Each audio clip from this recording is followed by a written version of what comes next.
I wish I ain't came on yet. Let me mute my chat.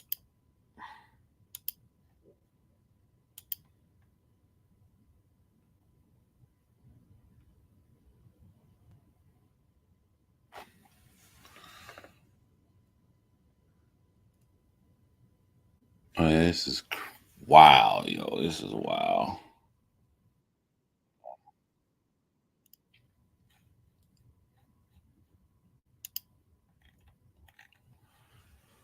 All right, so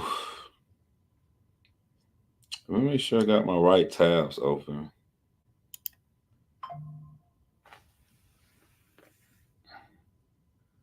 And turn my notifications off on my phones.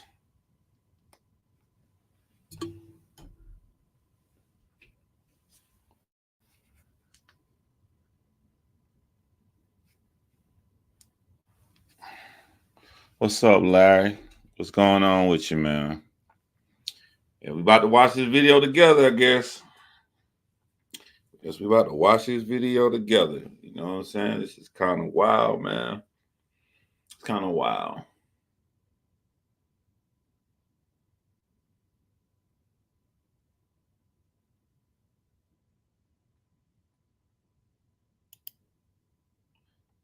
Yeah, I need to pay for my stream yards too. I didn't even see that up in the corner. Um, what's up, Brown Sugar, Larry, later, Roberto Thor, Reality 248. How y'all doing, man? Y'all coming in here for the stream. Look, this is my attempt. I'm attempting to be a YouTuber. I'm trying to be a YouTuber, man. The problem the problem with me getting into YouTube is like if I'm being dead ass real, I don't want to sound like arrogant or anything, but like in order for me to do this really full time, I make good money with what I do for a living. I make really good money. So it's not like something that I need to do. I mean, I would love to sit here and make all that kind of money from YouTube and not have to do all of this work, but the way I feed my children, I have to make sure that that's taken care of first before I can just sit here all the time like regular YouTubers. But shoot, if I can get up there and make money like life, like Shaq and everybody else, you know what I'm saying? That should be great. Yeah, I'm about to break it down, man. I'm about to break it down. Type of one, if you already heard about this story, it just dropped today. And I'm not just going to talk about this. We're going to talk about other stuff too that happened today. And I want to talk about my video I dropped today and the title of my video because man, there's some stupid stands, some really stupid stands. Some people already heard about it. Look, before I even say anything, what y'all think in the chat? What do y'all think about what y'all heard today? This is a little wild. I think her name was Haley. Nah, this isn't. Maybe it's a maybe. Let me know if I need to look up a Haley because the person I got name isn't Haley. All right, so before we get into the video, I do want to do something because this is important to me because it gives me an opportunity to try to get people to drop their pride and to put their morals and their principles before wanting to be right all the time. Like if you feel like if I got the I can be the person to show people that it's okay, man, it's cool, it's all right. You all right, bro. You know what I'm saying? Try not to just go with the story, need details. I know, right? All right, so I want to divide this into two things, right? There's legal and there's moral. When we talk about legal, that means a law has been broken. A law has been broken. I don't put accusations on people unless I see a law broken. If you didn't break a law, I'm not going to put that title on you. So I put that title on Drake because I saw him kiss a 17-year-old girl on stage. And today I got to look at some of the comments, and some of the people were saying, like, you got to check what state it's in. Everybody on your morals, hold on for a moment. Remember, morals over here. We're gonna deal with morals in a little bit. This whole live is gonna be about morals. So don't worry about morals. The morals coming. We just talking legal. In the state of Colorado, where Drake kissed that 17-year-old girl on stage, the age of consent in Colorado is 17 years old. So if we're talking about legal, then Drake is not a PDF file. I know, like, we live in a world where people just pull and want to be on one side so bad. So when you feel like you're on one side, you want the opposite side to catch every L's. But try to not be in that mindset and just try to be on the mindset of the principles that you follow. And if you stick with your principles, you will never be upset. My principles is I don't want to call somebody a name that they're not. Until I see legal evidence, I'm going to stay away. I'm going to stay away from that name. Now, I don't know anything else I need to say about legal. Is there anything else that I'm missing out on legal? Because if so, I'm going to rest legal, and we're going to talk about your morals and your principles. Your morals and your principles.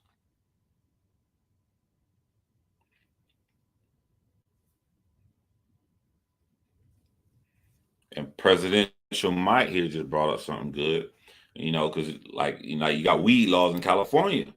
Some weed laws, you can be legal with the state, and then the feds can come bust your weed shop because it's got to be federally. I guess I could think weed legal federally now too, but you get what I'm saying. At that time, where California, you can have a weed shop, but it wasn't legal federally. So the federal age of consent is 18. So let me post your comment right here. I don't know what order I want to go in. Like, to be honest,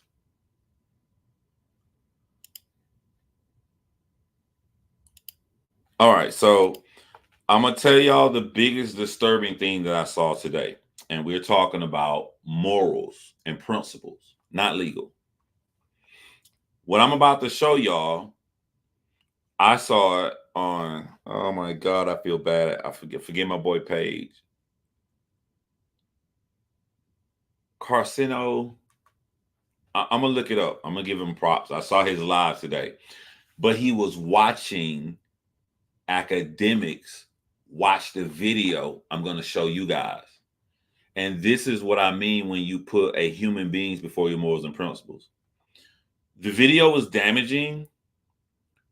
And since it was damaging to Drake, academics paused the video and then went to his keyboard to Google the legal age of consent where this girl lived. Stop right there. Carcino. Yeah, Carcino for Life. Shout out to Carcino. I saw it on Carcino. I'm watching Carcino for Life live today, and he's streaming this video that I'm going to show y'all with this girl. And then he streamed it of DJ Academics watching. And bro, I'm not trying to have enemies or anything, so I don't purposely want to come at anybody, but I always want to tell how I feel. To see DJ Academics' face run really fast to his keyboard to Google the legal age of consent where this happened. If you are in a position to where you have to run and Google the legal age of consent, hoping and wishing, that is a problem. That is a serious, I'm trying so hard not to cuss because we're at the beginning of my live. That is a serious problem, man. I don't have a friend in the world that somebody's telling me that he messed with some girl and she's 17 years old, that soon they tell me about one of my homeboys, and I go, I don't have a friend. I got people I've been hanging with for 20 years. I got people I've been hanging with in high school. There isn't a guy on earth that I'm rushing to Google. Like, once I hear that, that's all I need to hear. We're assuming that this is true.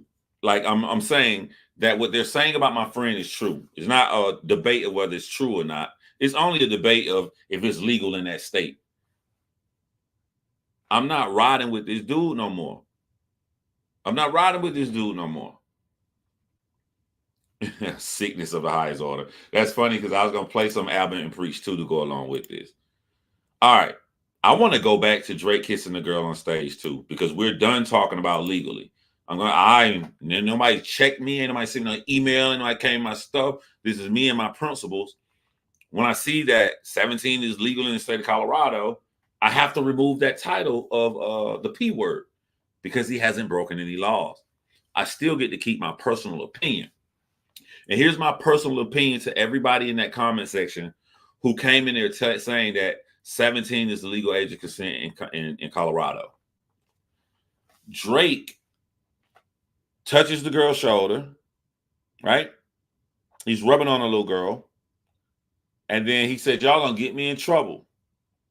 And then he asked her age. She says she's 17 years old, and Drake runs away. Let's stop right there. We're not talking about legal.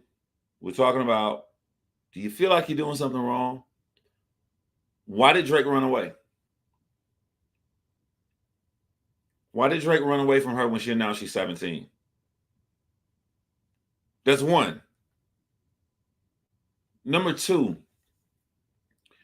it'd be different because some legal age of consent is 18, some 17. You don't know.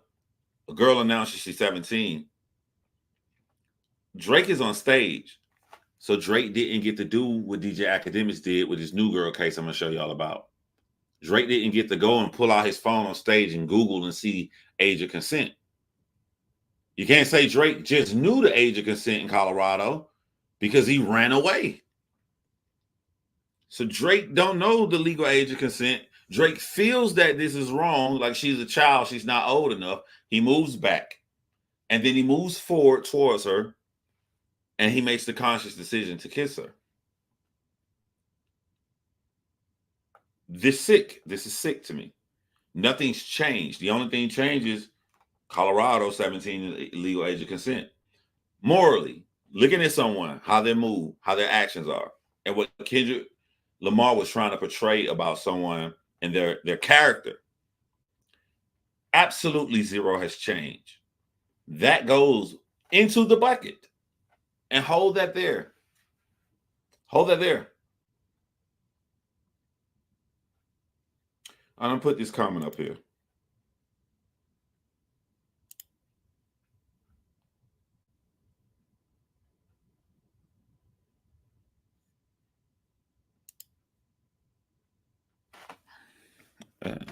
Yeah, I be wanting to have fun. Maybe when we get off this subject, we move on to other stuff that happened today, have some fun. But like some of this shit be really, it really be pissing me off, man. Like I'm sitting here chilling. I'm about to have fun with y'all, and I'm about to pull. We're gonna talk about stuff and have fun, but like I can't get the image of DJ Akademiks out of my head, rushing to that keyboard like that. That shit was fucking. I just don't. When something is so against you, I don't understand it. I don't understand it.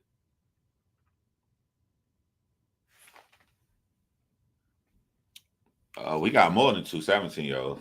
I'll show y'all. I'm just showing y'all the latest shit that just popped up today. And all right, let me go to the video. Let me close some of my tabs. You know what I'm saying? Nah, we not closing the Metro Boom beat tab. We keeping that open. I listen to that randomly. We gonna get in his ass too. Cause I don't love nobody more than my morals and my principles. And Metro Boomin did some creep shit. Yeah. Push that button. Let me play the video.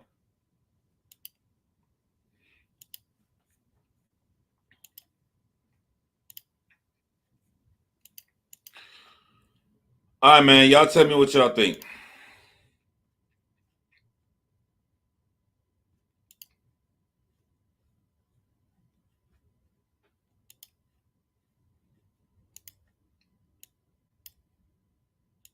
Wait, they said Drake dad follow you?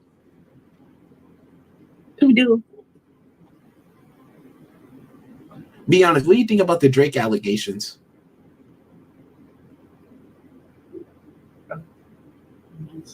Yes, speak on it. Would you let That's Drake? Would you let Drake like you? That's that'll be something I can't confess. I mean, I want y'all to pay attention to the key word. She didn't say that'll be something I can't talk about. She looked to the side and you can see her brain thinking. So this is not a joke or anything. She's really trying to make sure she get her verbiage correct. And there's a reason she's trying to make sure she get her verbiage correct. And y'all gonna find out. But she said this is something I can't confess. Look at Eric 310 showing them intelligence. Something I can't confess. Run it back. I want y'all to pay attention to her face.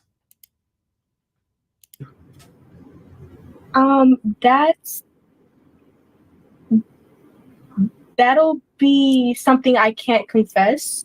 I mean, not confess, something I can't talk about because that'll be in the court.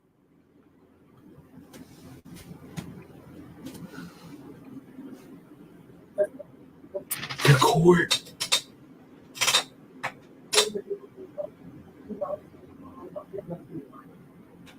What? Drake. What? You're a victim? No. Of course not. Wait, so what you said about why you said it'll be in the court? Because that'll be something.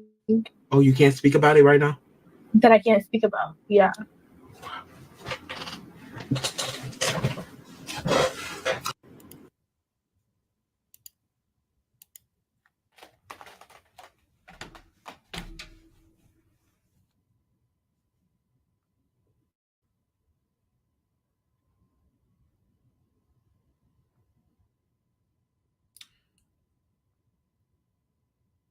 Type of one if you saw my video today about it being Drake's fault about the security guard.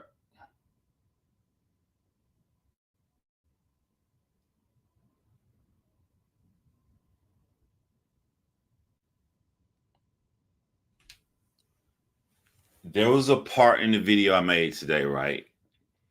And I said Drake was on stage and they was congratulating him, pouring champagne on everything. He just finished the biggest rap tour, I think, in history, something like that.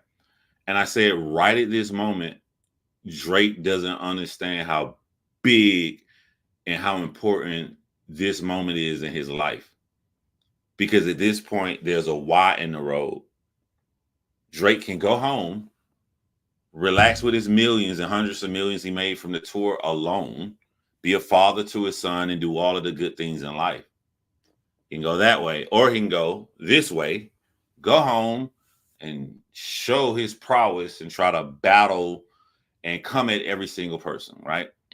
And we all know he chose that way. And a part of me was like, I was talking to somebody today and I'm like, about that. And I was like, we just don't know how something so trivial, a decision we can make can change the rest of our life.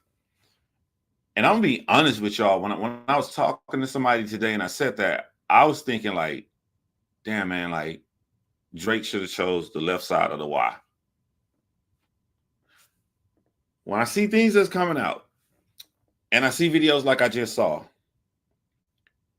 that people are only digging and looking into it because of what Kendrick Lamar brought up, I am glad that Drake chose the right side of that Y.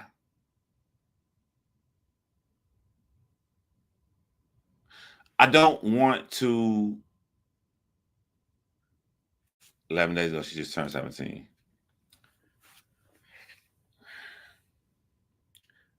I don't think I'm gonna have fun tonight because this shit just bothers me. You know what I'm saying? My daughter just turned 18 in January.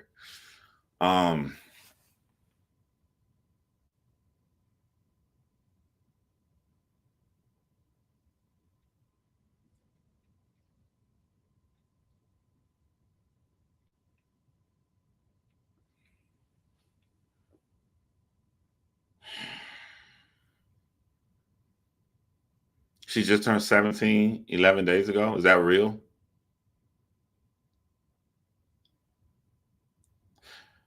All right, I got my train of thought back, and I'm trying to choose my words carefully because I don't want to put anybody down.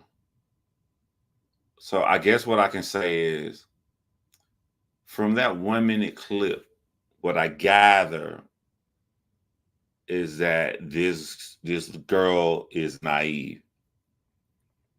Like even for her age, even for 17 years old. Like I know some 17 year old, like when I was in high school, who very witty, very more street smart. Like you can see like how she's thinking. It's like, what?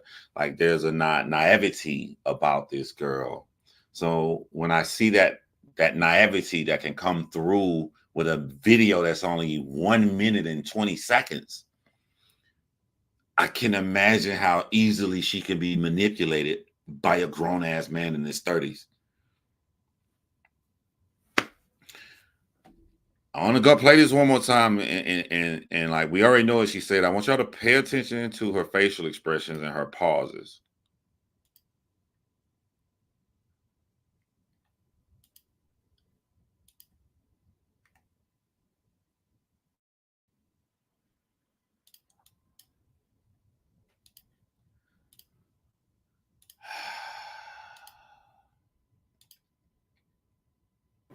Wait, they said Drake dad follow you? Who do? Be honest, what do you think about the Drake allegations?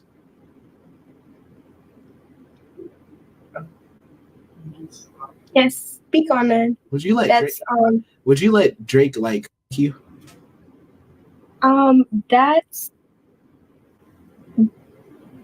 That'll be something I can't confess. I mean, not confess, something I can't talk about because that'll be in the court.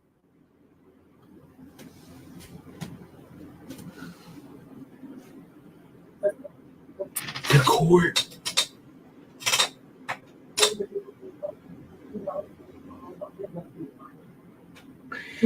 Drake is right there. It's that whisper of the what? It's that pause. It's that pause, and that like this girl's a little like just imagine this person you're seeing on the screen around a very seasoned grown ass man. The court.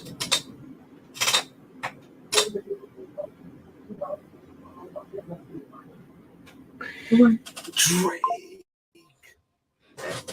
What? You're a Okay. victim? No. Of course not.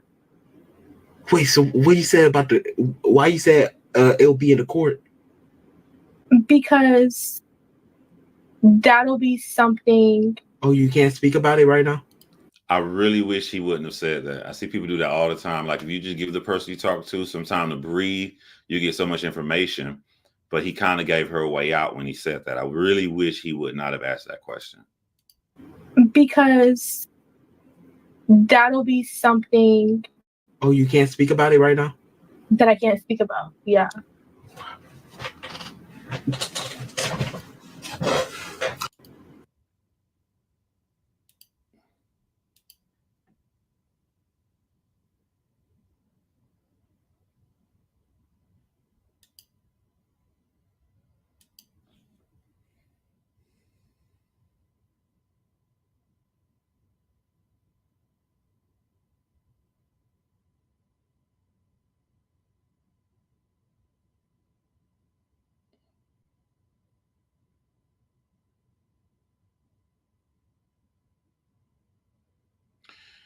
Yeah, so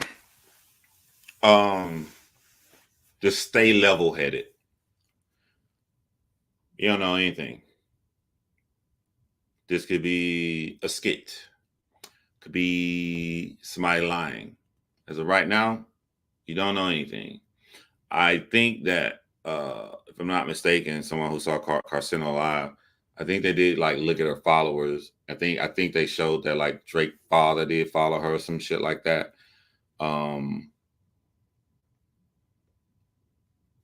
Why would Drake dad be following a girl who just turned 17? As another option, it could be bait for Kendrick Lamar. It could be many other things. I'm gonna show y'all. Like I'm gonna play some of ABBA and Preach's video. Yeah, they made a video sort of like the one that I made, but their video had more occurrences, more situations, and more details inside of their video. I'll play that because what I think goes on now, and it even stems all the way to politics. Once people choose a side, they don't put things into a bowl to get a collective amount of information and then develop an idea from these occurrences. They look at everything one tiny situation at a time to try to see if they pick it apart in order to fit the idea that they already have. You understand the difference?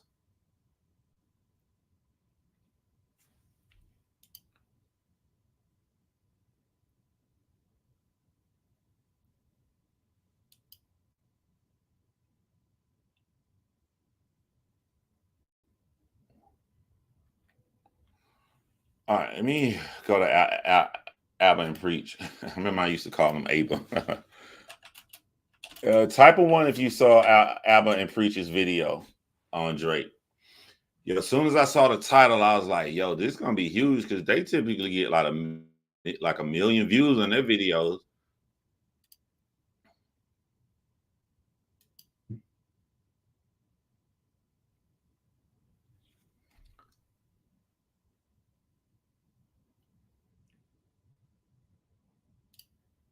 Yeah, I say if that's true, if what the insinuation shows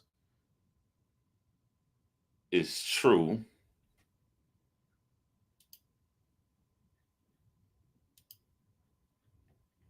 hold on, y'all.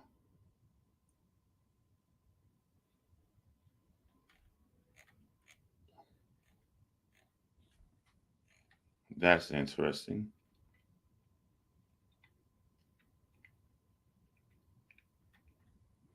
That's very interesting.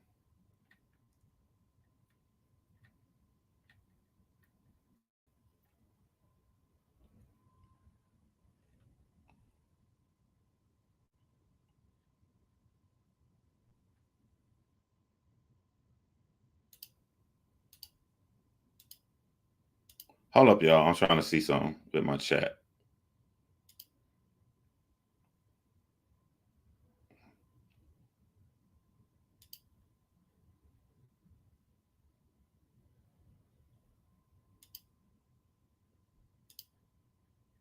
I'm surgical with it, y'all. I'm surgical. I had to do something right quick.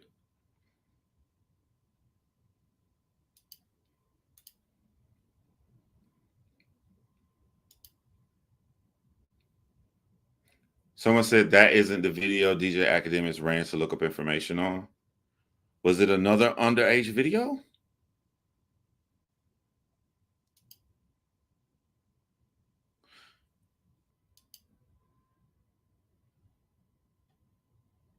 She was following Drake, just stopped after they.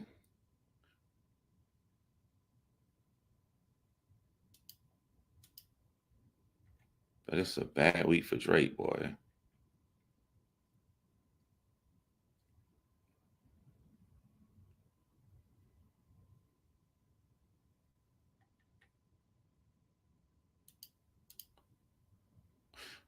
Was it the girl in that video that DJ Academics was typing on that keyboard on to look up the age of consent?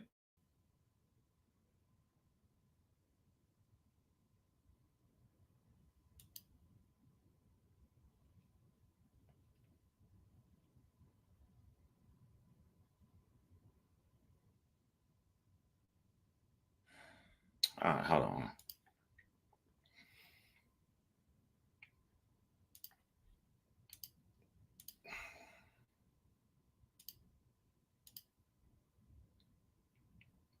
Today's topic.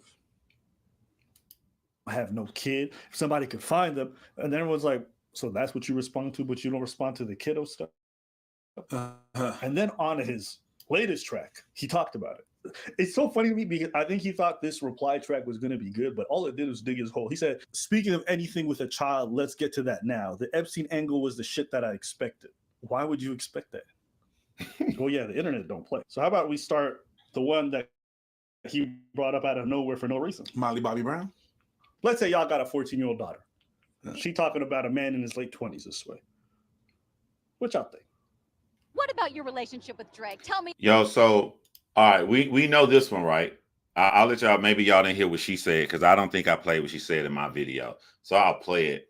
But like I said in my video, I really believe Millie Bobby Brown believes what she's saying. I believe Millie Bobby Brown is genuinely upset in her heart that people are talking about her relationship with Drake in a negative way because she view it as such a beautiful thing.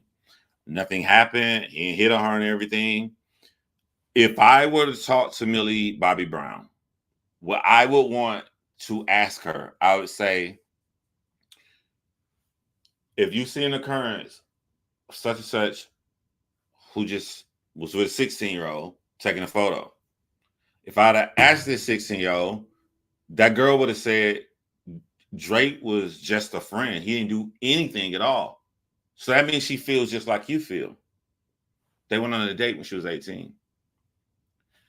If I were to tell you that there was an 18-year-old that he wore matching bracelets with and looked like they went on another date, a different 18-year-old, and then that 18-year-old went in an interview, and when they asked her how long she known Drake and they'd been cool, she said for 4 years. 18 minus 4 is 14. So that means she'd have been 14, same age as you were, and it was just an innocent friendship that she felt just like you did, Millie Bobby Brown. Look at the outcome of these occurrences. Can you, I'm just asking how you feel, can you honestly say that that wouldn't have happened with you, knowing these past things have happened? That's what I would like to ask her, because I believe she genuinely feels like everything was just cool. We were just friends. So it's the only new thing I wanted to add. Me about your friendship. How did this all come about? I love him. I met him in Australia, and he's honestly so fantastic and a great friend and a great role model. You know, we just text each other the other day, and he was like, "I miss you so much." I was like, "I miss you more." He's coming to Atlanta, so I'm definitely gonna go and see him. I'm so excited. Yeah. What advice does he give you? Like, what does he say? About boys, he helps me. What? Yeah. He's great. He's wonderful. I love him. What's his advice with boys? You know, that stays in the text messages. The UGM thing, TMZ is reporting that it's not real, but even if it was real, you shouldn't have anything to worry about. Even if they were trying to get Kendrick to apologize and take it back. We was talking today, and I was like, can you imagine how much millions of dollars Kendrick has gotten just by me dropping all of these songs, these diss tracks on Drake? And I said, here's the beautiful thing about that. The kind of person Kendrick is, he don't give a damn about how much money he made. That's why he took the claims away so all YouTubers can play his music and the YouTubers get paid. He didn't do this for money. He did this because he genuinely fucking hate Drake and everything that Drake stands for. He was here for one reason only. Come in, go to war, win, go back to eating Fruity Pebbles. So when you think about a guy with that kind of personality, that guy is not going, what can they do to him? Are they going to take his life? He wouldn't care about any threat or anything that they make to him. He came to conquer. So that was just a rumor.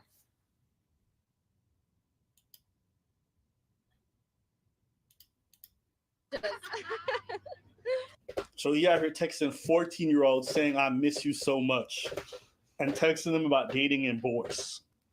Does that sound like professional development? What are you professionally developing her in? Certified lover boy, certified people. She's a producer. Little C, she produced for Drake. Okay, so the Drake thing. Mm-hmm. You Andy Barr, you can look back on my channel. I already got a video breaking her down on her being 30-something and trying to take up for it. It was very important for me to put that video out there. met him. Well, when did you first meet him? So I played basketball, right? So he Right. really was a fan of or not a fan, supported one of my teammates at the time. And And this is because when of you're in high her, school? yeah, in high Okay. school. So he was a fan of women's basketball, high school basketball. At the time, Drake would have been 29. He's a big fan of high school women's basketball. If you say it like that, yeah, it doesn't sound wrong.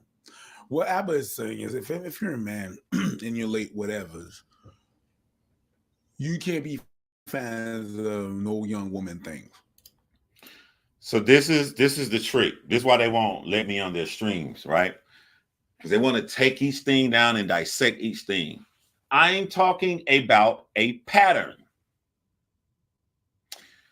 Yes, I met guys, especially at my high school in Southwest Macon, Georgia, back in the 90s. I'm 44 years old. Our high school girls was the best girls basketball team in the country. And so, of course, there's all kind of adults that were fans. So there would have been grown men in their 30s and 40s that would have been fans of our girls basketball team. But as fans, it only involved two things. These grown men would be in the barbershops with other grown men bragging about how great Southwest girl basketball team is. They're talking to other grown men, talking shit like we shoot dozens. And then they would go to the basketball games. They would pay money to go in a public setting, watch the game, and they would go home. None of these adult men felt like going into the locker room, felt like getting the girls' phone numbers, felt like texting the girls, or any other things here. But again, take this incident, put this in the bowl. This one incident involves two girls. The one girl he was already friends with that was on the high school basketball team. Why is this guy continue to be friends with high school girls? Put her in the bowl. And then her friend who was in the interview, who was so shell-shocked, she couldn't wait to meet Drake. Take her, put her in the bowl. That's 2 in 1 incidents. Put Millie Bobby Brown in the bowl. That Drake has confirmed inside of a song. And we'll see what happened from the video we saw today from the girl we saw on the screen. I don't know. I just saw this today, so we have to do research. Again, to be fair, could be a hoax, could be anything. Put these incidents in the bowl and see what kind of person, the character that you're getting.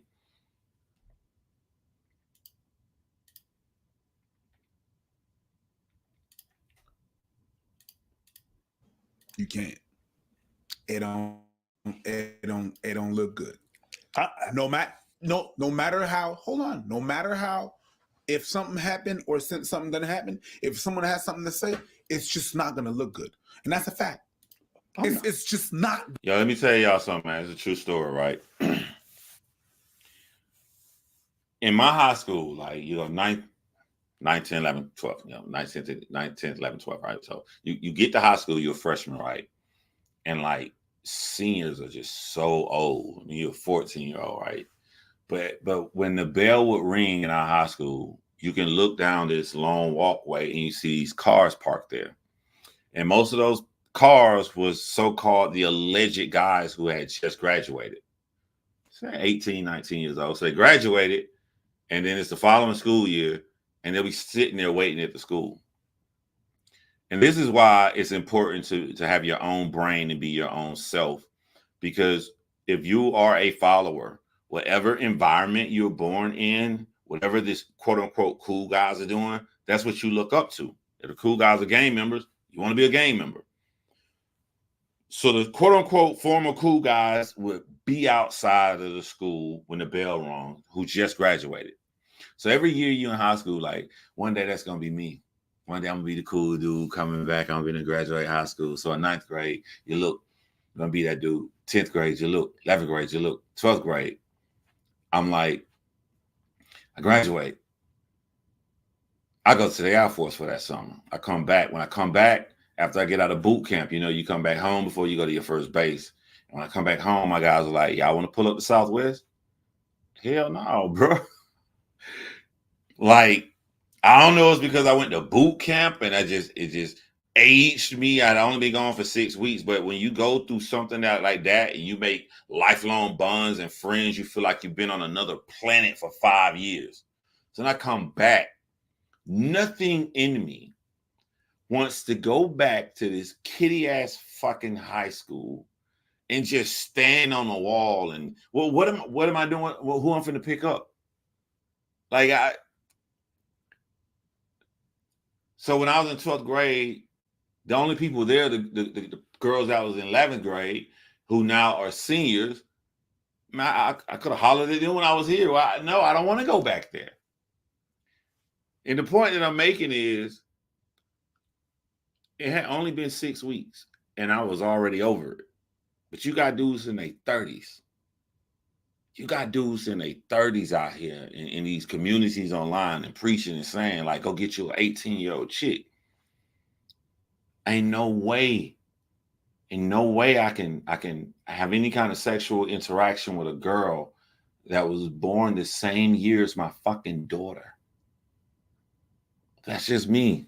It just, there's no way. No way. I need a woman with some stuff that come along with life. I need some weight. I need some hips. I need some stretch marks. I need some womanness. Woman, boy. Like, just all right, rant over.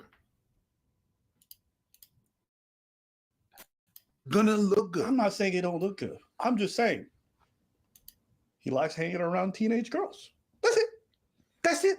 Now, I remember a time where Michael Jackson couldn't breathe without people calling him pedo.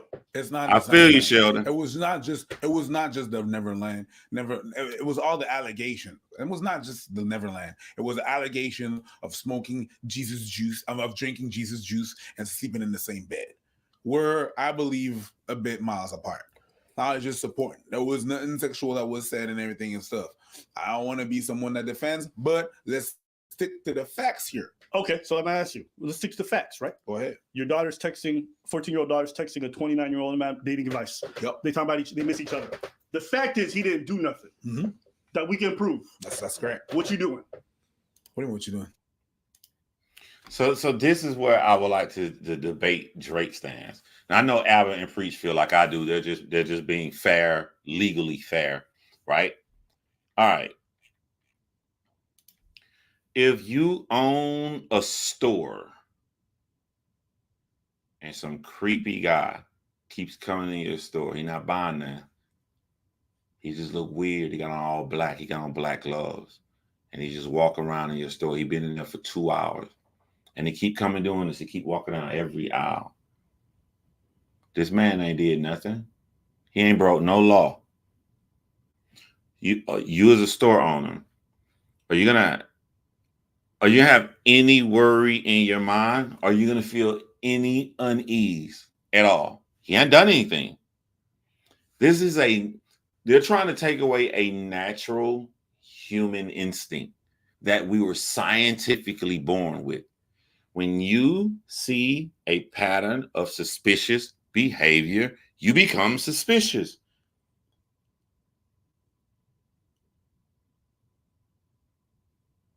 If you're waiting to protect yourself after a law has been broken, it's already too late. Somebody's already been a victim somewhere.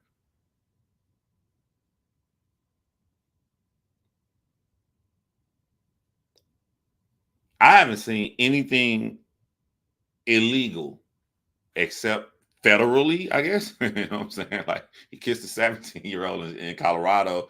Is legal in Colorado, but federally, I guess that was illegal.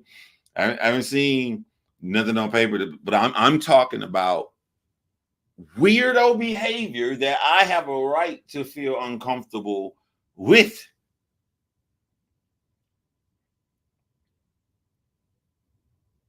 And people want to make you feel bad about that. And you got your parents are whole ass little girls.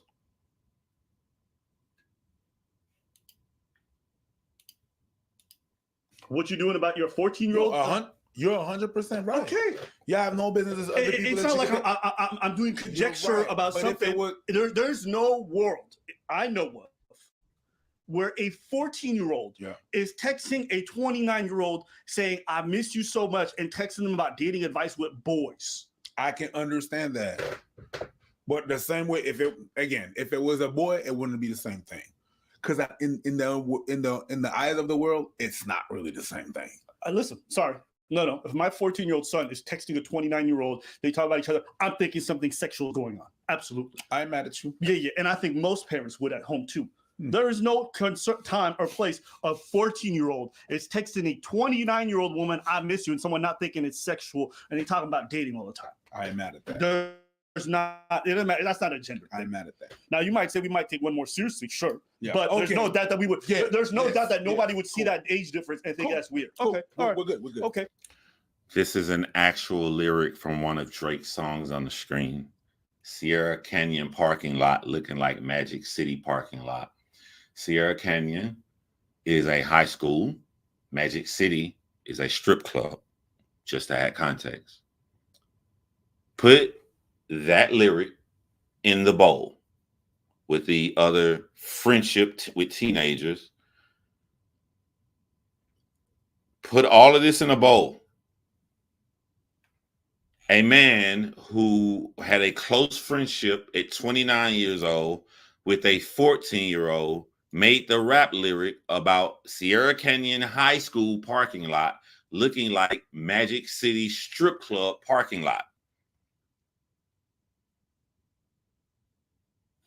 We're going to keep putting all this in the bowl. So now we got there. We got him taking a lot of interest. And here's the thing. Unless No. you're related, I'm unless- going to say something. It's not just Unless that this dude really follows or he's supportive of high school basketball teams. He started. I said, like, there's actions of when you become too popular. Like, you can't diagnose somebody with narcissism because there's other things that may look like narcissism, such as you could just be pompous. You could just be arrogant. You just be an asshole. But I want to slow up the rap lyric, and I want to take you guys through what happens to get this on a song and get it out to the public. All the steps that you hear this on an album.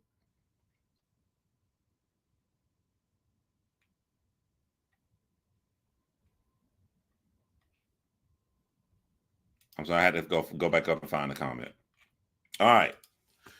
For this to go on the album, Drake is not like Jay-Z or Lil Wayne, where he just says things without writing. Drake is a writer. He started off doing all his stuff in the BlackBerry. I don't know if he transformed to the notes on an iPhone, but I know that he's a writer. In order to write this, the thought has to come into your mind. That's one thing, that this thought to say that, damn, this high school parking lot is looking like a strip club parking lot, came into his mind first. But there is a gap of possible narcissism, possible pompous, possible arrogance, possible assholeness to go from the mind to saying, this is totally okay to put in my song. And no one is going to say anything negative about this lyric. Those are two separate things. The thought and the decision to put that down. And then after he writes it down, it's now going to go through a checks and balance system. The check and balance system is he's going to say these lyrics out loud. 40, for those who don't know, that's Drake's producer. Some other engineers are in the room. They're going to hear Drake say this lyric out loud. They're going to hear this lyric about 200 times because it takes a lot to engineer a song to master and get all the words right. That's why when you see these rappers on SoundCloud or you hear me on a song rapping in a room like this, my stuff or our stuff don't sound as a professional song. Our words may be a little too loud. It's just something about it that you know that is underground. That's all that tweaking those engineers and everybody around Drake is hearing over and over again until they get that lyric correct. And through all the time that everybody heard Drake say this lyric, no one said anything to him.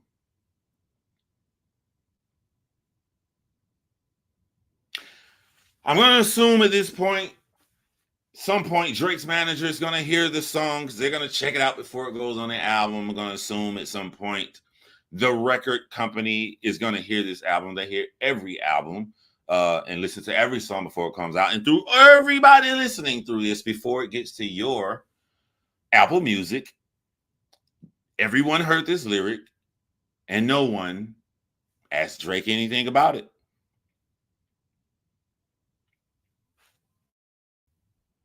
Drake told a 17-year-old girl on stage that she was thick about 30 seconds max after she told him she was 17.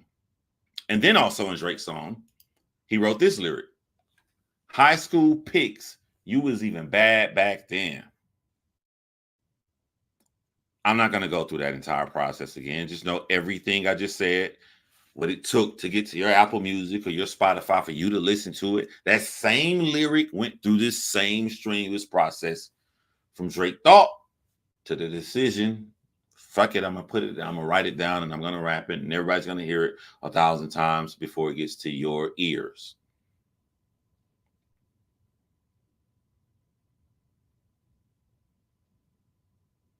Let's keep going.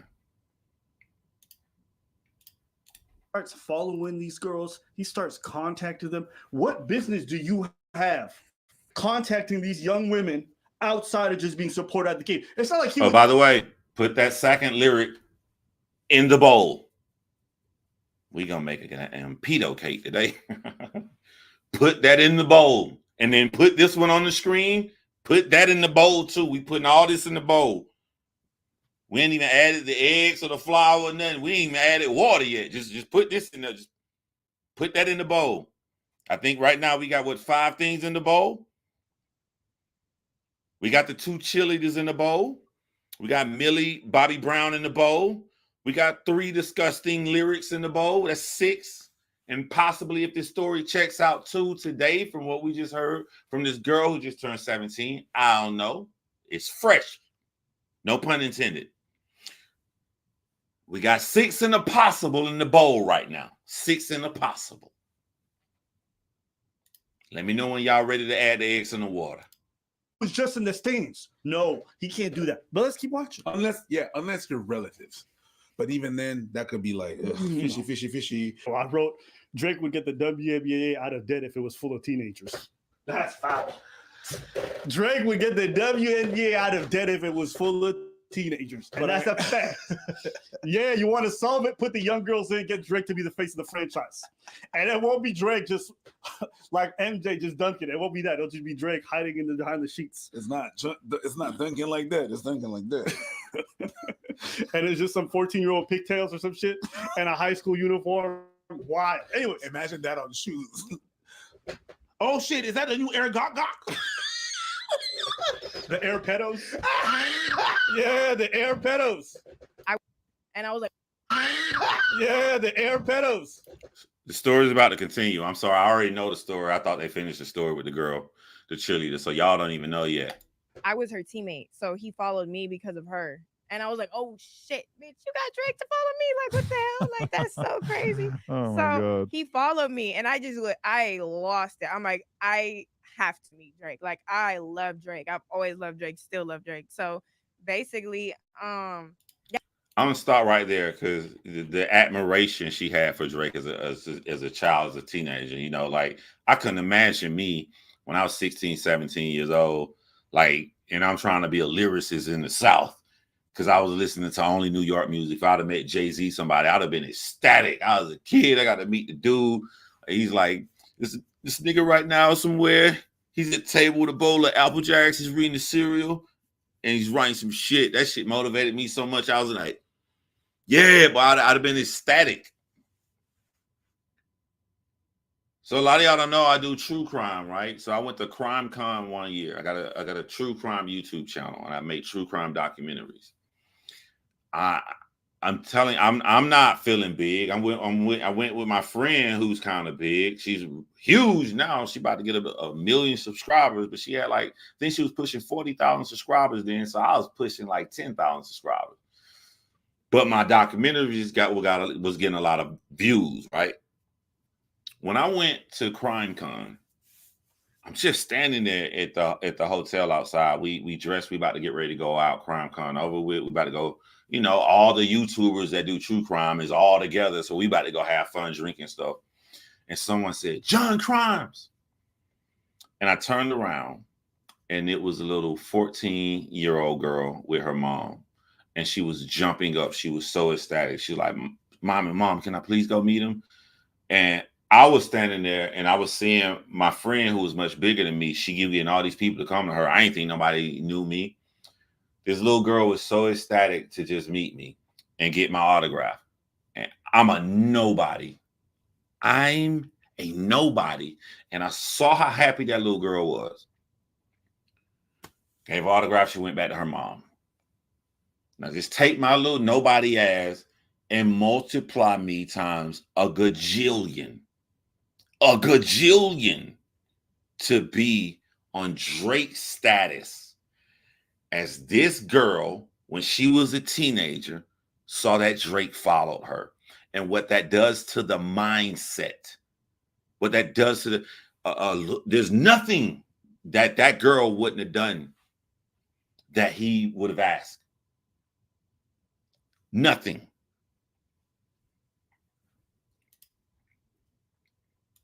Yeah, he followed me. Maybe a year later is when I built up the confidence to like message him on like some working stuff, because I was 18 when I messaged him.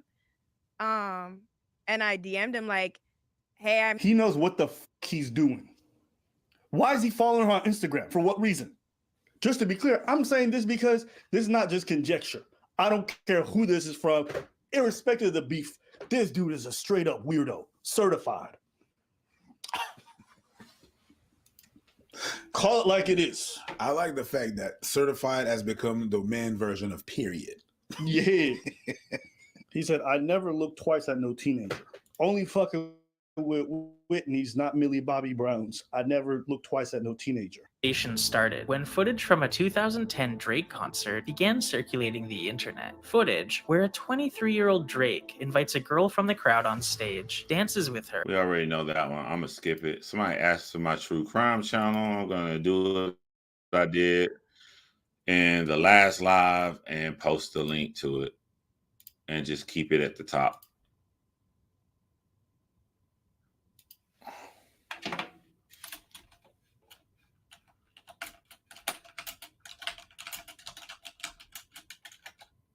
Oh.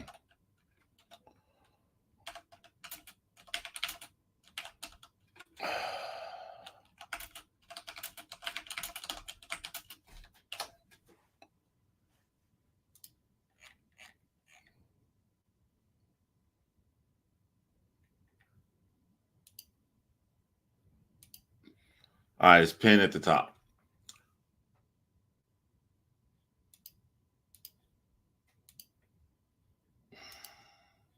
All right, I'm gonna skip this because we already saw it. I do like their reaction to it after he kissed her. I'm just trying to go to after he kissed her. It's not looking good, bro.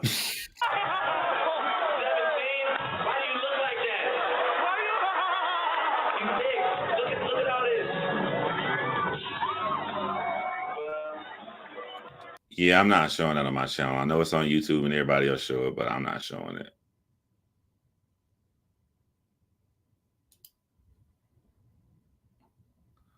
How do I get past the federal pedophilia?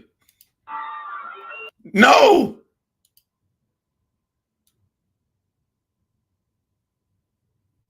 I'm trying to get Albert saying the sickness because I like that without getting the kiss.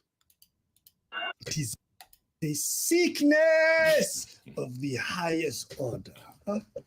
It is deviant, therefore we don't want it. Excuse me, guys. I feel like destroying a Drake follower right now. I like how you just disregarded the old enough part. So this is a good time to let everybody know the rules of my YouTube channel. I have a very, very simple rules, right?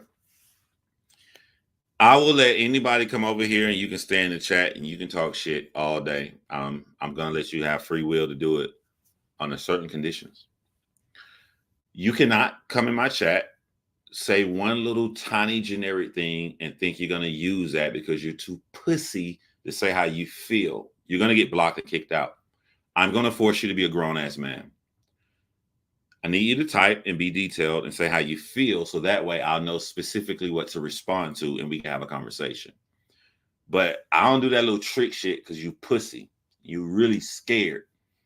You can't handle a man who knows how to talk and defend his position. So you try to hide behind the mask of being generic.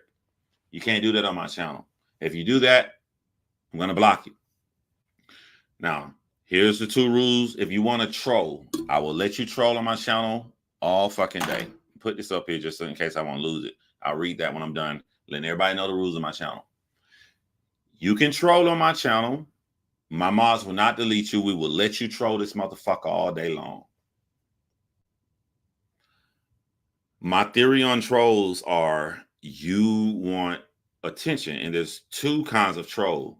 There's a troll that can roast.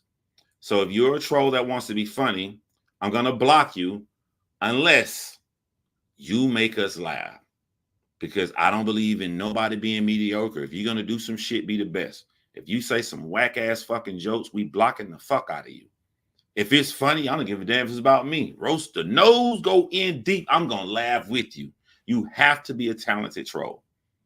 If you whack, you're getting blocked. This shit funny, you can troll all day. My mods will not block you. And if they do, shoot me an email. I will let your ass stay. Now, there's one more other kind of troll. That's that evil motherfucker. He ain't trying to be funny. He wants to put fear in your motherfucking heart. If you can successfully do that, I will let you stay over here. I just don't believe in being mediocre. So those are the rules for the trolls, and those for the rules of anyone that wants to engage with me. Follow those, you'll be okay. Now, W. Baltimore says, Ashley wasn't talking to you. I was talking to your mod. Also, I've been following you for a long time. Let me go back up here. So I treat my mods like, I treat my mods like your teacher when she left the classroom in elementary school. You know, when the teacher left the classroom, the teacher said, this person gonna take names. And before I leave the classroom, I want to let you know, whatever the person taking names tell me, I'm a 100% believe. The teacher was saying that because they have already vetted to make sure that that person is good. So my mods have been here and they're close friends of mine. They have my personal phone number. I know them. I rock with them for years. So if you tell me my mod did something, I'm going to 1000% believe my mods over any one of you. They're not just some random people. They're real people I know who I have been rocking with for years and years and years on all of my YouTube channels. So I'm just going to blindly believe them. All right, let's go back to what we were doing.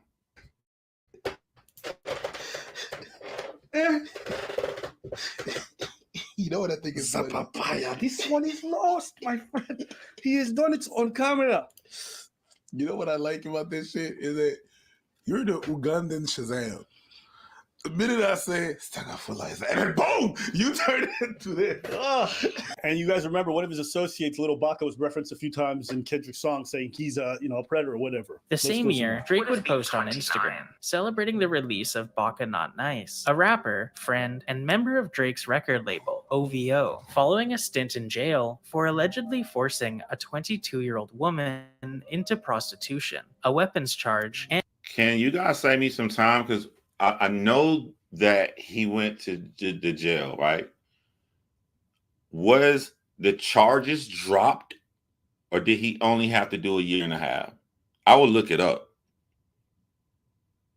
Just, you guys could have saved me some time. Let me see his name. Alon Bach was arrested and charged with forcing a 22-year-old woman in prostitution, taking her money in 2015. He pled guilty to assaulting the woman in an unrelated weapons charge. He was sentenced to 6 months. Since he had already done 10 months in custody, he did not serve an additional 6 months. The woman refused to testify, so they had to drop the charges for procuring prostitution. She dropped the charges. They dropped the charges on human trafficking because she didn't want to testify to a man that you guys only gave 6 months for beating her up.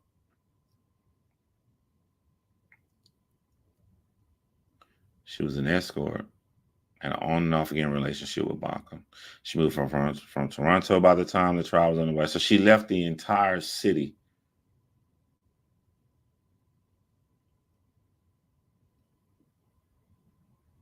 All right. So, okay. Even before all of this happened, Baca had a previous possession for the purpose of trafficking charge, firearm robbery, assault.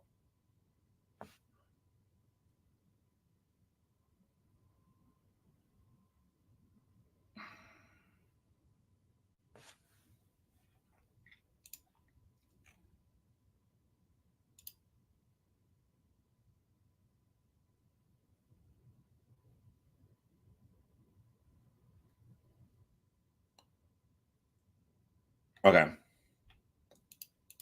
And human trafficking. The now deleted post read, "Something in the air today. A lot of good things happening at once. But this one means the most. Been waiting 11 months. Drake wearing a matching 20. He did smash Here comes the next teenager. Wings girl while he was in jail.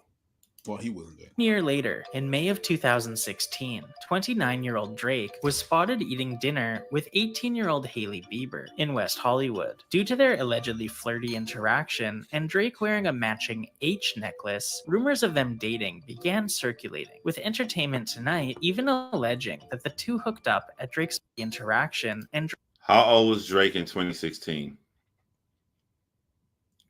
Drake wearing a matching H necklace. Rumors of them dating began circulating. How old was Drake in 2016? How old is Drake now? 37?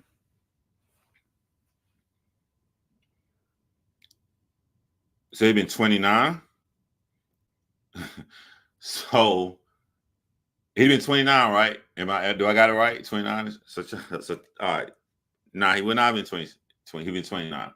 Wasn't 29 the same year he was friends with Millie Bobby Brown? So 29, he's buddies with a 14-year-old girl that he texts and he went out to dinner with. At the same time, he's taking an 18-year-old out and they're wearing matching necklaces together. Do I got this right? Do I got my facts right? He's taking an 18-year-old out to dinner at 29. They got on matching necklaces. And he's buddies with a 14-year-old. Audience, do you guys think we should put this in the bowl? Should I put this in the bowl again? I just want to make sure.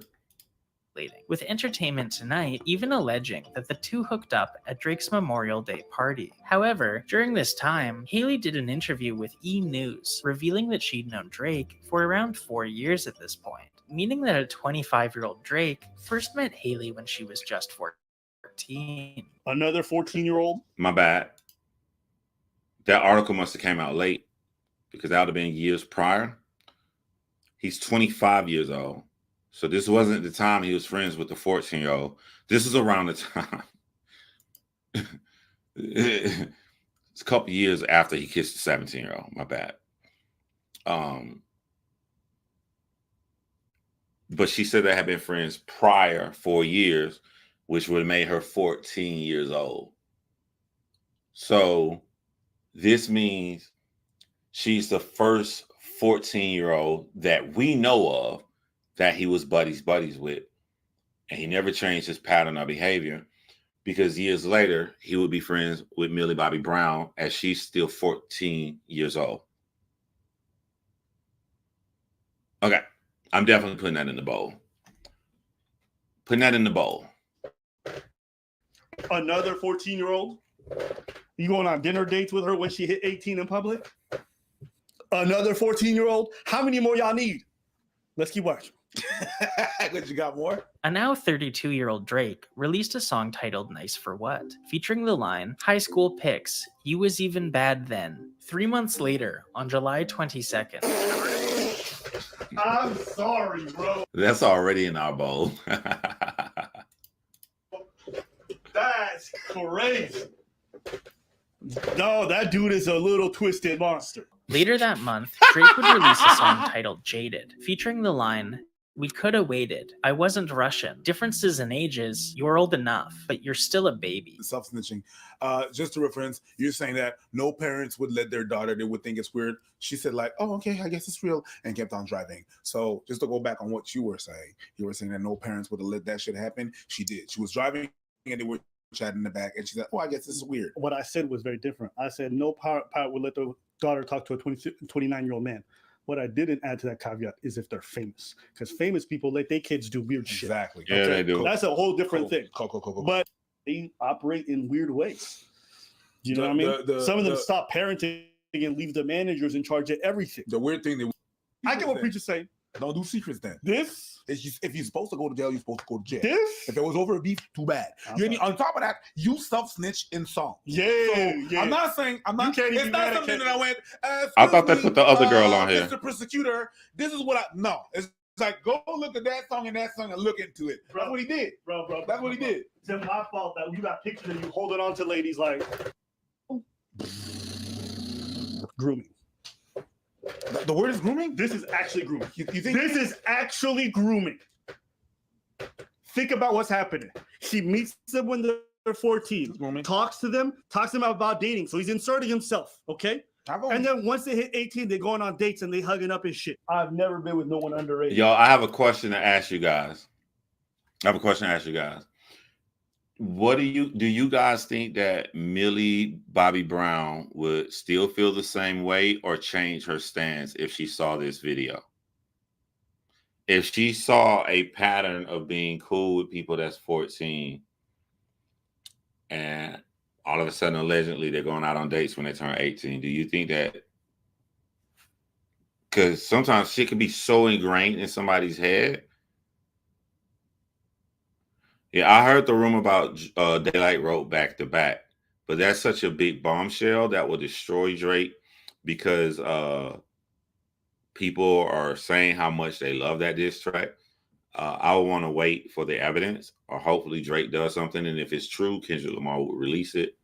I heard the rap song that Daylight made, alleging that he wrote back to back, but you got to remember that Daylight is a troll. So I'm just waiting. She probably sees it all the time. Didn't Tyler say she knew Drake was going to come to her? Who is Tyler?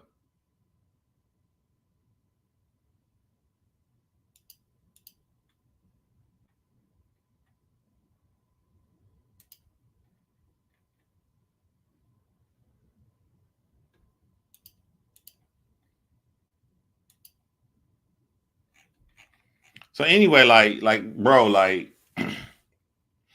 and I'm being honest. I'm not trying to be mean and come at you in the audience. This is what I would say to you in real life, bro. You said that I've been watching you for a long time, like you rock with me, like you've been like a fan, like on my side, right? And you said I wasn't talking to you, I was talking to your mods. But the statement you made was the Drake. You came to my channel and said the Drake hate train continues. And like, these are serious things that's being discussed. We're not talking about like, I hate Drake's second verse against Kendrick Lamar. We're not talking about no barbershop shit where you can come in like the Drake hate. Like, so what if you walked in here and we were just showing like blatant 1000% indisputable evidence that he actually is having sex with kids? Would you have said like the Drake hate train continues? You'd probably say, nah, I wouldn't say it then. Okay. So you're saying that there's a level, a parameter of information that someone can say that you would deem credible at some point, right? So my question to you, why would any of this not be credible to show a pattern of creepy fucking behavior. Like, what about Drake that is so awesome that you like, that these actions just blow them away, and we're just hating on him? Even with me being a father to an 18-year-old girl, she just turned 18. That would be my question to you, as someone who's been watching and rocking with me for a lot of years, like you say. If someone tell me that they've been watching me on YouTube and rocking with me for a lot of years, and they don't care about situations that like really important to me on this level, it does you no good to even mention that you've been rocking with me. That's irrelevant.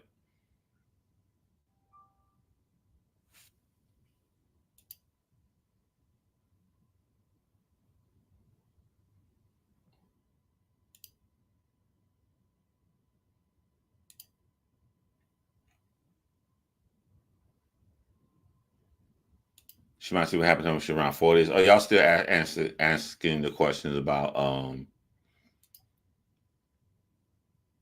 they're not gonna show. I thought they showed the black girl. He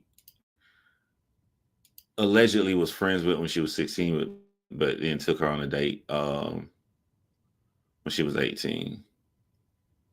Or maybe that was in another video.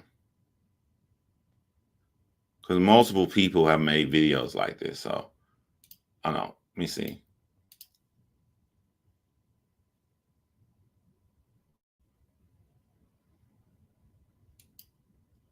All right, so let's knock out.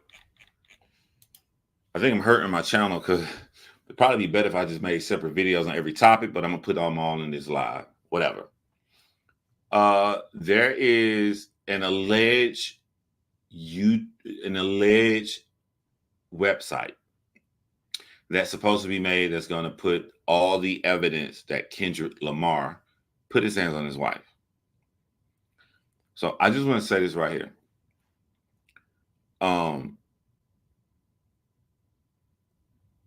What I've seen so far is bullshit. I saw some young person saying that they saw him do this, and they said that there was a police report. Even if no charges were filed and nothing like that happened, a police report would stay on record forever, and it would be, we can all access it as a public. If you can show this, then cool, because I don't put no man before my principles. But that's not evidence, bro. That's not. I don't. It's like I would love, like, I like the Metro Boomin situation, because to me they get to show people, I don't give a fuck about a side. You do some creepy shit, you do some creepy shit. I'm gonna call you out on it. But y'all not giving me nothing to show that this took place. So there's nothing for me to say on that. Yeah, there's another story about, hold on, let me see, can I find it? See, can I find it?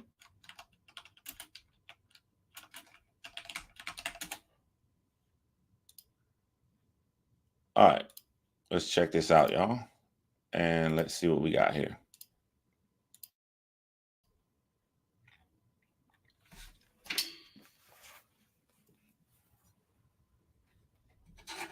I'm sorry, my headphones came out.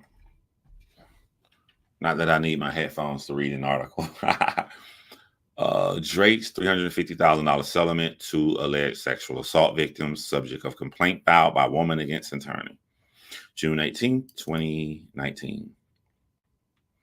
A woman who accused Drake of sexual assault and was privately paid a settlement of $350,000 after negotiating with the star has now filed a complaint against her own attorney, which lays out graphic details of the incident. However, Drake's team believes she is lying about the incident and have now contacted law enforcement to investigate. The complaint obtained by The Blast, as I'm trying not to be childish with the name The Blast, was recently filed by Laquana Morris, aka Layla Lace, with the New York Attorney Grievance Committee. Laquana Moore signed a retainer agreement with Alexander Cabarrus on January 23rd, 2018. I explained to him that I was sexually assaulted by the rapper Drake, how Drake forced me to perform oral on him. It wasn't your ordinary oral, it was more of a fetish. Does this get bigger? I mean, it gets bigger, but it don't show anything else. No, did he? Oh, it's right here. My bad. She went on to say how Drake forced me to perform oral on him. It wasn't ordinary oral. It was more of a fetish where he measured a cup and demanded that I hand the cup until he measured it. Afterwards, he dumped spit on my face, repeating, "I want to see your face messy."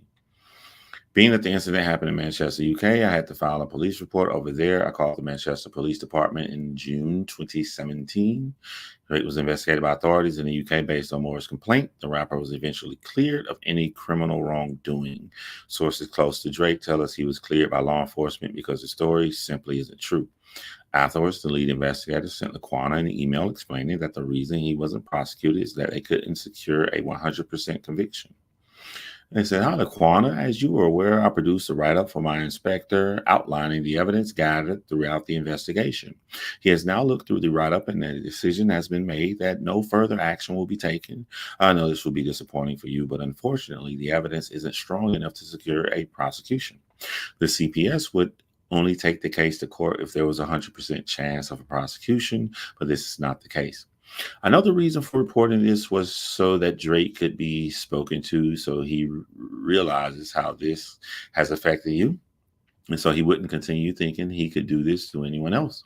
I can assure you I made Drake very aware of how you feel and how this has affected you. I will obviously assist where I can in the civil case and provide any information I can. I'm sorry for emailing you, but I am off work at the moment as I suffer from a liver disease. I didn't want to leave you not knowing, as I don't know when I will return to work, and I'm aware you have rang a couple of times. Again, I'm sorry the outcome wasn't a positive one for you. All the best for your future. Kind regards, Simon."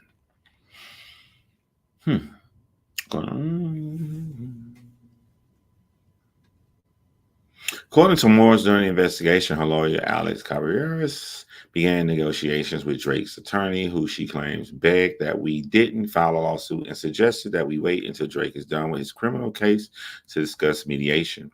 He also offered to sign a tolling agreement, so he did. The tolling agreement essentially serves as an agreement to waive a claim that litigation should be dismissed due to the statute of limitations.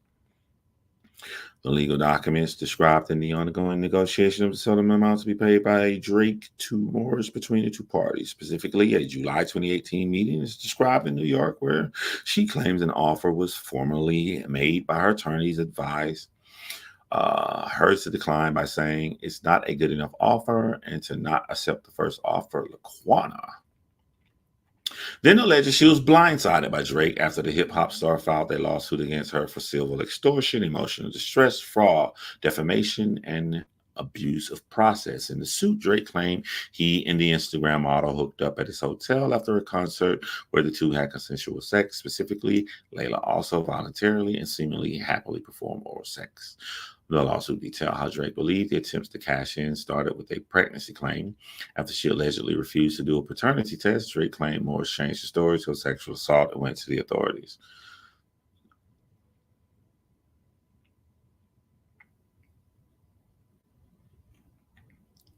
I guess the only thing I'm confused on here, because Drake was like, "Yo, nothing happened, bro." Then she tried to claim that she was pregnant. When that didn't work out, she tried to file a lawsuit. So why did he pay? Or did he pay or did he not pay? Did he? Did he pay? Because if I'm not paying shit, like this is how I look at shit, bro. Like rappers be buying all kind of crazy cars for $500,000. Drake will gamble $30 million in a night. I'm taking shit to court. If I can blow money like that, I have no problem. I'm not paying nobody shit if I ain't doing nothing wrong. Like I'll have the reputation that, like, bro, you gonna have to motherfucking fight. And when I mean fight, you gonna have to take me to court because I'm not paying shit. If I ain't did nothing, why the fuck I gotta pay? Did he pay or did he not pay?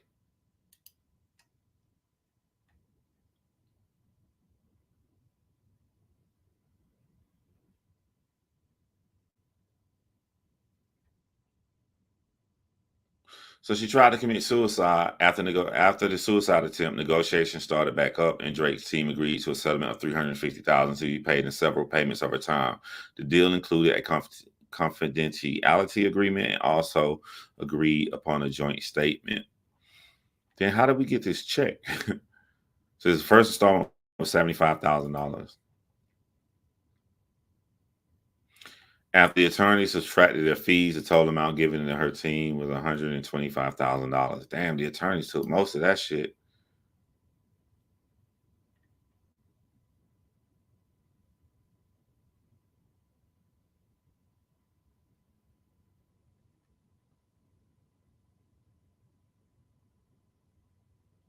All right. It's getting boring. He did something. All right. My video I made today. Good Lord. Good Lord. The comment section was frustrating. The most frustrating shit ever. You know what's crazy? That video y'all saw, I was like, I got to get ready to go. I really want to make this video, though, because it was important to me to make the video about the security guard getting shot at Drake's mansion. I literally walked in here, walked around, walked to my Windows computer office. Desk set up right here. I leaned over, hit record. I talked for however long the video you saw, put the little clips in, and left.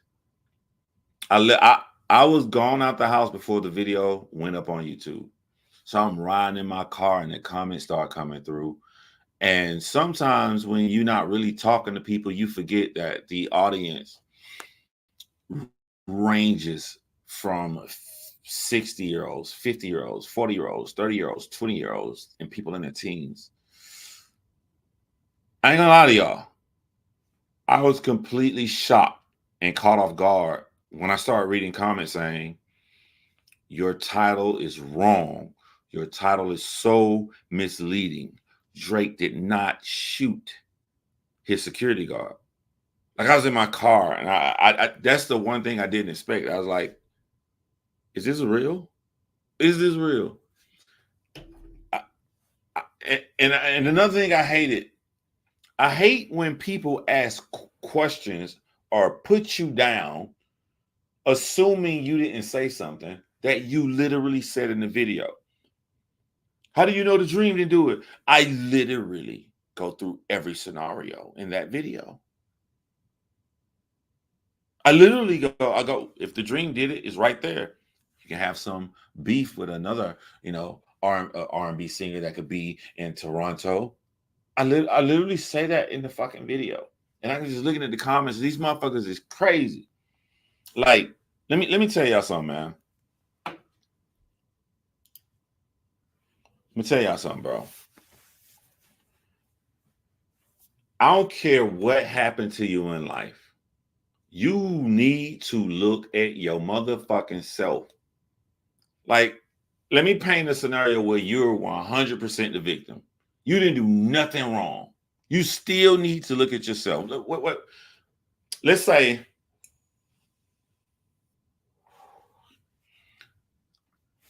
man, the last 3 girls I dated cheated on me, man. Okay. You've been a great guy. You did nothing wrong. And they are the bad guys. 3 different women cheated on you. They're the bad guys. You know what you can learn by looking at yourself? How? Because those 3 women ain't going to the future with you. You're going to the future by yourself, and you don't want to get hurt like that again. So you need to ask yourself, what is causing you to choose women that cheat on you in a world full of women that don't cheat? That's all I'm trying to teach. That's all I was trying to say in the Drake video. Like, bro, what the hell got you sitting up here with hundreds of millions of dollars in your dream home and there's blood on your concrete? Go back and look at the actions that you did to cause everything in your life to culminate to this moment here. In that, when I put stuff out to other people, it's only because I do it to myself. I don't give a fuck what happens to me. I go back and assess the situation and try to see what I could do to fucking not be in this situation in the future. But I keep forgetting that I'm living in a world like John. These motherfuckers are just stands, and some of these people are hurt that the person that they wanted to win a rap battle is not looking so good. John, but the red pill is life. All women are terrible and bad and awful. Because of my 1-3 bad experience, I mean all women. No, anybody that does that is still hurt going through PTSD. The problem is when you still hurt, you should not be in a relationship. You should wait until you're finished. But a lot of people are selfish. They're selfish. If you're in a relationship and you dated 3 women and all 3 cheated on you, then when the 2 women cheated on you, I know you felt a certain way about it. So why did you get into that 3rd relationship? You should have chilled until you was healed. If you think that all women are bad, that's something wrong with you. Because most intelligent people know that you can't say everybody do anything. You can't say all white people do this. You can't say all black people do this. You can't say all men do this. You can't say all women do this. From just that generic statement right there alone, you should know that there's something wrong with you right now. And what would it take for you to not have this false idea that will lead you to do paranoid actions in your future relationships? And maybe you, who are not healed doing these paranoid actions in your relationship, stressed this woman out and she went and did some fucked up shit and cheated on you. That's all I'm saying. So to sit up there and say that none of Drake's decisions led to that occurrence happening right there, that he can take any ownership of, that man bleeding in the hospital like that, you're just wrong.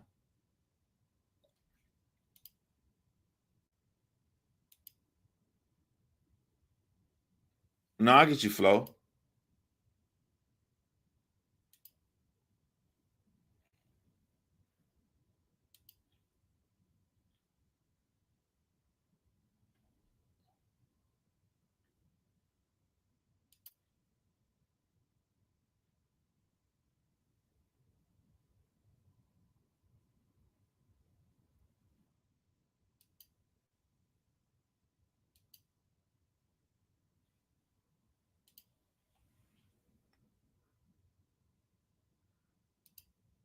Somebody faked something. Who faked what? Oh, they didn't watch the video. Yo, hold up, bro. Hold on. Let me fry some people right quick. This shit was mind-numbing today. Let me see, can I fry some people right quick?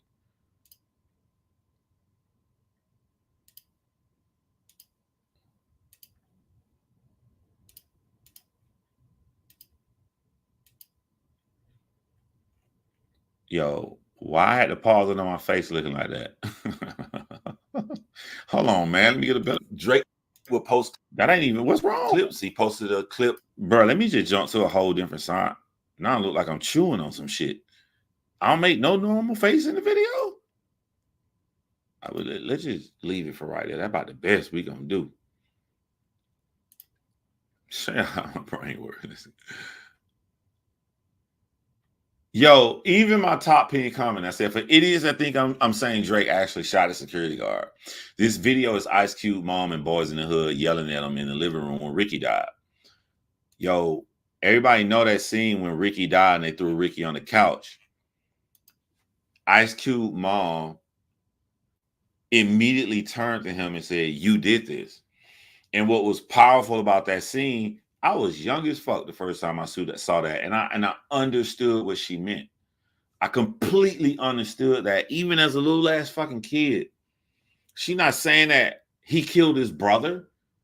She's saying the lifestyle that he lived, the lifestyle that he involved himself in, led up to these actions happening to her other son.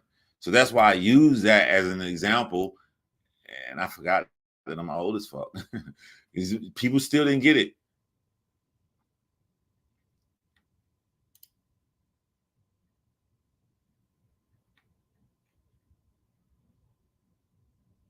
Shout out to you guys who try to take up for me.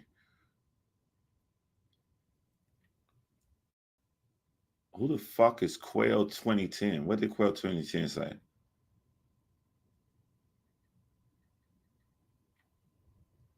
Bro, instead of putting in the title Drake did this to his security, why not be a little sympathetic for the situation is all I'm saying. Like, you motherfuckers be leaving this shit. Always got just like some fucking bland ass thumbnail.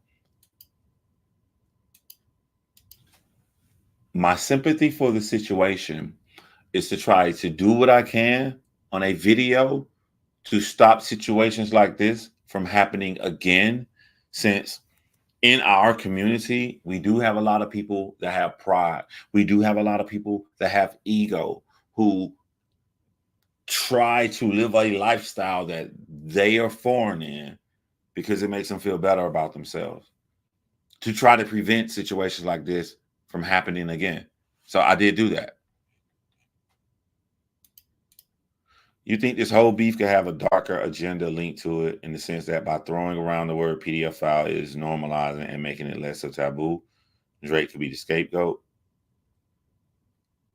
No, but I'm not a guy who really believes in conspiracy theories. In my head, a conspiracy theory is something that starts, the birth of a conspiracy theory starts at the absence of evidence, because if there's evidence, it's not a conspiracy. It's actually real. But I do think that, I think what I'm seeing on social media is that people don't care about nothing but the idea that they already have. The idea that they already have. I'll give you an example. If Drake, if they found a video of Drake doing PDF file with an underage girl, a typical Drake stan wouldn't be sad that this took place. So that means that a young girl was victimized. They would be sad that Drake is going to go to jail, which would mean that what Kendrick Lamar was saying was true, which means that Kendrick Lamar is a bigger victor over Drake. They wouldn't be caring or thinking about that fucking little girl at all. But if you would have asked them how they feel about a man taking advantage of a kid, they would tell you that that's bad. So they're telling you that that's bad, but their actions are, we don't give a fuck. We like Drake. That's what I'm saying. I believe that people just got these ideas and these people that they like, and they're just going to roll with it.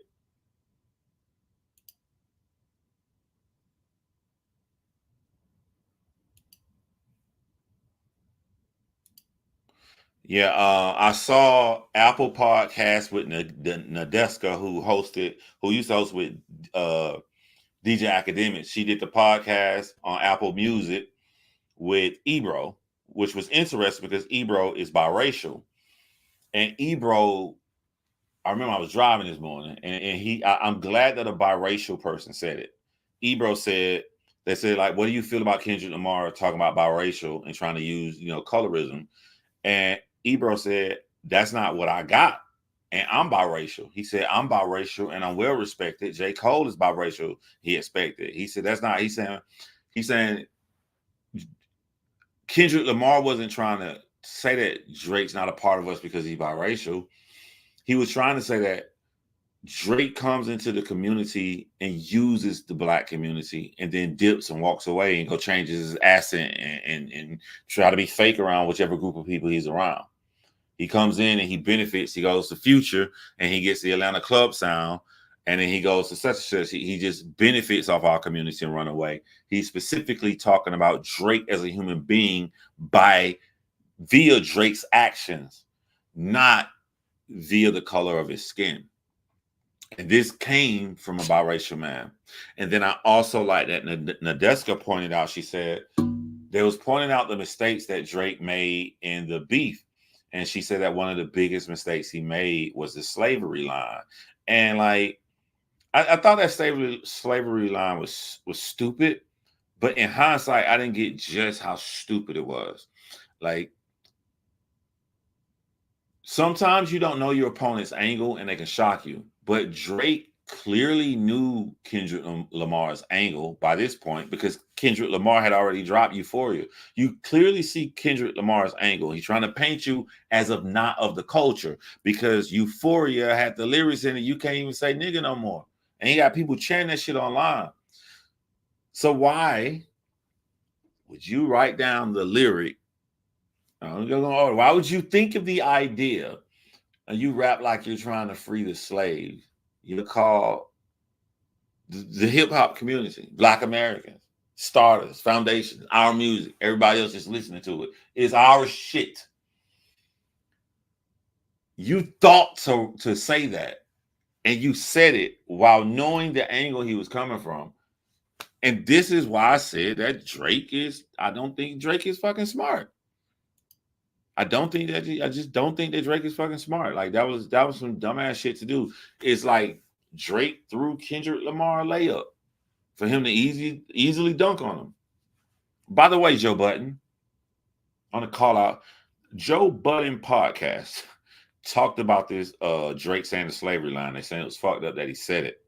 And when y'all gonna see when it dropped, when Joe Budden said that, what's the white guy? He normally behind the camera. Like right on cue when a group of black men are saying how offensive that line was, the white guy was like, oh yeah, I can see it in hindsight, but I liked it. I didn't have a problem with it when he said it. It was this cringe ass silence where I knew Joe Budden know, like, why would you say that if you're white? Why would you say that? And that's when you know somebody, like there's a difference between somebody in the culture and somebody viewing it from an outsider. Like that instantly hit us. But this guy's white on Joe Budden's podcast. It's just a line. I liked it, you know. Somebody explained it to me. I said, okay, that can look bad. That was a cringe. Joe, you should have checked him. You really should have checked him.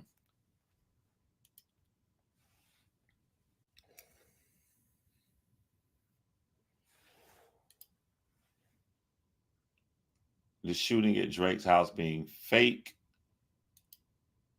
I don't think it's fake because this is why I don't like conspiracy theories. The shooting at Drake's house is really real.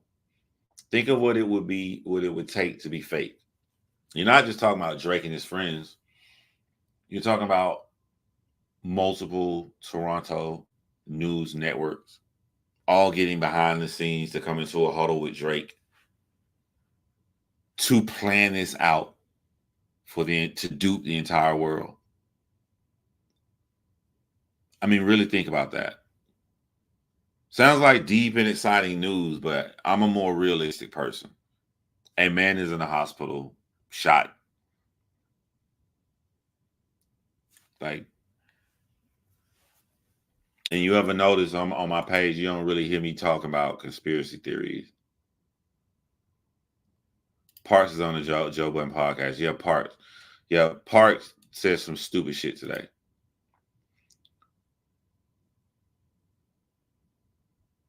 When Kendrick said the rabbit hole is deeper and he can go further, speculation on what could possibly be more damaging than the minor stuff. Y'all got to think this stuff that we talked about. Kendrick Lamar made us all laugh and say a minor. Kendrick Lamar told Drake he like him young. But these are generic statements. Kendrick Lamar never went into details, and that's what I think he was going next. Kendrick Lamar never mentioned Millie Bobby Brown. He never mentioned the girl and the matching necklaces and stuff. I think he was going to go and be more detailed. Now, Drake people are saying that Drake won, but they know deep down in their heart Drake lost by far because now they're saying like, Drake gonna come out again. Do you guys realize how fucking stupid it would be for Drake to make a song right now? Do you know how fucking stupid that would be? Not mind you, not the other 5 songs Kendrick Lamar hasn't brought out yet. But look what just took place. Kendrick Lamar said, "I hate when I talk about guns." I forget the whole line, you know, but everything Kendrick Lamar said came true all the way down to the shooting. What do you somebody as intelligent as Kendrick Lamar has all this new shit to clown Drake about? Y'all really think it would be smart for Drake to make another song right now? Oh, also, my thoughts are coming to me now. I think DJ Academics fucked Drake up on that last song. I explain why. DJ Academics had been preaching that Drake is damned if he do, damned if he don't. If Drake doesn't defend the allegations, he's damned. If Drake defends the allegation, he's damned. Drake secretly watches DJ Academic streams, and I think that he kind of looked at DJ Academics as, oh, he got the youth. You know what I'm saying? So let me go with that angle. And I'm just going to defend myself and the Heart 6, right? That was the wrong thing to do, to defend themselves. And the error that Drake made is that, like, and I'm not even trying to be funny, like,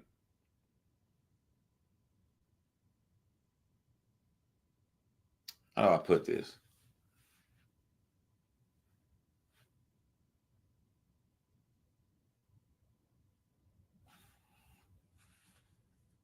I'll just say that, like, Act hasn't been in a battle or like you can be intelligent on certain things and certain things that you have to experience, because everybody knows you don't waste a bunch of fucking lines in a diss record defending yourself. And then the proof is right in your face. He made you believe that you damned if you do, you damned if you don't. How are you damned if you don't, if Kendrick Lamar has been don'ting the entire time? Kendrick Lamar ain't defended shit, and don't nobody give a fuck. Nobody don't care. Like he ain't said one word. The only time you heard Kendrick Lamar is in the music. You ain't seen him outside. You ain't seen an interview. You ain't seen a soundbite. You ain't seen a meme. This man ain't defended shit. This man I hate Drake. I'm only doing offense. I hate Drake. I'm only doing offense. So if your opponent not defending, so why would you spend half your fucking song defending yourself? Because you listen to someone who really hadn't been through it to know what they talking about in the rap beef. So I think that fucked them up. I love 616 in LA. I love how a lot of people are missing that. They say it take a long time in 616 LA for Kendrick Lamar to talk about Drake. Does anybody know why? I don't want to repeat some shit, but like, does anybody know what Kendrick Lamar was doing? He was doing 3 things in that song. I don't know if it's common knowledge or not. I'm old. I don't know what y'all know out there. Does anybody know the 3 themes in 616 LA?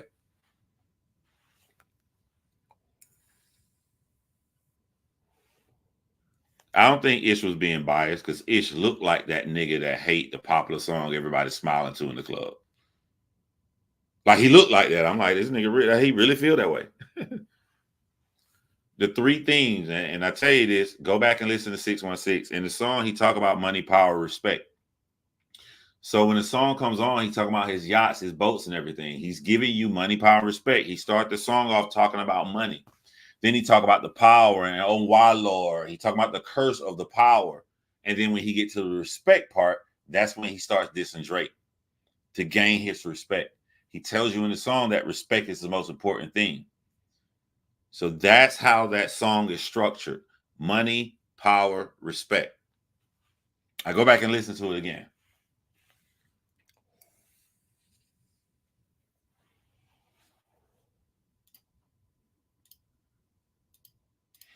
Yeah, now Mal was tripping. He was just straight tripping, because like all these niggas say the same thing, man. Like, and who did that shit today? It was a popular person. What's that white dude that be with Charlamagne? Really popular comedian. Like they'll all say, they'll all say, we're gonna discredit Meet the Grams because Kendrick lied. Well, then you got to discredit Family Matters. If you throw out Meet the Grams, then you have to throw out Family Matters, because in Family Matters, when he did Kendrick Lamar, it was about beating on his wife. There's no evidence of that. The same is Meet the Grams, about the daughter. He also talked about Kendrick Lamar not being the father of his son. So if you throw out Meet the Grams, you got to throw out all of Drake diss songs, because Drake just said, as we know right now, lies. I'm trying to think of who I watched today to where there was like, they said that, I got to take out points because Kendrick Lamar lied. And then they caught themselves and like, Drake kind of lied too. But they didn't retract their statement about throwing the song out. How can you say, well, Drake lied too, but then you still stand on, we're going to throw out one Kendrick Lamar song, when both of them are making claims without evidence on the other one?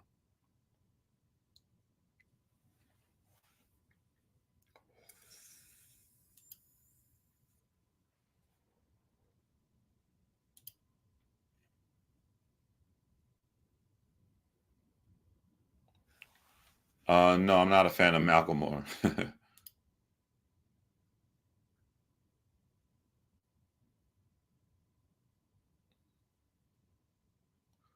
Drake is a fan of a soccer player. He took pictures with the team, and then what happened?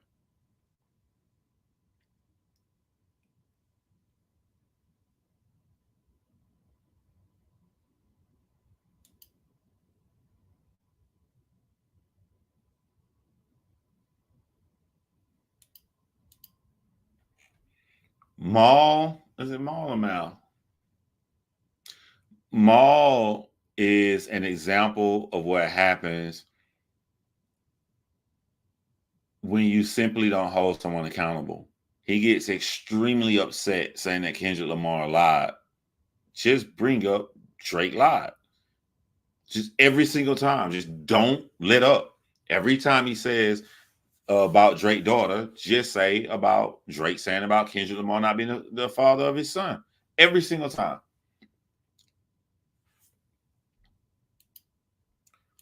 Yeah, we discussed this. That's not true. They did not press Kendrick to stop to make a public apology. Well, you know what? I ain't gonna even say that. It was reported by TMZ that that whole story was false.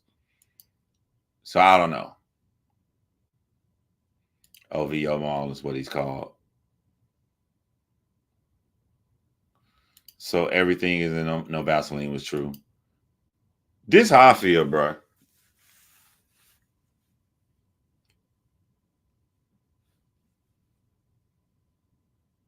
The person that used the insults and the breaking down of the other person's character in the most effective way,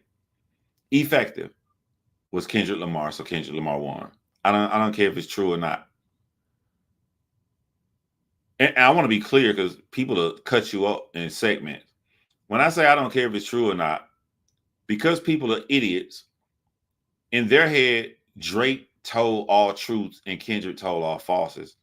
So they're thinking that I'm being biased for Kendrick when I say I don't care about truth or lies. But in reality, both of them niggas is saying shit that's unconfirmed. So when I say I don't care about truth or lies, I'm saying I don't care if either of them truth or lies. I'm looking at all the information in totality, how they delivered the information, the bars that they said to each other, and who affected the other person the most. Kendrick by far affected Drake the most. Got that nigga to sound like he about to cry on a fucking track. So, and then someone they want to throw up this thing because it's subjective. You can't debate something that's subjective. They want to throw up and say, well, the one category Drake won, he out-rapped Kendrick. How? Kendrick did every cadence possible. Each song sounded differently, and Kendrick had the hottest bars. Like, just go more detail with these niggas. Don't just tell me Drake out rap Kendrick. Go bar for bar. Who had the better bars? Who had the most memorable bars? Who had the most powerful bars? If Kendrick had all of those, how can you say Drake rap better?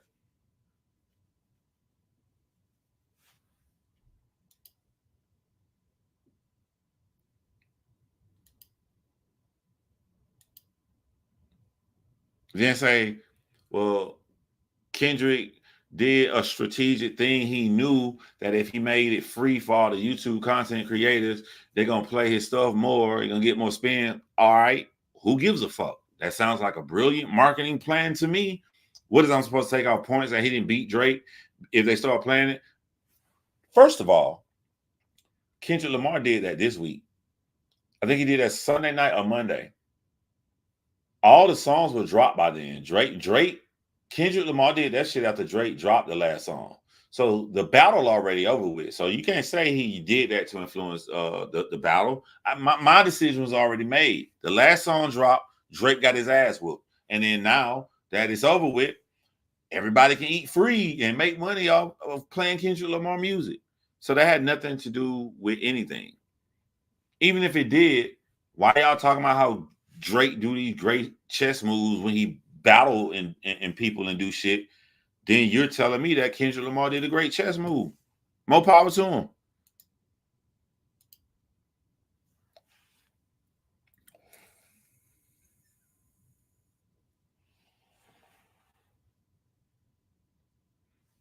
And you better hope, boy, I'm telling you right now, if y'all talking about if Drake daughter real, that's a nail in the coffin.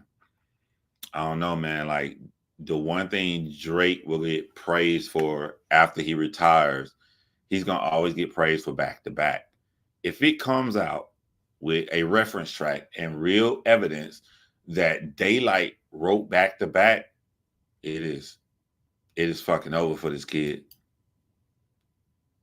It is over for this. If they find out that Drake has a daughter, two things will happen. The Drake stands, because we don't give a fuck. We already give Kendrick his credit for Meet the Grams, but Drake stands will have to give him credit for Meet the Grams, and then he's gonna get picked on for doing the same shit twice. They're gonna laugh and clown him. But if a reference track come that Daylight wrote back to back, he's gonna get clowned and then rejected. Drake is in some serious trouble. This is what I'm saying. How the fuck can y'all say Kendrick didn't win this battle when, like, let's look at life changes. We're going to do both guys. Prior to this battle, Kendrick Lamar was chilling in his house in New York eating Fruity Pebbles. After the battle, Kendrick Lamar sitting in his house eating Fruity Pebbles. This is some real shit. Cut this shit up, make me put in a short video if you want to, I'm about to say. Prior to this battle, Drake finished the biggest rap tour in history. Drake had, if it had only been like a week or 2 weeks max, that means that Drake would have already got with his travel agents or whoever he get with, and his vacation would have already been booked prior to this. So prior to this, Drake's supposed to go on vacation, live out his best life, come back, everything good. That's not what happened. He came back, got into beef with Kendrick Lamar, and from getting in this beef, he has put in jeopardy his $400 million contract with the record label, the biggest contract from any rapper in history, because his product could be severely tainted by what took place. Drake, prior to this battle, had issues with his neighbors who did not want him there, but they had no real concrete thing to kick him out of the neighborhood. Now, due to Drake deciding to join this battle and make all these songs against people, someone has been shot on his property, which I would think in a $100 million community who's looking to kick you out, and now there's blood on the concrete on the street with news reporters, along with the complaints they had prior to this. Drake may be in trouble of selling his home. So $400 million contract may be in trouble. the home may be in trouble, and the massive severe hit to his reputation, along with everybody digging up each occurrence or conversation he's had allegedly with 14-year-old little girls by the time they turn 18 years old. That will pretty much last forever. All of this took place. All of these negative changes for Drake took place from this battle with Kendrick Lamar. And on Kendrick Lamar's side, he's still at home eating Fruity Pebbles. Still at home eating Fruity Pebbles. Yeah, let's look at the positives that happened while Kendrick is at home eating Fruity Pebbles. Kendrick, at the Spotify single day rap streaming record on Monday with 6.5 million listens in one day. And then Tuesday happened and he broke that record. So where Drake was number one, Drake is now number 3 because Kendrick is now number 1 and number 2. This motherfucker is acting like me in 2K. Nigga be playing 2K. You beat Wilt Chamberlain record, I score 103 points. Then I play again, score 109 points, and then they show the records. My name number 1, my name number 2, Wilt Chamberlain number 3. It's breaking shit back to back. He broke his record back to back. Man, I be here. Hold on. I posted this shit. Let's see how many records Kendrick Lamar has broken. What I post on my Facebook page. I'm gonna read off all of these records right here on the screen right there, y'all. All right. Kendrick Lamar's Not Like Us opens as one of the biggest moments in hip-hop history. Number 1 on Apple Music in 40 countries. And this includes the city of Toronto, by the way. Number 1 most streamed song in the world right now. It will debut number 1 on Billboard. It will be Kendrick's 4th number 1. It's the most streams ever in a single day for a solo rap song. And then he broke that again today. Most streamed rap song ever in a single day in the United States. Biggest streaming day for a rap song on Spotify in 2024. Most views in a single day for a rap song on YouTube in 2024. Second biggest streaming day of all time for a rap song on Spotify with 11.8 million. First rap song to receive 11 million streams outside its opening day in Spotify history. This means they didn't even do this the first day. So that means it's like the trajectory isn't going down. Will be the first rap song to go number 1 with a shortened tracking week. Kendrick Lamar broke all these records, and that song has only been out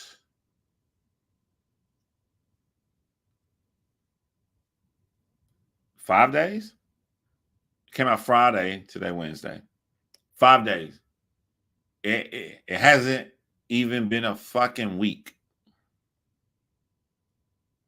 So that's why when I go live, y'all hear all these Drake stands all over the internet. I have 155 people watching me now. All 155 aren't rooting for Kendrick. There's some Drake stands watching me.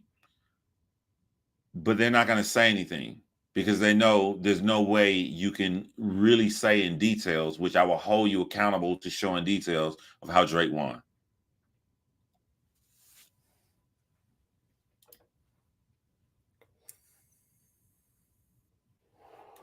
I'm glad I never heard Family Matters. Somebody made a YouTube video with only the last part of Family Matters on it. I listened to that today. That shit, I like that shit. I thought that Drake was killing it. I didn't have a problem. I didn't like the beginning when he was dissing Kendrick on the same beat as Push-Ups, I think. It was a continuation to that. I mean, that was okay. It wasn't bad. It was regular. And then the beat changed for the second beat. He started dissing everybody else. I like the cadence, but I didn't give a fuck about him dissing everybody else. I think anytime Drake mentions Rihanna, he looks weird. You know, like that girl with her man and they happy. They're not giving a fuck about you, bro. It just looks weird. Come across as weird. Oh, and also too, like the creep Metro Boomin. Like y'all not giving that guy credit. This dude is trending on Twitter again today. He was like number 3, not for the crazy fucking statements he made, but his song. Like BBL Drizzy is getting mad play, especially on TikTok. That shit may go down in his history right now. The first producer to do some shit like that. Yeah, Family Matters was his red button. Drop Family Matters, go on vacation, ride off in the sunset. He just wasn't prepared for what Kendrick Lamar was dog walking him to it. Here's something else too for Drake to be claiming that he set Kendrick Lamar up. If you go back and listen to Kendrick's songs, Kendrick was the only one prophetic and set Drake up. He told him, I know exactly how you're going to come. You took Mr. Morale and you're going to use that shit and try to paint a false narrative. He told him exactly how you're going to come. He warned Drake, do not talk about my family. As a matter of fact, he didn't even take like personal jabs in Euphoria, which is a dope ass fucking song. He was warning Drake. Drake had the option to not do it and he did it. And then he showed him, I'm going to go lower than you. He told you I would go lower than you. He's been prophetic the whole fucking time. And if you had someone feeding Kendrick Lamar false information, like why you let your plug who's supposed to be setting Kendrick Lamar up, like name the song, Meet the Parents, 30 minutes after you drop Family Matters.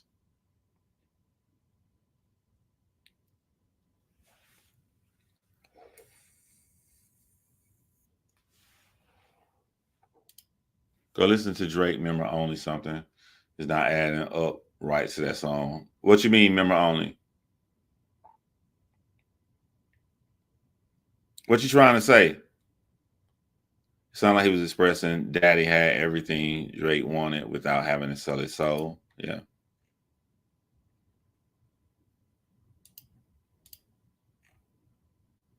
Oh, here's something. Remember we talking about the lasting effects from this? I forgot to say one thing. So let me put it together to show you how Kendrick Lamar fucked Drake up. $400 million deal could be in jeopardy. His home could be in jeopardy because I can. You're not gonna tell me that these rich motherfucking people, his neighbors, not gonna band together now that they got a concrete occurrence that happened at Drake's mansion to get him the fuck up out of there. I don't know if they're gonna be successful, but they're damn sure about to try it now. That's gonna happen. They are going to attempt to do that right now. So that's the home. That's $400 million thing. Now I want y'all to really think about what I'm about to say. Drake wasted money on a vacation he never went on. Drake got everything planned. You hear it in the song. Drop Family Matters, go on vacation. But Drake dropped Heart 6 Sunday, Cinco de Mayo. Drake had to write that. And he had to answer everything Kendrick was saying. But when he was getting ready to go on vacation, he hadn't heard Meet the Grams. He hadn't heard Not Like Us. So his bags are packed. Both of them songs drop. Motherfucker didn't go on vacation and take no microphone with him. And also, when the shooting happened, Drake was in Toronto. He was there. Drake was there when the shooting happened, and Drake had to write and record his final song. Both of those things together, it lets me know Drake canceled his fucking vacation. Kendrick made that nigga cancel his vacation.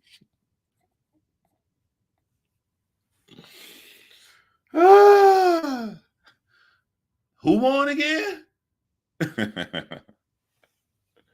Who won again? He made a nigga cancel his vacation.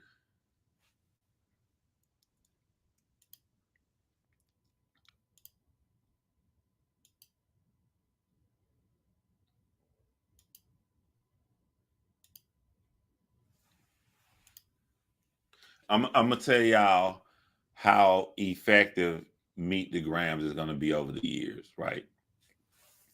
Whenever people sit down to discuss this, and let's say somebody, because even 15-year-olds listen to this shit. So let's go younger than 15. Let's say somebody 11 now. So they're 11 years old. So in 5 years, they're gonna be 16. You know, you listening to rap heavy at 16. At least I was. So they're gonna be around somebody, and you remember that fucking Drake and Kendrick Lamar, and they're gonna be talking about it. And the first thing they're gonna talk about when they're gonna play the song, like play, let me hear the song, let me hear what happened. And play Family Matters. And then they're gonna play Not Like Us. Because Not Like Us, with the beat and everything, Not Like Us is going down in history just like Tupac Hit 'Em Up. Just that popular. And just like the beat of Tupac Hit 'Em Up is timeless, the beat of Kendrick Lamar's Not Like Us is timeless as well too. So they're gonna play that. Which the genius part of Kendrick is that the hard-hitting bars are more simple than Drake's. So someone who you just told about this beef and they listen to these songs for the first time, they're gonna be laughing, Minor and all that stuff, with how Kendrick simplified it for that song. Then after they hear those two songs, I want y'all to think about it now. For someone who hearing this for the first time years later with no bias, they just listen to some diss songs. Imagine you play a non-biased person this 4-verse dark fucking song, Meet the Grams. That shit is gonna go down as genius. Meet the Grams is gonna go down as the second song you play. I don't think Euphoria is gonna go down as the second song. I think the second song you play for someone who's trying to learn some rap history and shit, and when they hear that shit, it's gonna be like, because there'll never be another diss song like Meet the Grams. This motherfucker made an independent murder film in music form. He made an independent murder drama in music form. In storytelling music form. That's gonna be the second song people play out of this. Mark my words. That's what's gonna happen to Meet the Grams in the future. That shit is gonna age even better, like fine wine, because it has its place in the storytelling for the next generation when they learn about this. Just as my generation had to let people know what the little details that led up to the Tupac and the Biggie shit. And then after that, because Drake ain't even got 3, bro. He ain't got 3. So then after that, you done heard this amazing dance track that's gonna make them laugh and shit. Then they heard this dark shit like, wow, whoever this Kendrick guy really went the fuck in. And then they're gonna play Euphoria. Euphoria that has a little bit of both of what Not Like Us and Meet the Grams have. It has the hard-hitting bars that someone can easily catch, but it also has that grimy, dark shit at certain points when the beat drop. I hate the way that you walk, the way that you talk. And this person just heard Meet the Grams. So even if a Drake stan hating on it now, they won't be able to hate on that shit as it ages in time.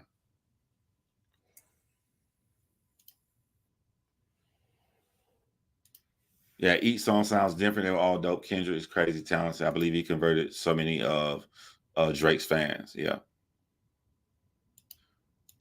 Hard Part 6 has twice as many dislikes than it does likes.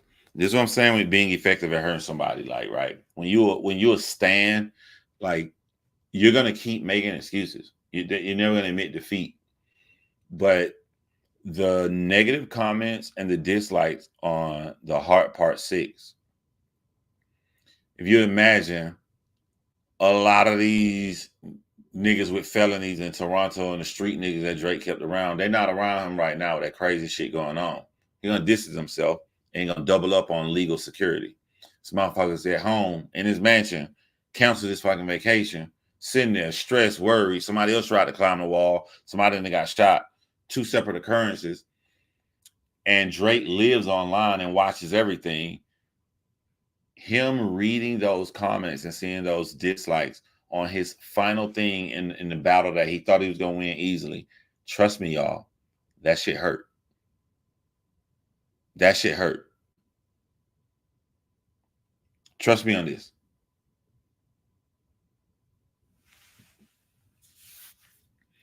With the apology tour work for Drake this time, like he did with Pusha. If he ever does an interview, he knows they're gonna ask him about this beef. This is what I think Drake gonna say. This is what I honestly think. This is what Drake gonna do. I might be getting this nigga an idea right now. He gonna say, well, it wasn't fair. I mean, just think about it, right? Like he got with the Tupac estate, so I had to take down Taylor Made. So now he has the 616 LA out, which it was kind of his setup song to go against mine. I can't even put out there, and then he just lied. The entire song you have to throw away when it comes to Meet the Grams. What the fuck is that? And it was just so pathetic. Like he just tried to come back and try to hide it instead of answering the real questions. He tried to just drop some fucking dance song. I just feel like, even though he tried to do that little stupid shit, I'll give him that. So he'll have one, but family matters and push-ups. So I think that I came out of that 2-1. What about your last song, Drake? I think I came out of that 2-1. But aren't you forgetting songs? What do you think? What do you think about all the dislikes and how people just didn't like your reply back on your final say so in the series? I mean, by that time, it was, Kendrick did his stupid shit and tried to disparage my name like I'm not inside some stupid fucking culture that I don't care about those niggers. My people. So, of course, once you do that to me, they're going to go and dislike it. But it was just a bunch of bullshit. Just a bunch of bullshit. That's what I think Drake going to do when they do 2 years from now when he do a sit-down interview about this shit.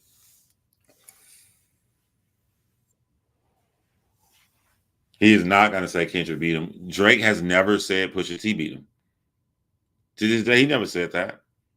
He said he had a hard-hitting song, and he let some people hear it, and he just did not want to go that dark and that evil, so he didn't drop it.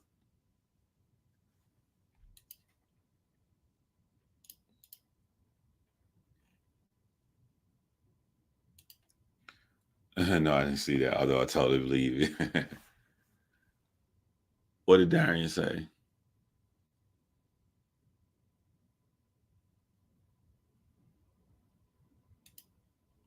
I'm going to check it out. Do you see the guy that's in Kendrick Crew saying that there's validity of a daughter out there? So how I feel about the daughter is the same way I feel about Kendrick's son. Like, show me evidence there's a daughter, then I believe it. In my head, there's no daughter. And in my head, Kendrick is the biological father to his son. You show me some DNA, some shit that showed me Kendrick not. Okay, cool, you didn't lie. Show me proof that his daughter exists. But I tell you, though, like, some dope shit, if there's validity and Kendrick Lamar has it, that there really is a little girl, or like he got with the mom and shit, and say, like, this little girl looks exactly like Drake, I make a new diss song, and I go shoot the video, and then I'll have the little girl and the mom in the video with me. And I would show the DNA test that my son is mine, and I'll end the video saying some shit like, here's my proof, Drake.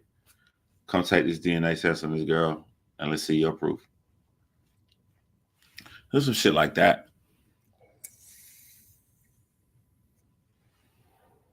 Yeah, he fucked Wayne's little girl. Not Wayne's little girl. He fucked Wayne's girl. There's a news report of the woman. Have y'all seen a news report of Wayne's girl? Type of one if you have not. I'll see if I can find it for you.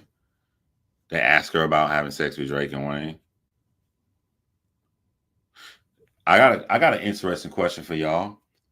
When Kendrick Lamar album come out in June, do you think he's gonna name it the Heart Part 6 anyway, thereby boosting Drake views because people getting the names confused? Or do you think, I mean, I think that's kind of genius. That's probably one of the best things that Drake did, like strategy wise, because it gives Drake a W either way on the topic of that song. If Kendrick Lamar names his song the Heart Part 6, it gives Drake the W on that name because it's going to boost Drake's numbers. If Kendrick names it the Heart Part 7, then Drake's going to sit home and smile like, bitch, your shit fucked up. You had to go from the Heart Part 5 to the Heart Part 7 because of me. I thought that was a genius move. Dirty as fuck, but ain't no rules in battle. I thought that was strategic.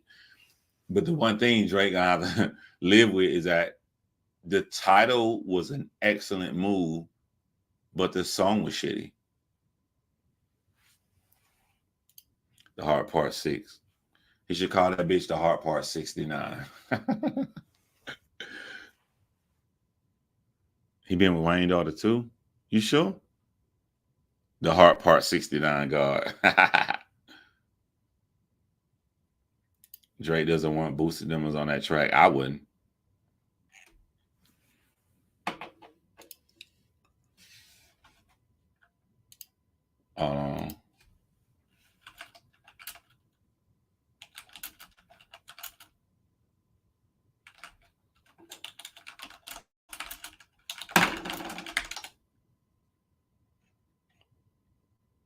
Here it is right here.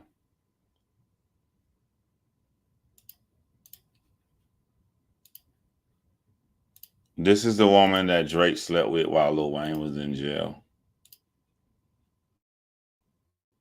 You are Tammy Torres. Yeah. You were the one Lil Wayne wrote about that while he was in jail, had a little fling with Drake. See, okay, first, I just got back into the country. I don't know what Wayne is talking about, but if he does decide to come out with whatever, I would have the real story. I would have to say the real story. I'm cameras here. Absolutely, but it would be at a better time. Not right now. Is there anything you can tell us? Do you prefer the company of Drake over Lil Wayne or Lil Wayne over Drake? That would be the story that we would talk about. We would get more in detail. All right, ladies, thank you. Nice to take care. Heartless. They don't be caring about shit. Heartless. Give me that clout. Even back then, give me that clout. Thought that shit was funny.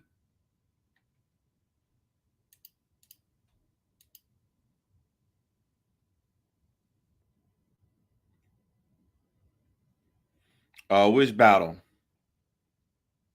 That she's older now. He changed it to Not Like Us. Changed what to Not Like Us?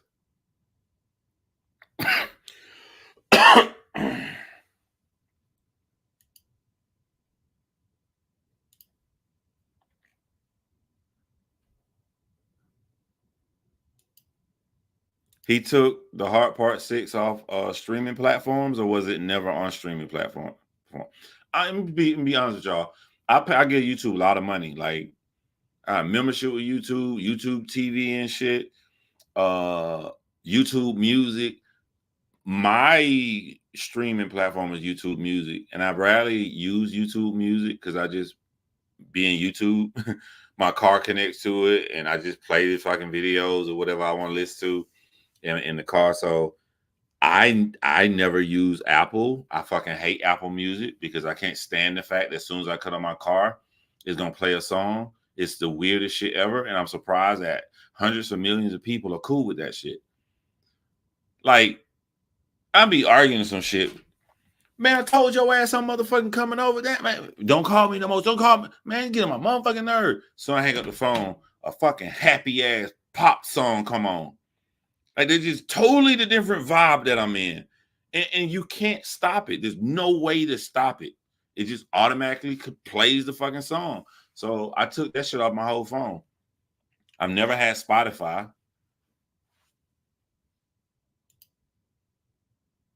How the fuck are y'all cool with Apple Music, bro? I don't think he got cleared to use Aretha Franklin song. So his two songs that he have out on platforms are Push-Ups and Family Matters. That's it, right? And then Kendrick Lamar has on streaming platforms Euphoria. He doesn't have Meet the Parents. He doesn't have 616 in LA. He has Euphoria and Not Like Us. So Kendrick only has 2. Am I missing one? Euphoria, Not Like Us, and I guess the Like That song.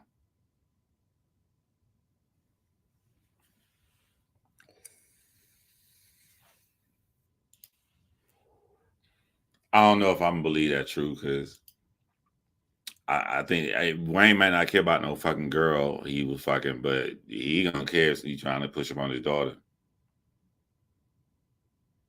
Yeah, I do think we're gonna get the Kenny album. Yeah.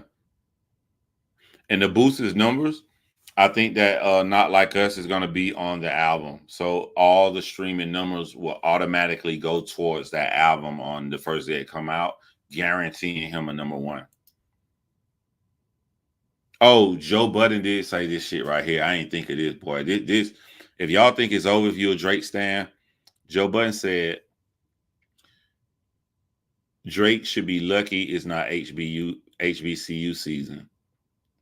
And then they said, nah, HBCUs, they're going to play that shit anyway. So when college football and all that shit start back, just think about the horns and everything and the beat Not Like Us. Not Like Us sound like the #1 summer marching band song. Do y'all have any idea how fucking often this shit going to be played by marching bands? Like Drake got a long ass time before he get rid of the hunting curse of Not Like Us. Kendrick is renaming his new album Not Like Us. Is he for real? Is that confirmed?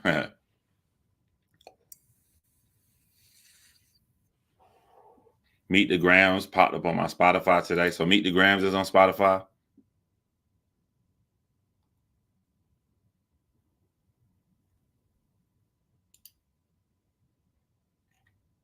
I can't wait to see the new Alabama Crimson's Tide score a touchdown and the band plays that Not Like Us.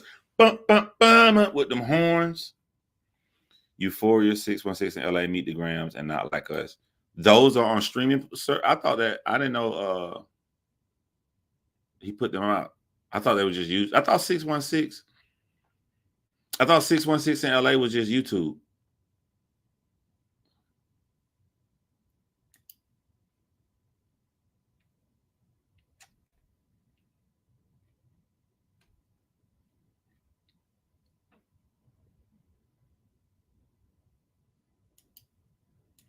Oh, the album was never gonna be Heart Part 6. Nah, I was saying the next series, is he gonna name the song the Heart Part 6, or is he, he gonna name it Heart Part 7?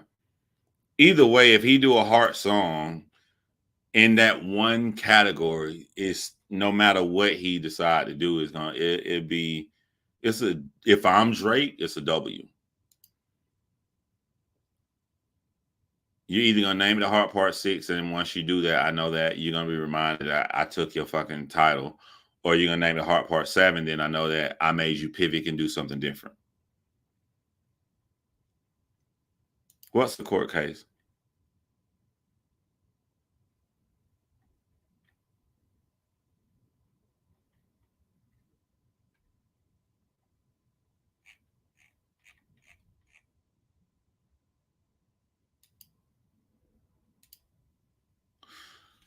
Y'all ain't gonna like what I'm gonna say. I actually like the Taylor Made song, but even with me liking the song, the strategy, because that shit was dark. Like he put some pressure on Kendrick ass. Even with me liking it, you want to be effective to the most people possible, and the majority of the people, they wasn't feeling him using that Tupac. So strategically, I would say that Taylor Made, even though I like the way it sounds, I would say overall it was a bad idea. If the majority of the people not feeling it, it was a bad idea.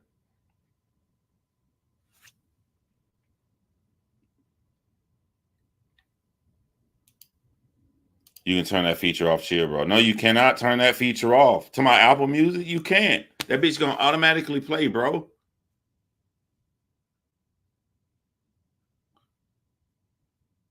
far as I know, on Spotify, the only tracks that are available are Like That, Euphoria, and Not Like Us. That's what I thought, Jake. That's what I thought what Jake said.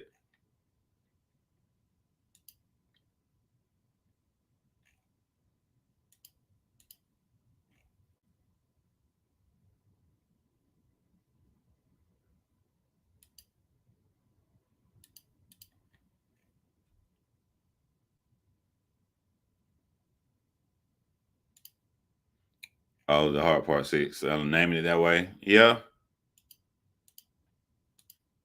Ooh, John Taylor made. Yo, when he would, first of all, I like Drake cadence. And as someone who do lyrics, it's hard to take one sound and rhyme it the whole verse. He rhymed one sound all 3 verses because following through.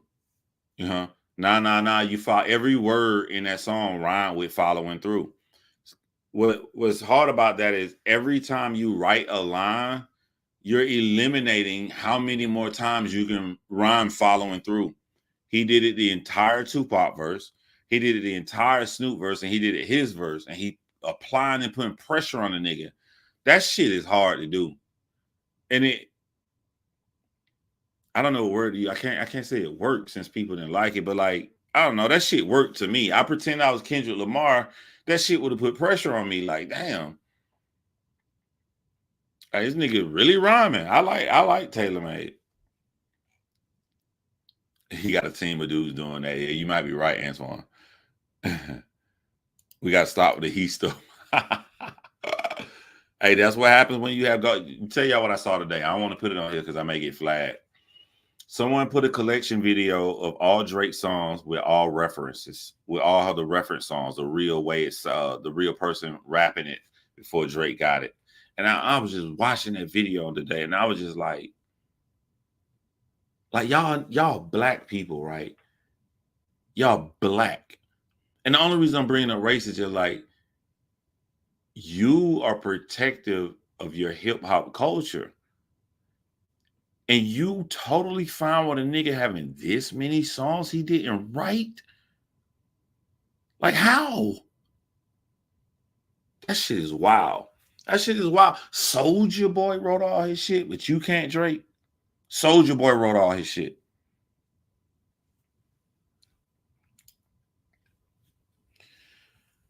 So, Jake, I felt like you. But I was wrong. I thought Not Like Us was his fun song, and his nuke was Meet the Grams.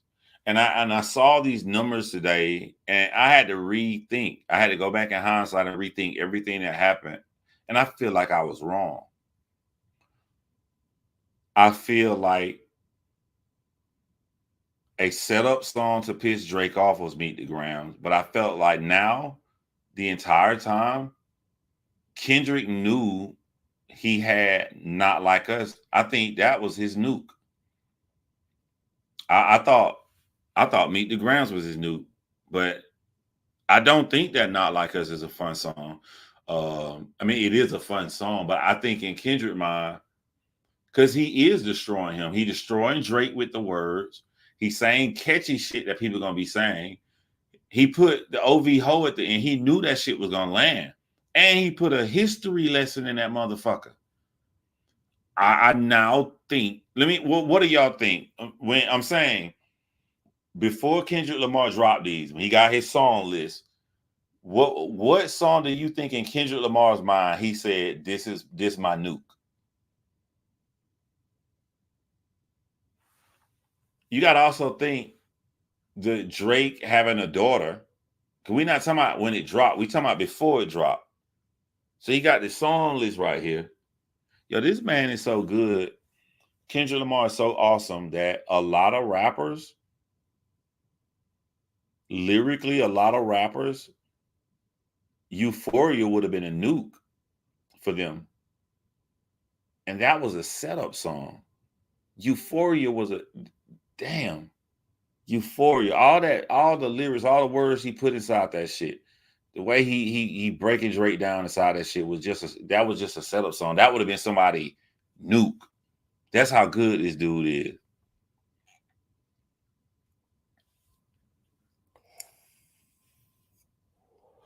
I don't know. I'm still conflicted because the fact that he didn't know how the world would take him saying Drake had a daughter. So I half of me thinks that Kendrick thought Meet the Grams was going to be his new, and one half of me thinks that he knew They Not Like Us was going to be his new. I don't know. I keep going back and forth. I know for a fact Drake thought Family Matters was his new. He thought that was it.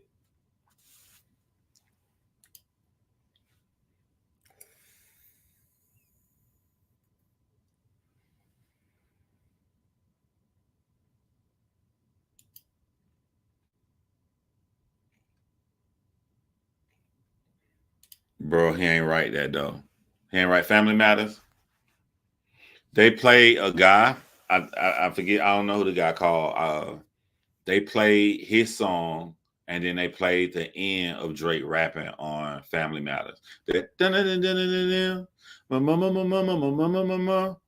And wow. I mean, that shit matched cadence for cadence. We're in the same words, but cadence for cadence, that shit matched.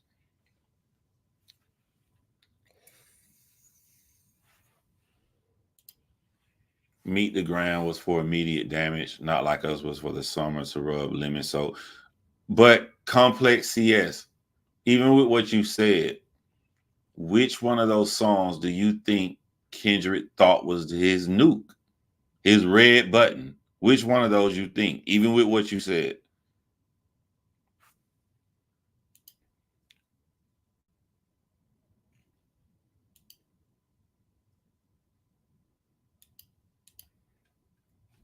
I think Not Like Us is the nuke because he put on for the West. He said in Euphoria that he felt like the game industry wasn't rocking with the West. I think Not Like Us is the anthem for the West. Yeah. I think, you know, personally, with him being from the West, like it would make me feel personally great with a city I'm from being so small, Macon. Like you say, you're from Georgia, everybody think you're from Atlanta. I would love it, the whole world cheering a Macon song. But like, to me, it kind of takes away his success by calling that a West and playing people in the club in the West, because I don't think that Not Like Us is just the West. I think Not Like Us is loved around the whole fucking world. Like on my Facebook, my friends are DJs and shit. Like they showing they clips of what's going on in the clubs in Atlanta. They going on the clubs in my hometown. The motherfuckers is dancing to that shit just like they are in the West. And I get what you're saying. I get it. I get it's a West Coast sound. They united over there. I'm happy that they happy. I can feel the joy, but I just feel like Not Like Us is just so much bigger than just the West. I think it's kind of taken away from them. Like, oh, you just only got people on the West Coast. That's not fucking true. That song come on in New York, they're gonna go crazy.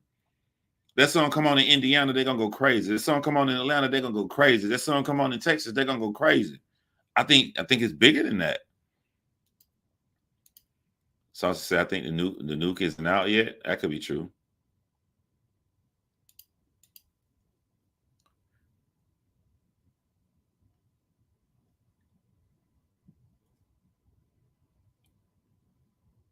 Please explain to me the grams. Yeah, that's what I said earlier. Please explain to me the grams. It doesn't make any sense. That's what I'm saying. Like, why would they trick Kendrick but give him so much information that would allow him to make, title it Meet the Grams right after you drop Family Matters?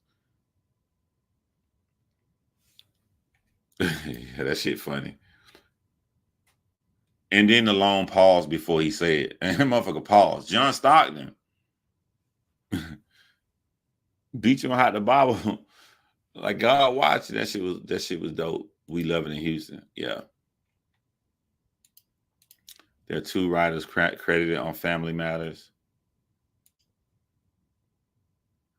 If it comes out with a reference track that my boy Daylight wrote back to back, like, Yeah, I don't believe Drake. Anything that sounds good, I don't believe Drake wrote it. I'm telling you, some of y'all will disagree. Daylight writing back to back will hurt Drake's career worse than if Kendrick proved that he has a real daughter. He has a daughter. Proving that he has a daughter only adds a fourth exclamation point already to the 3 exclamation points that Kendrick already won. And a bunch of motherfucking skit videos and people picking on Drake. But if Daylight wrote, and what people are saying, one of the hardest diss tracks ever, that he, think about what it means. Meek Mill said that Drake has a ghostwriter, so he don't respect him. So then Drake goes and get a ghostwriter to write a dissing Meek Mill. That's what that would mean.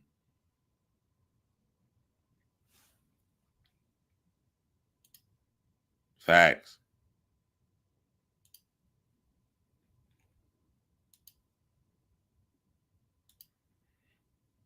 Yep, facts. Yo, Wild accepted, but he rolled on his ops while repping the home team. Facts, man. Appreciate the donation. Yeah, facts, man. I'm happy for him that listen, y'all.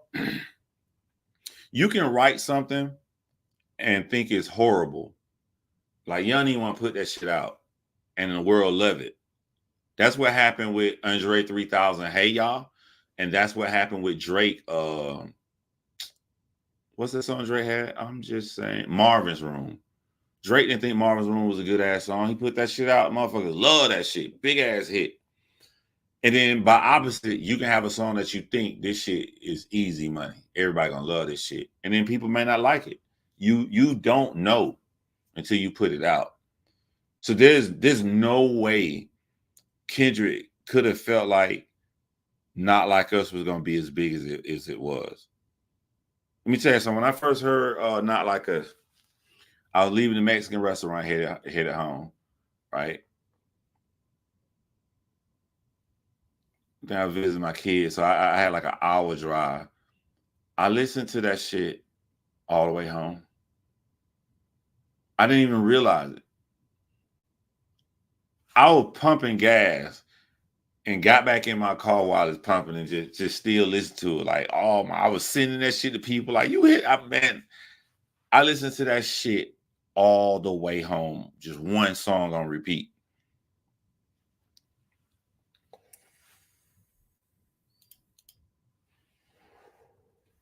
It's been too long for that Daylight claim. Duke is going to studio tomorrow, record back-to-back tomorrow, put it out and say that's a reference rap. How we know. One thing that's leading to me thinking that it's fake news. I don't know if y'all saw old videos I made on this page, but I've been in the battle rap community. I know Daylight. You know what I'm saying? I hung out with Daylight. Nigga rolled around me in my car all day one time. He came to visit Atlanta. Drake threw a big ass battle rap event, if I'm not mistaken, 2 years ago. I think it was in 2022. They was cool. Daylight made that song. When did Daylight make that song revealing that he wrote back to back? Because there's no way Drake would be cool with him after that unless Drake like, you're a silly motherfucker because you just trolling. So the fact that Drake cool with Daylight, it leads me to believe that Daylight did not write back to back and he just trolling.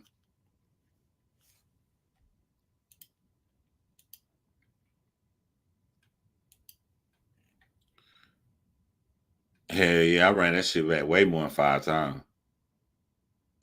Everything was perfect in that song. Like even when he said go. Like I be dancing to it and he say go. Just even the way he say one word, just the way he play shit, like everything was wop, wop, wop, wop, wop. I'ma fuck him up. Wop, wop, wop, wop, wop. Let me do my stuff. Everything, that shit just once in a lifetime, everything land perfectly.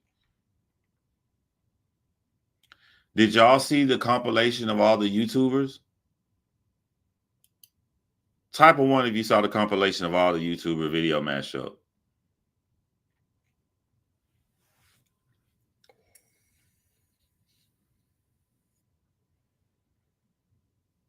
Yep, I saw that interview when he warned him.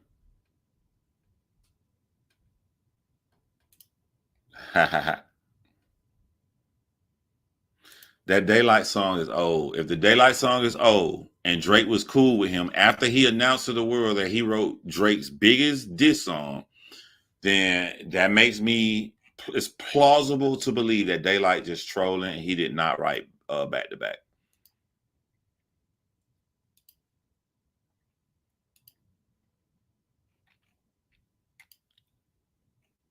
Nah. Do I think Kendrick has something crazy on Drake he hasn't dropped yet? Yes. The weakest track, the weakest that Kendrick dropped would have been out of his not saying that the song weak, but the weakest one out of all he dropped would have been 616 in LA, right? When he dropped that, the world went crazy. When Kendrick dropped his weakest song on the lineup, the world went crazy. Now take that information and know that the man said he already got 5 more in the tuck. And think about how strategic Kendrick Lamar is. Every one that he dropped so far had his place and purpose. So he wouldn't make a plan for half. He would have made a whole 10-song plan of when and how I'm going to drop it when Drake drop it. So knowing how much he hate Drake, I think if they stop the beef, Kendrick mad that he got these 5 fire-ass songs that he not releasing. I think Kendrick the type of evil motherfucker that he wishes something else happens just so he can get these other 5 off. Take what just happened to Drake Mansion and shit Drake going through right now, the newest shit Kendrick can add on to the songs. Yeah. Also, Kendrick has not gone into details. He said pedo, but he hasn't mentioned Millie, Bobby Brown. He hasn't mentioned on the girls Drake took out with. Like, y'all are hip hop heads, y'all sitting here watching. Y'all know these details. Y'all watching these YouTube videos. You got to think about the rest of the world. Everybody ain't sitting here watching this shit like us. So it may be old news to us, but when you releasing shit and it's going out to news networks and it's covered everywhere, a lot of more people would know about these details if Kendrick Lamar drop a song and set them. He ain't said the specific details. He just said who Drake is. You're pedo. So I can see why, if he crushed him without even going through the details, I think that was coming next.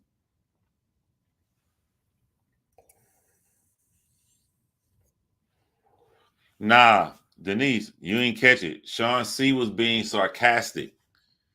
He's just a bad actor. He was trying to act like, I'm going to act like I don't like it, but you can tell it in his voice. He was like, I just want to let y'all know, I don't like this song. I hate this song. I just need to play it again for research purposes. He kept making up excuses to play it again. So he was trying to make people laugh by pretending not to like it, but he really, really did like it. Because it took me a minute to catch on too. I'm like, damn, Sean C don't like this shit. He even stood up and started dancing. We think the chances are Drake will try to drop something again. Slim to none.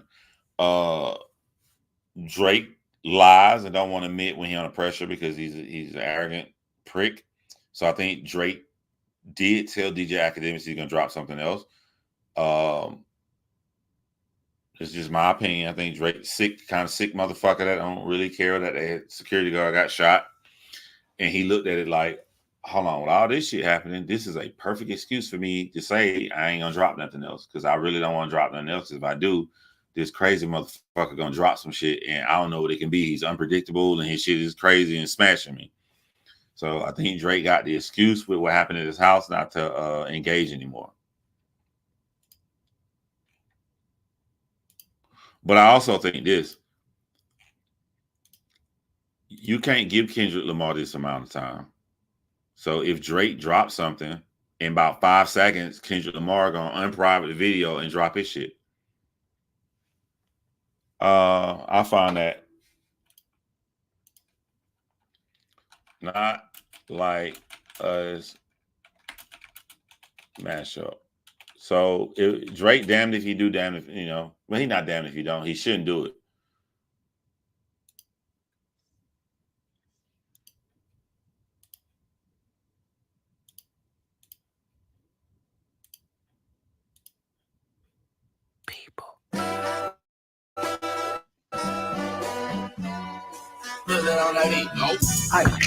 Monster on the peep, ho, depot, big rap, nigga, eat a free throw. Man down, all like lambs, tell him, hey, bro. Nella nigga to the cross, he walk around like Tizo. What's up with these phony ass niggas? I'm sorry to stop y'all fun, but this is kind of the questions I be wanting to get. Why hasn't anyone come to Drake's defense since he helped so many other people's careers? I saw this being played around a lot. And I'm like, wow, I don't get questions like this. I can break shit down for you. Multiple reasons. The first reason I can't believe people are forgetting, maybe they aren't in tune to the culture and how battling work. When you go into battle somebody, it's sort of like, let's just say if you got other friends that are rappers, and think of it like boxing. They can only walk you to the ring. Once you get into that battle, once you get into that fight, no one is supposed to help you. No one is supposed to come to your defense. It is mano y mano. Once it starts, you and that motherfucker by yourself. Kendrick Lamar has not leaned on any other motherfucker that's liking Drake. He ain't reposting Rick Ross shit. Kendrick Lamar ain't thinking about no other rapper. He only looking at Drake to handle Drake by himself. He not asking nobody to help him. Why the fuck is Drake people trying to get people to help Drake? Kendrick ain't doing it. It's me, nigga. I'm making my own song by myself in my head. I'm in the fucking my apartment in New York, and I'm fucking you up. Just me. It's just me and you. Why you want somebody to help you? That's the first reason. The second reason, why are people looking at this one-sided? Like Drake helping all these people. Drake's lasting power is coming from jumping in other people's community. The African Sambo dancing community, the reggae community, the fucking Atlanta rappers community. So all of these people are actually helping Drake to stay, because without all of these people, Drake would only sound like he did on his first album. The second album came from The Weeknd. So there's this narrative that Drake is just going around helping all these people. No, all these people help Drake. Because if all these people denied Drake for them to jump inside there, he'd been rapping like he did on the first album, he would not have this lasting staying power. Stop that bullshit. I help you, man. I jumped on your song and you got more views, man. Help me in this Kendrick fight, nigga. Hold on, bro. You been sneak dissing Kendrick for 10 years. He been sneak dissing you back. Y'all ready to fight? Go fucking fight. What the fuck you need me for? Go fight. Number 3, a lot of who got a problem with Kendrick? Kendrick cool with everybody. So why would they help Drake to jump on Kendrick? They cool with Drake. They cool with Kendrick. They stay out of it. That's why they don't be wanting me on their podcast. They know I can be detailed and answer this bullshit. When you see somebody say the same bullshit, repeat this question to somebody, and the person they talking to don't be saying shit. Like, it's just right in your face. Why the fuck does Drake need help? Kendrick don't need help.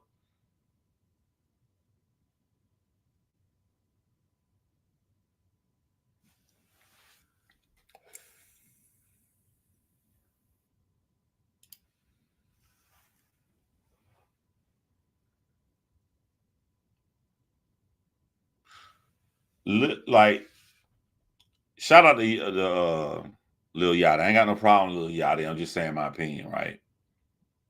Lil Yachty raps horribly, man. Why would Drake go to Lil Yachty? Because Drake sees that Lil Yachty is young and he's hip to the youth, so he's jumping on to the next person. Drake like a fucking like a goddamn tick. It's just hot from back to back to back to back to back to back, just taking blood to stay alive. Like, nigga, go be Drake.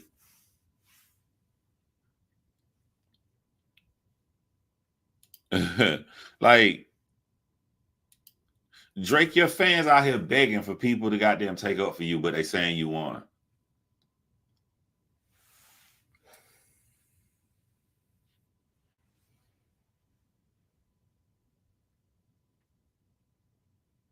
Appreciate that. Drake's album 22, The Voice. Yeah. And he do got people taking up for him. Hold on, fam. See, I done named 5 things right now. Let me name the 4 before I say the last one, right? You post-fight one-on-one. These other motherfuckers help Drake like he helped them. I'm forgetting my third one. Post-fight one-on-one. These other people helping Drake like he helped them. Maybe that should have come back to me. But the new one is it took an act of Christ. It took Drake last song. But before the last song, Gilly was riding Drake like a goddamn stallion. He had 50 Cent, one of the biggest motherfucking famous rappers that stays on social media all the fucking time. No matter what Kendrick did, 50 wouldn't get that nigga no props, no shit at all. Drake did have people out there. What are you talking about?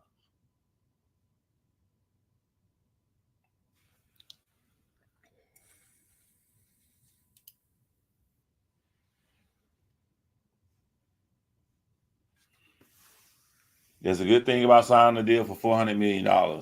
The bad part about it, nigga, you can be dropping albums till you buy 50. These people ain't finna give you $400 million for nothing. You got to get out here and work. And your reputation is hurting. Eric. Oh, that was the other one.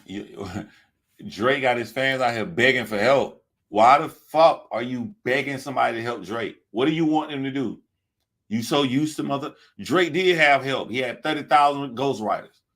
What kind of help do you want Drake to have in a beef with Kendrick?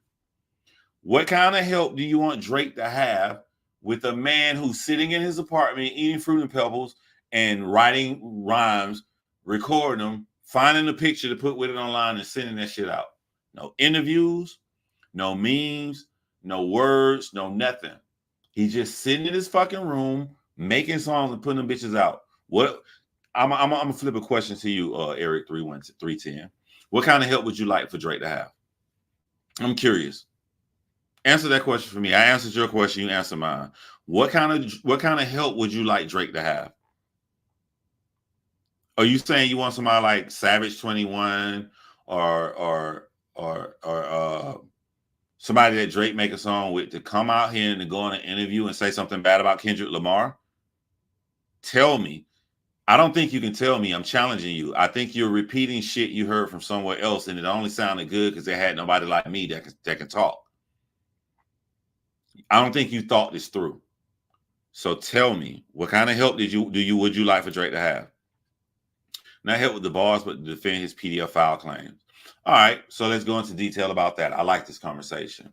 So what you're saying is that Drake has been on songs, and with him on the song, the rapper got more views. And since he gave him more views, the rapper, whether it goes against their moral principles or not, should come out here and jump in an interview and say, hey, man, I don't really see a problem with a 30-year-old man having a relationship with a 14-year-old girl jumping in her DM. I don't see a problem with a dude talking to a girl and just being her buddy when she's 16 and waiting to stick his penis inside of her when she's 18.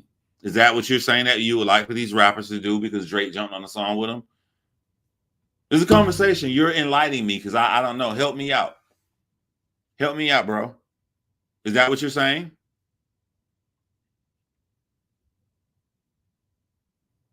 Regardless of how these rappers feel in their own subjective opinions of how they feel about certain situations, you would like for these rappers, because Drake went on the song and did a featured verse to say, hey, man, I may not put my tongue down 17-year-old girls on stage after they announce their age, but Drake's my buddy, so he can slurp them down all the time.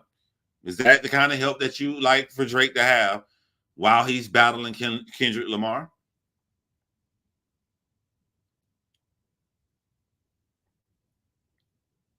Or is the conversation over with?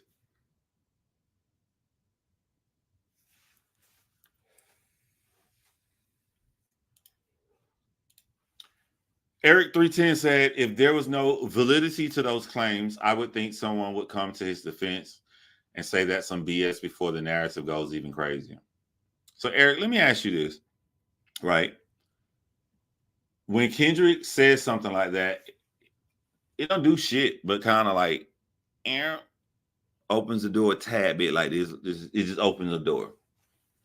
Then grown-ass adults, housewives who's watching this, who has daughters, and we know how protective these housewives can be, fathers, principals, teachers, everyone who's glued into this battle since it has reached outside of the hip-hop culture and the entire world is watching, they have taken Kendrick Lamar's song, taken their two hands and their fingers, went on their keyboards, and start searching.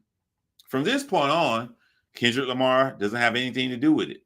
You say there's no validity to these claims, but once these people start looking at the relationships that Drake has been having with teenage girls, they're developing their own opinion based upon the actions they are watching Drake doing, not from what Kendrick Lamar is saying. So what you're saying is that once Kendrick Lamar says this thing, and then they go and do their own research and see this shit with their own eyes, they should disregard what they see, feel, and think because you, Eric, feel that there's no validity to those claims? This is a very good conversation. Please answer that for me. Please answer that for me.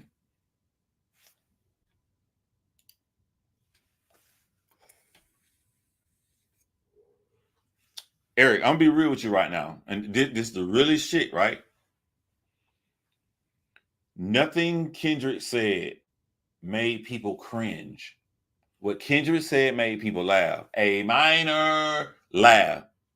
People that cringe and feel uncomfortable are doing it from watching Drake's actions that are coming to light that you call no evidence. They're cringing from their own research, not from what Kendrick Lamar has said. Is that clear? Hell yeah, I saw that skit. I like the one with Kendrick Lamar, the computer. Drake rap song. I know. I can't get no realer than that for you, Eric.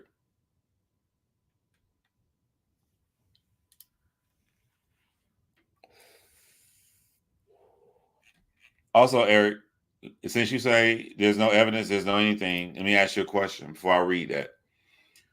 Would you be okay with your 17-year-old daughter kissing Drake? Would you be okay with your 14-year-old daughter texting Drake and having conversations to Drake to so much that she misses him? She misses him very much. And she goes out to dinner with him. Would you be okay with your 14-year-old daughter? This is not even Millie Bobby Brown I'm talking about now. Your 14-year-old daughter being buddy-buddy with Drake for 4 years till she goes out with him on a date when she's 18 years old. Would you be okay with that?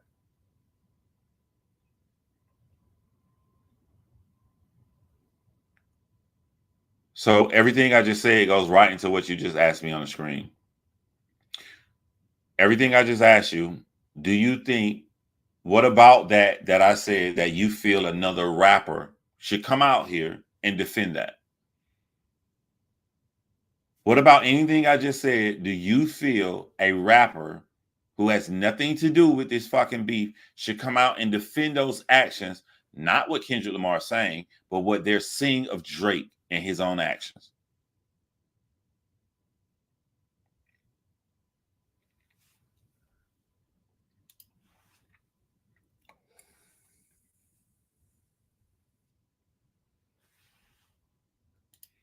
So if you feel, Eric, and this should be a nice bow to wrap this up. Eric said no grown-ass man should be trying to talk to a child.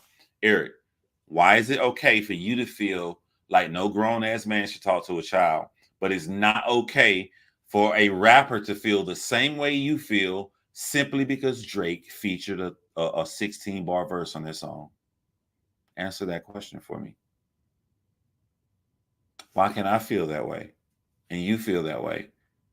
But you don't think that a person should have the right to feel that way if Drake was featured on this song?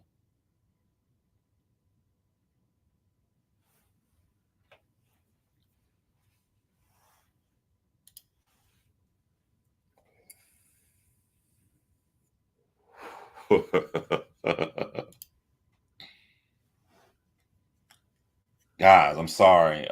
My channel will never blow up with guest feature spots. They will never have a guy like me on their shit.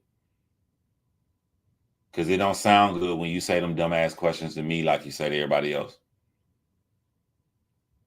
It don't turn out good for them.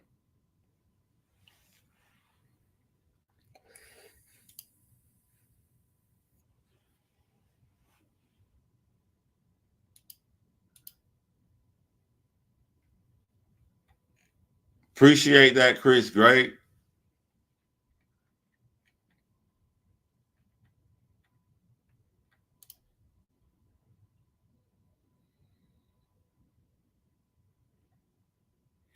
I believe Kendrick Lamar sounded so sure and disgusted because Kendrick Lamar has seen the same clips we've seen.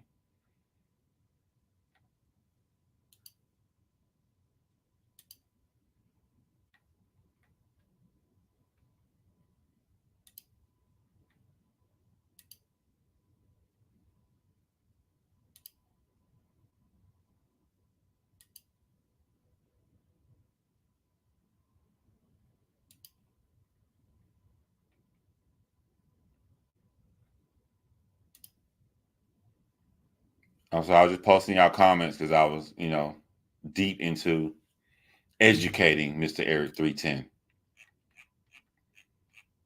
Anybody else out of the 159 people watching got anything that you like burning in your chest you want to say to defend Drake? You're more than welcome to comment, and we can have a conversation the same way I just did with Eric 310. I think he understands the picture now.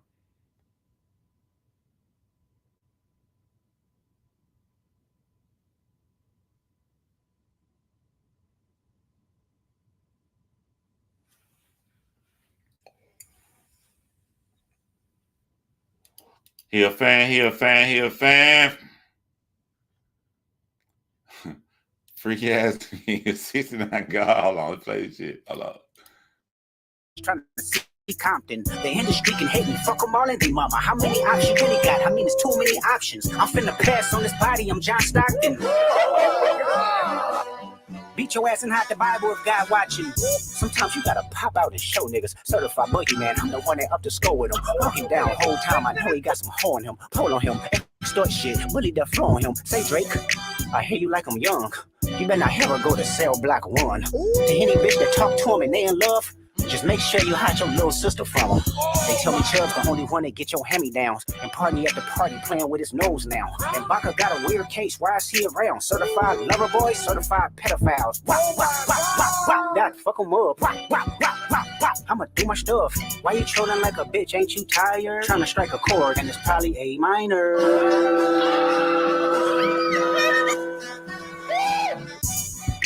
They not like us. They not like us. They not like us. They not like us. They not like us. They not like us. You think the Bay gon' let you disrespect Pop, nigga? I think that Oakland show gon' be your last stop, nigga. They cold foul. I don't know why you still pretending. What is the owl? Bird niggas and bird bitches. Go. The audience not dumb. Shape the stories how you want. Hey Drake, they're not slow. Rabbit hole is still deep. I can go further, I promise. Ain't that something? Hey Drake, they're not slow. You Malibu most wanted. Ain't no love boy, you ball boy, fish Gatorade or something. Since 2009, I had this bitch jumping. You niggas would get a wedgie. You flipped over your boxes, all over your foe. The other vaginal option. Pussy, you better straight lay blush. Your famous all up in content. Might write this with a doctor. Tell a pop star quit hiding. Fuck a caption, won't action, no accident. I'm hands on. He fuck around, get polished. Fuck no rain grower. He was in jail. That's connected. Then get his face tatted like a bitch apologizing. I'm glad D-Rose came home. Y'all didn't deserve him neither. From Alondra down to Central, nigga better not speak on Serena. And your homeboy needs subpoena. That predator moving flocks. That name gotta be registered. Yo, watch this girl face. I lean on you niggas like another line of walk years. All eyes on me and I'ma send it up the pot. Ay, put the road label on me, I'ma get them dry. Preaching music and I won't pass the ox. I don't How many stocks do I really have in stock? Ay, 1, 2, 3, 4, 5 plus 5. Ay, devil is a lie. He is 69 God. Ay, freaky ass niggas need to stay their ass inside. Ay, roll their ass up like a fresh pack of Zod. Ay, city is back up. It's a must. We outside. Ay. Bro, I like how you coming. They not like us. They not like us. They not like us. They not like us. They not like us. They not like us. Once upon a time, all of us was in chains. Homie still double down, calling us some slaves. Atlanta was the mecca, building railroads and trains. Bear with me for a second, let me put y'all on game. The settlers was using town folk to make them richer. Fast forward 2024, you got the same agenda. You run to Atlanta when you need a check balance. Let me break it down for you, this the real nigga challenge. You caught Future when you didn't see the club. Like, what, little baby help you get your lingo up. What, 21? Get your false street cred. Thug make you feel like you a slime in your head. Like what Quavo said, you could be from Northside. What 2 Chainz say you good, but he lied. You run to Atlanta when you need a few dollars. No, you not a colleague, you a fucking colonizer. The family matter and the truth of the matter. It was God's plan to show y'all the liar. He a fan, he a fan, he a fan. He a fan, he a fan, he a freaky ass nigga, he a 69 God. Freaky ass nigga, he a 69 God. Hey, hey, hey, hey, run for your life. Hey, hey, hey, hey, run for your life. Freaky ass nigga, he a 69 God. Freaky ass nigga. He is 69 God. Hey, hey, hey, hey, run for your life. Hey, hey, hey, hey, run for your life. Let me hear you say OV ho. Say OV ho. Then step this way, step that way. Then step this way, step that way. Are you my friend? Are we locked in? Then step this way, step that way. Then step this way, step that way. Oh my God! Hello, hey, dude in the top right was the name Shaq. Man, y'all gotta watch that reaction, bro. By little boy, the whole rap beef. I couldn't wait to see Shaq video, man. I like Shaq, Kai Cenat, my boy in the battle rap community, Jay Black. Jay Black had the best breakdown. He break down battle rap. So, but yeah, like I watch everybody, man. Watch everybody. I couldn't even see the chat when I come on, bro. Like, I'm gonna put that. It's only one more test I need to put that song to, but I've been really, really happy and fortunate in my life as of recent. But I want to be upset. I want to be upset and I want to hit play. I believe that. I don't believe you can be mad and that song come on. I don't believe it. I don't believe you can just sit still and just be angry with that beat playing. Is there any way you can pull up the Drake dance battle video? It should be like 10. Which Drake dance battling video? I never heard Kenny sound like this before. I know, right? Run that Euphoria back.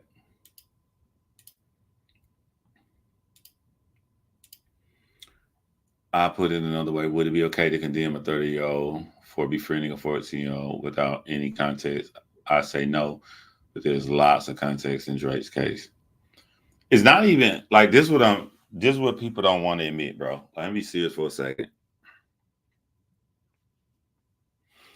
You know, like I done got to a point in my life.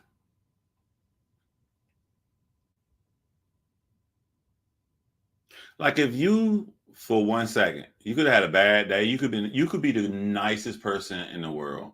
You just had a bad morning, and I don't know about it. So I'm finna meet you on the first date, and you get snappy with me for just 1 second on this first date. I'm never gonna see you again ever. I've seen enough evidence for me to remove myself. You know what I'm saying? I don't want no part of this. Go do your thing in your life. The teenage shit I've seen online from Drake has already reached my threshold to this is 1000% a nigga I would not want around my daughter. Like that, if he get caught having sex with a girl one day, lock his ass up. I ain't seen that shit now. I just saw enough creepy ass fucking behavior that I don't think a grown man should be engaged with. It's really that simple.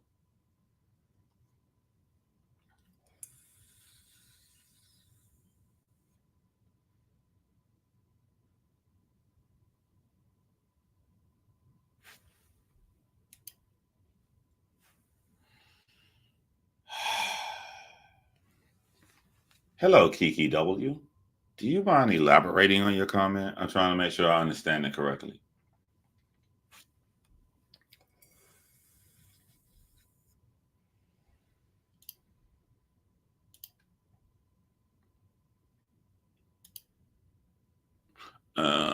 Andre 3K said it best. Y'all don't want to hear me. You just want to dance. Yeah. Nah, I think he didn't do. I don't think They Not Like Us is just dancing, because if it was just dancing, then people would be feeling the same exact way through the entire song. There were certain portions of that song that they went crazy on. The beat stayed the same. So there was only one other thing that could make these people go crazy, and it was the words that Kendrick Lamar was saying. Are you talking about Heart Part 6? Okay, I got you.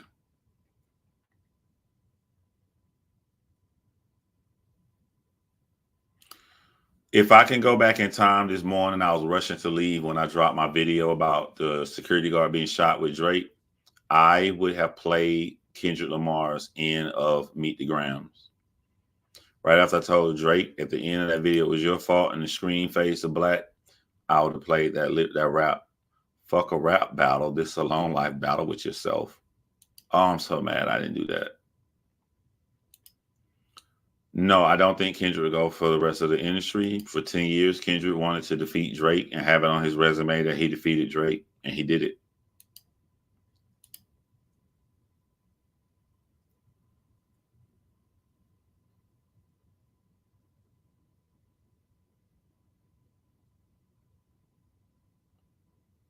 Oh, yeah. Yeah, he did. He flipped that.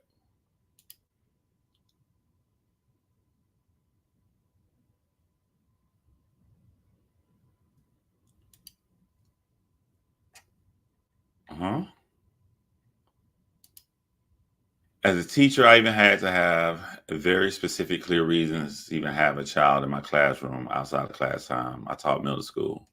Facts, man. Like, the people who defending Drake would not let Drake do what they see him doing with their child.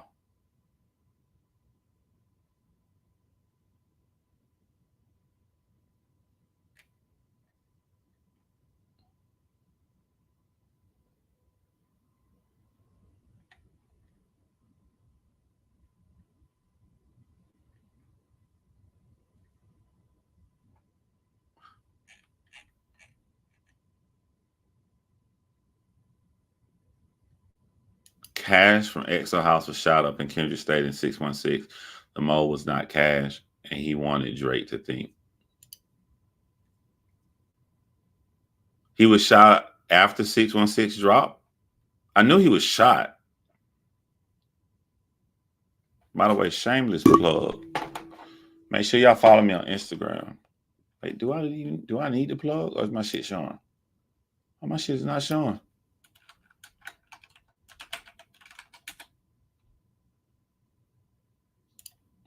Make sure y'all follow that on Instagram. If you don't mind, if you're on Instagram, you don't mind, shoot your boy follow. He was shot when Euphoria dropped.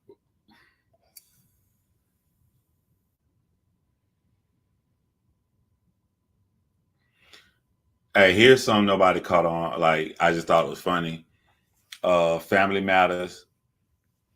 Drake dropped, and somebody like Big Dick with the video to prove it, and like Kendrick Lamar immediately dropped right after that. Just think of how fucking brilliant this guy is, because Meet the Grams was already written for him to drop it 30 minutes later. How much bad luck can you have to brag that you got a video showing your dick And then 30 minutes later, he got a video saying, talking to your mom, saying like how you fucked up in the head to make videos of yourself in order to entice young impressionable teens. That is the worst fucking luck ever.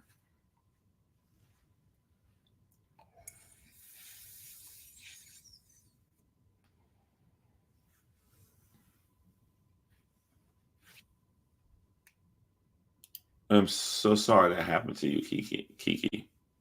That's what I'm saying. People don't know how real this shit is, man.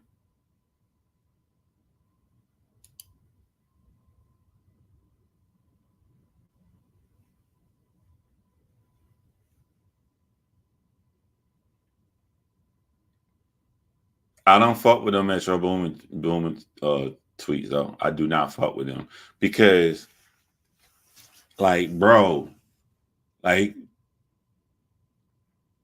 I took everything into account. I took into account that he young. I took into account he 18 years old. And I'm not trying to brag. Maybe because I was cool in high school. We ain't looking at no fucking 13-year-old girl. You couldn't even hang around our clique if you looking at a 13-year-old. You couldn't even come around us, bro. That's just some weirdo shit. Now, he could have changed by then, but the problem is ego.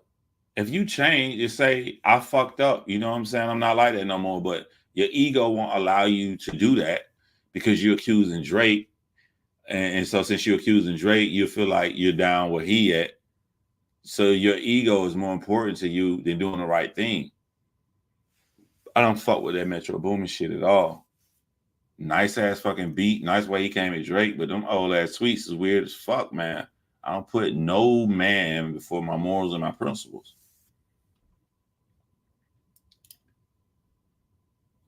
$13, fam. $13.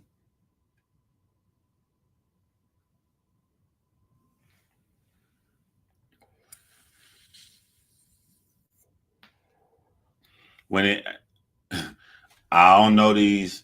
Only rappers I know that are women are like Meg Thee Stallion, them, all the Cash Dolls and the Saweeties. That's when my age starts showing. I couldn't tell you. I wouldn't know them if they walked past me on the street. I probably have heard a song if they're famous and popular, but I wouldn't know who sung it.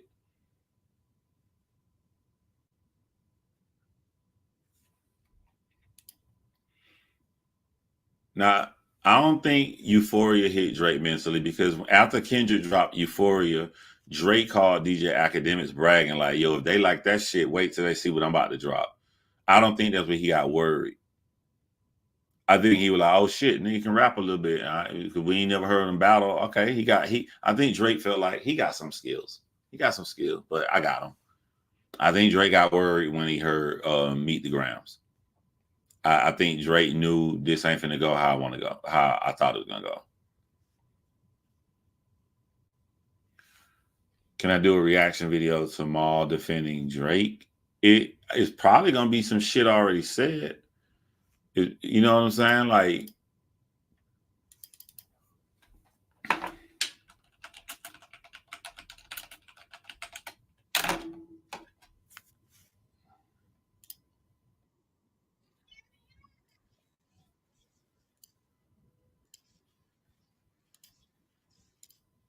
I mean, we can get into Family Matters, but Meet the Grams, I will say I liked a lot. I like that it stepped on the record rather than the actual song. Yeah, I got that. Like, it was a very obvious, the way I shitted on Mr. Morale of like super surface level therapy, it was kind of like that to me, which like, all right, we've kind of been through, you're just taking Drake lost. Push's angle and making it a 6-minute song. Yeah. So it was the move rather than the song that made it win to me. Now, no one's addressed anything Drake has said in Family Matters. Why? Because they haven't had to. Because their strategy has been better than Drake's. Okay.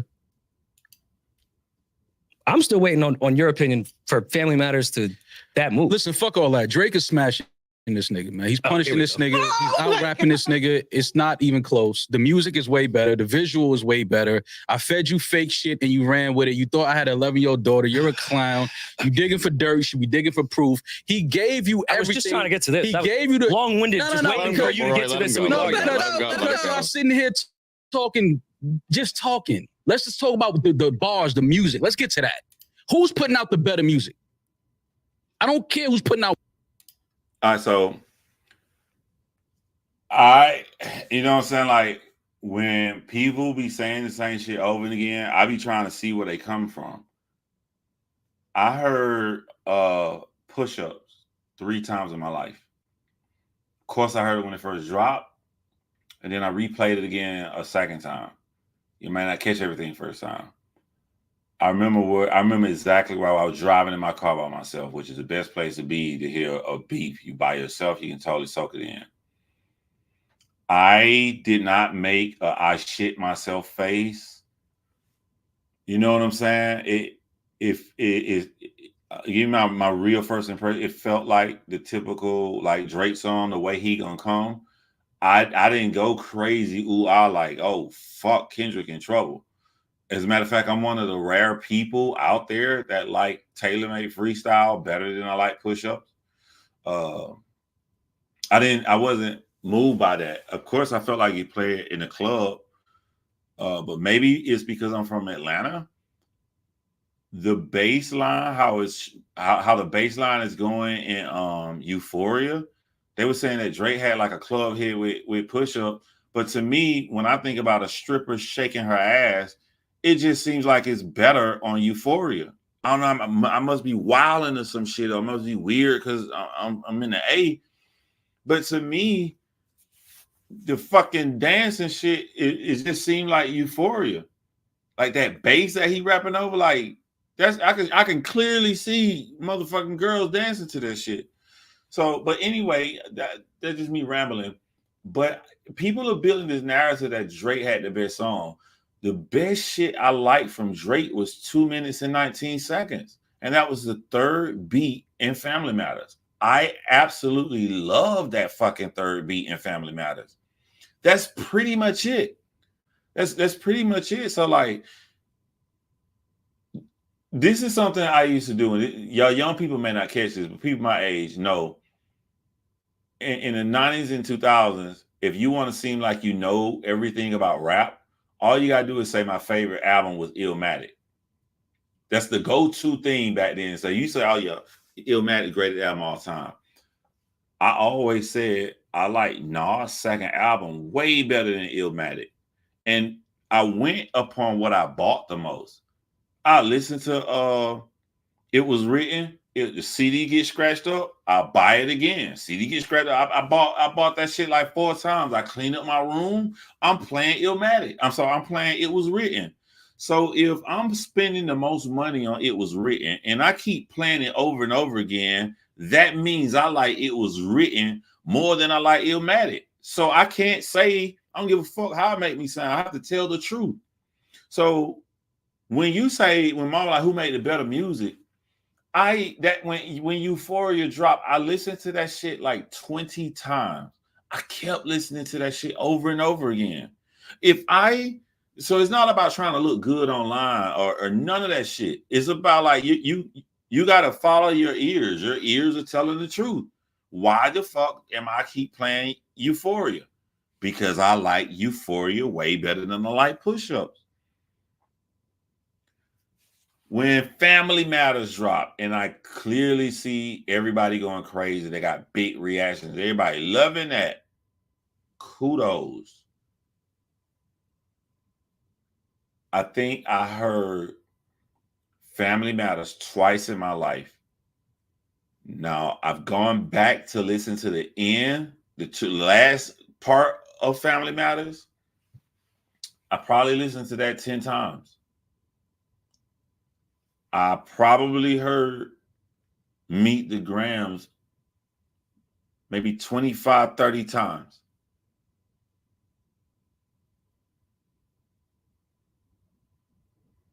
If you give me the YouTube video of just the end part of Family Matters, I want to listen to it. Other than that, I would rather listen to the entire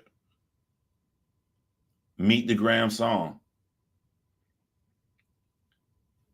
Do I need to waste time talking about They Not Like Us? There's no reason for me to even mention that. I listened to that shit a trillion fucking times, and I will listen to it a trillion more times. So when Maul asks who made the better songs, to me, and based upon my actions, Kendrick Lamar made the better songs than Drake. Now, to go back into this bullshit he's screaming about prior to that in this video, all Rory had to do, what is your proof that Drake set him up other than Drake saying that? Because the only person that wrote prophetic things moved the battle in the way they wanted to move it.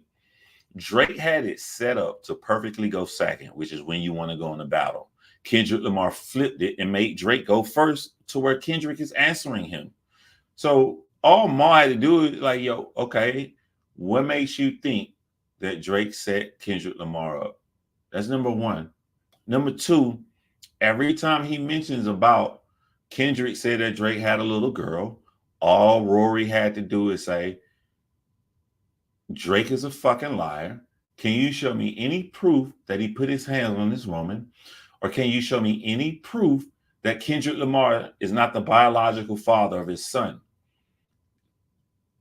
And then you flip it on people. Say, Maul, we gonna follow your rules. You running the show, fam. You're saying that if something's not proven, that the motherfucker is lying, so you gotta throw that out. So we gonna throw out Kendrick Lamar talking about Drake got a daughter. All right, since nothing Drake is saying has been shown any kind of proof, we're going to throw out every fucking song Drake has. So Drake has no song. Since everything he's saying, there's no proof for it. I wouldn't even have to get loud with Maul. It's easy. The New York niggas like to scream, get the fuck out of here, son. That shit don't work in the motherfucking debate. I'll let you scream and embarrass you. More music. Who's putting out the better music? Okay, you could say Kendrick. Not Like Us is the best song that came out this shit. So who has the best music? You could say all of this shit is the best song, but we know at the end of the day, with the best music, the best rapping, that second verse on Family Matters. So you see what fucking Maul just did?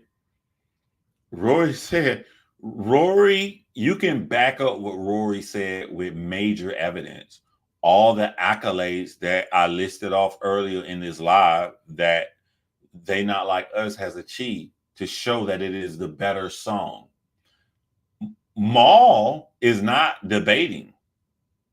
The debate, you state a claim and you state why you feel the way you feel. Maul is just loudly declaring his opinion as fact. That's all he's doing. You can say all these motherfuckers the best, but we all know who the best. No, we don't, Maul. We literally have a difference of opinion because we do not know what's the best. I know what I feel is the best, what was the best to me. You know what you feel is the best to you. Now, in between these two contrasting ideas, would you like to share why you feel the Drake songs you like are better than the Kendrick song? And I'll state why I feel like the Kendrick songs are better than Drake. We can have that discussion, but just because you fucking loud, you goddamn sugar bad looking ass nigga, that has nothing to do with saying, with showing that Drake had the better songs. Matters. Third verse. 20v1. Third verse. No. Fuck the third verse. We know what that is. I'm talking about the second one, where he's talking to everybody. Okay. Nigga said he couldn't say nigga. He might have said it 616 times. In I that verse. literally gave no fucks on Family Matters when Drake was dissing everybody else. I thought I was watching Drake talking about everybody double teaming him and shit. Kendrick there by himself, nigga. Kendrick waiting in a dark alley to meet you one-on-one. Kendrick don't give a fuck about no Future. Kendrick don't give a fuck about none of them niggas. Kendrick is by himself waiting to meet Drake. And it's like, Drake show up to fight one-on-one and walk right past Kendrick and just start swinging at niggas in the back of the alley. And Kendrick standing like, nigga, I'm right here. That didn't move me at all. I like the visuals. I like the inside of the casket thing. The Drake did great visuals for that. But to do great visuals and spend money, you spent money for that video, and this nigga just dropped the song. I guarantee you he made for free because he's Kendrick Lamar. He dropped a free ass fucking song and shitting on all that stuff you wasted your money for. What is we talking about? Maul wouldn't be able to handle me. I saw what you did. Smashing all of y'all. That beat, that flow, what he's saying, smashing you. I'm not here to play games and throw out fake shit that I fed you. I'm talking. Well, you got to do with Kendrick Lamar, my nigga. If Maul was talking right now and I was in the room, I would just let the nigga talk because I really don't give a fuck about Drake going against none of them niggas. You want to give Drake the W against them? Cool. And holler at me when you get back on Kendrick Lamar. Real shit. Are you beating your wife? Mm-hmm. You've been engaged since 2015. Y'all not married yet? It's the third person. Okay, but why is what Drake is saying the truth? I heard that might be Dave Freeze kid. I heard it. That's where Rory fucked up right there. Rory asked an excellent question and let Maul overshadow him. I really hope that Rory comes back and repeat this question. Don't let people do this to you in a debate. It might be. I'm not saying it. I'm leaving room to be. I'm leaving room to be wrong. He doubled down on it on part 6 of saying that is. I'm still leaving room to be wrong. I could be wrong. But it's something funny there. It's something funny there. This is the finishing move. It would have been over right here if I was debating Maul. Because Maul, hold on, let me see. What is he saying that's funny? What is he saying that's funny? Him to be wrong. I could be wrong. Hey, Freeze kid, I heard it might. It's the third person. Okay, but why is what Drake is saying the truth? I heard that might be Dave Freeze kid. I heard it might be. I'm not saying it. So what he's alleging is that there's something funny there with Dave Free. So he feels that Drake could be right, that that's not Kendrick Lamar. Son, now, two things will happen if this was me. Number one, fuck all that shit you talking about now. We're going to come back to it. You're going to rewind back to the question you overtalked me on. And I'm going to ask you why, because you didn't hear me the first time. Why is what Drake is saying is true, but what Kendrick is saying is wrong if there's no evidence on either side? Once you answer that, then we're going to come back to this shit. And I'm going to say, hey, Maul, can you explain to me what makes it funny? Something funny going on there? Because I want to run this by you, my friend. There's tons of videos with Drake with these little teens online, these little teen friendships he got, kiss little 17-year-old girls. With video evidence I can show you, you know, I think I'm more valid to hold up my hand and say, there's something funny going on there. You want to talk about that? Because that's not out of the plain blue. And everything you're saying about this Dave shit, other than you declaring it, nothing at all. Not one fucking sentence you can say to follow that up to show why it's funny.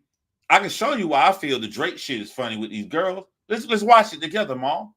And when I get finished, I want you to show me what happened or what's leading you to believe that something funny is going on there with Kendrick Lamar's friend and his wife.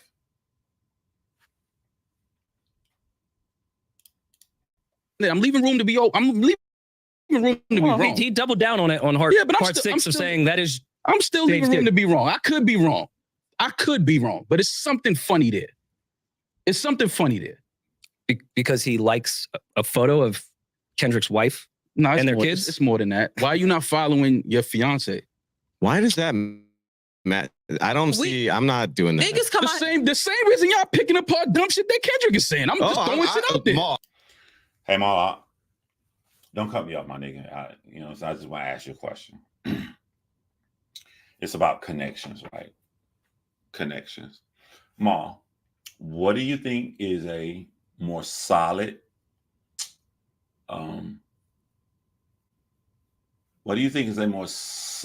connection from step A to step B?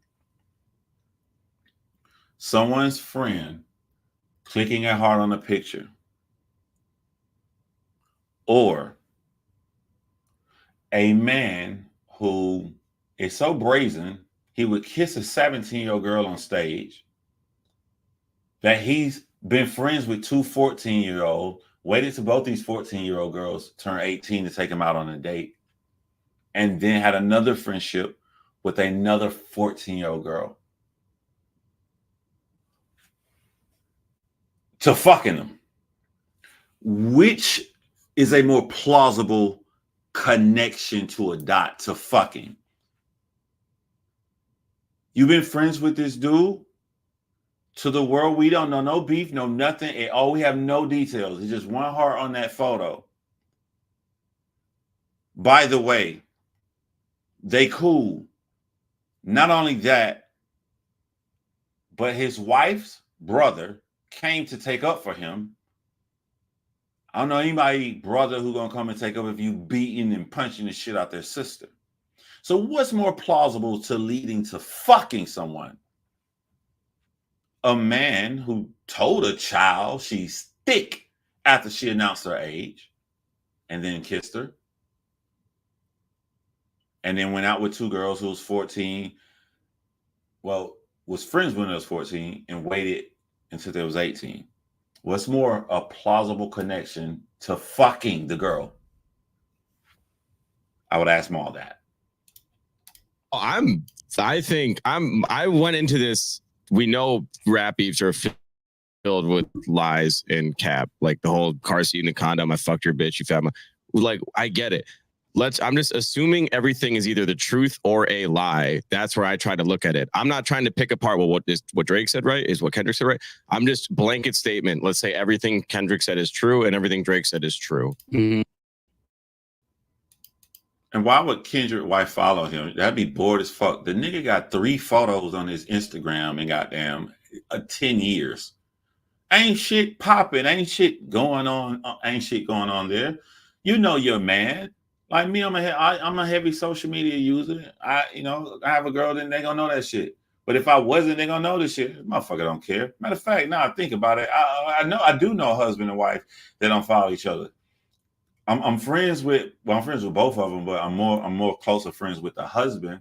So that nigga don't be on fucking line. Nigga ain't posted shit in 5 years. She don't follow that boring ass page from her husband, but they got a solid ass relationship though. What? This is child's play. Who won? And I think a lot of this, the meat of this beef, comes to how well Kendrick executed Meet the Grams on what was Drake's nuke. He neutralized his nuke. It's fake information that he fed this dude. I fed you that. Hey, Maul, would you mind telling me what was the fake information that Drake purposely fed to Kendrick Lamar, and show me how do you know this information? Could you connect the dots, since you're so good at connecting dots, from a heart on a picture to absolutely fucking nutting inside of his best friend's girl and impregnating her, all from a heart? If you can do that, surely you can connect the dots of how did Drake manipulate Kendrick Lamar? Can you show me that? Also, you said that the song was full of fake information. If I remember Meet the Grams correctly, Kendrick Lamar went off about Drake having a fucking gambling addiction, which is heavily documented online. You literally can see Drake losing $30 million in 1 hour. 1 hour. As a matter of fact, every topic Kendrick went down on that song comes from somewhere except for the daughter. And every time you mention that there's no evidence that Drake has a daughter, I'm going to remind you that there's no evidence that Kendrick Lamar is raising a son that is not of his DNA. That and you fell for it. To me, that's a win. If I feed you some fake shit and you run to the booth and you write some shit down and you make a record, I'm laughing at you like, look at this idiot. He don't even. In theory, yeah. Maul, you have a problem of talking as if what you state is fact. And instead of you trying to prove it, which a real person that's really sure of themselves would easily try to prove it. You want to overstep this by talking harsher and louder. You sound dumb as fuck to me because none of that shit impressed me. This should be a very simple conversation, Mom. Can you please, I shouldn't have to beg you for this. Could you please tell me, how do you know that Drake set Kendrick Lamar up? This is a very easy question to answer. That should be it. But nobody cared. That's what I'm trying to say with Kendrick's strategy. Nobody cared. But if Kendrick I'm not did saying that, I don't if care. Kendrick fed Drake some fake shit and Drake made a record for it, everybody would be laughing at Drake. Like, look at this idiot. I particularly don't. Hey, Mom, Kendrick Lamar didn't have to feed Drake fake shit. Kendrick Lamar is so prophetic. Before the beef began in his first song, he told all of us that Drake literally was going to listen to Mr. Morale, take that and make lies out of the song. Drake literally did what Kendrick Lamar said that he was going to do. He made an entire lie up that never happened in the song. There isn't one lyric to show that Kendrick Lamar was ever molested, yet Drake said it as if it was fact. Do you have anything to say to this? He didn't need to set Drake up, but he did think that Drake was so fucking dumb that he let Drake know, I know what you're going to do. And since I know what you're going to do, I'm going to rip you to fucking shreds because you can't go as low as I can go. And Kendrick Lamar went out to pull this plan off so effectively, the entire world, any poll that you can list, any magazine that you could read, any YouTuber page you can go to, all have Kendrick winning by a landslide.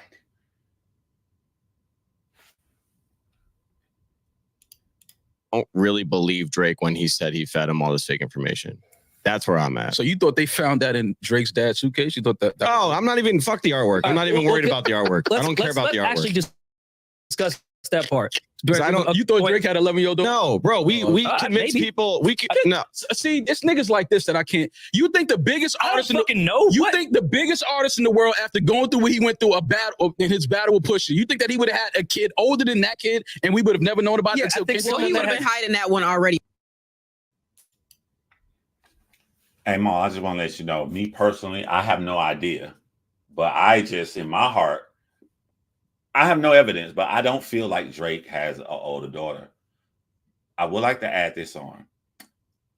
Him being the biggest artist, it doesn't help in the case that he doesn't have a daughter. That more helps in the case that he does have a daughter, especially when you're the biggest artist.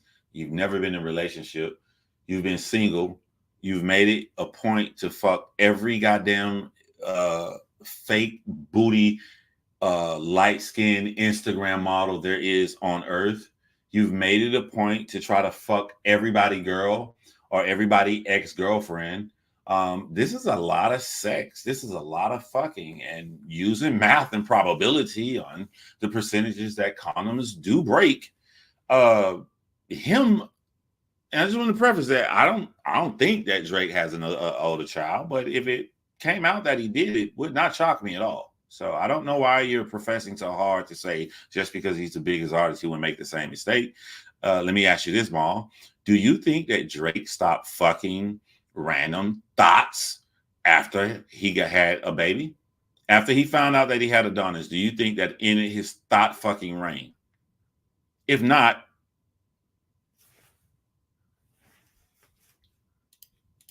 before it. Yeah, it would be. Yeah. I'm not saying I believe it. I don't believe What it. are we But talking about? I think yes, one of the biggest artists to ever live with access to every woman on earth may have a couple other kids. I don't think that's the craziest fucking thing to think. Bro, I would be surprised if you got a kid. After already going through a paternity thing. Maul, you do know that after Drake had Adonis and he continued to fuck all these girls,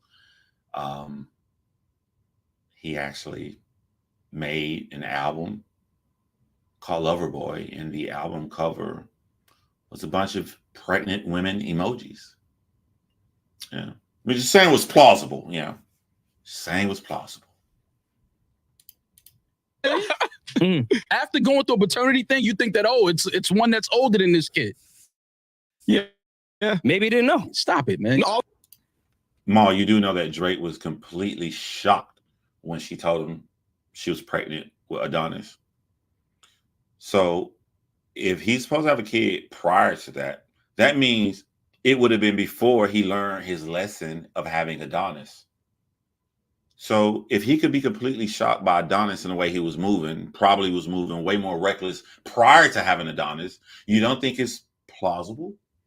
We're not talking about whether he has a girl or not, because I've already admitted I don't think that Drake has an older daughter, but I could be wrong. You've switched the conversation to what's plausible. And in the conversation that was plausible, everything you're saying is working against you.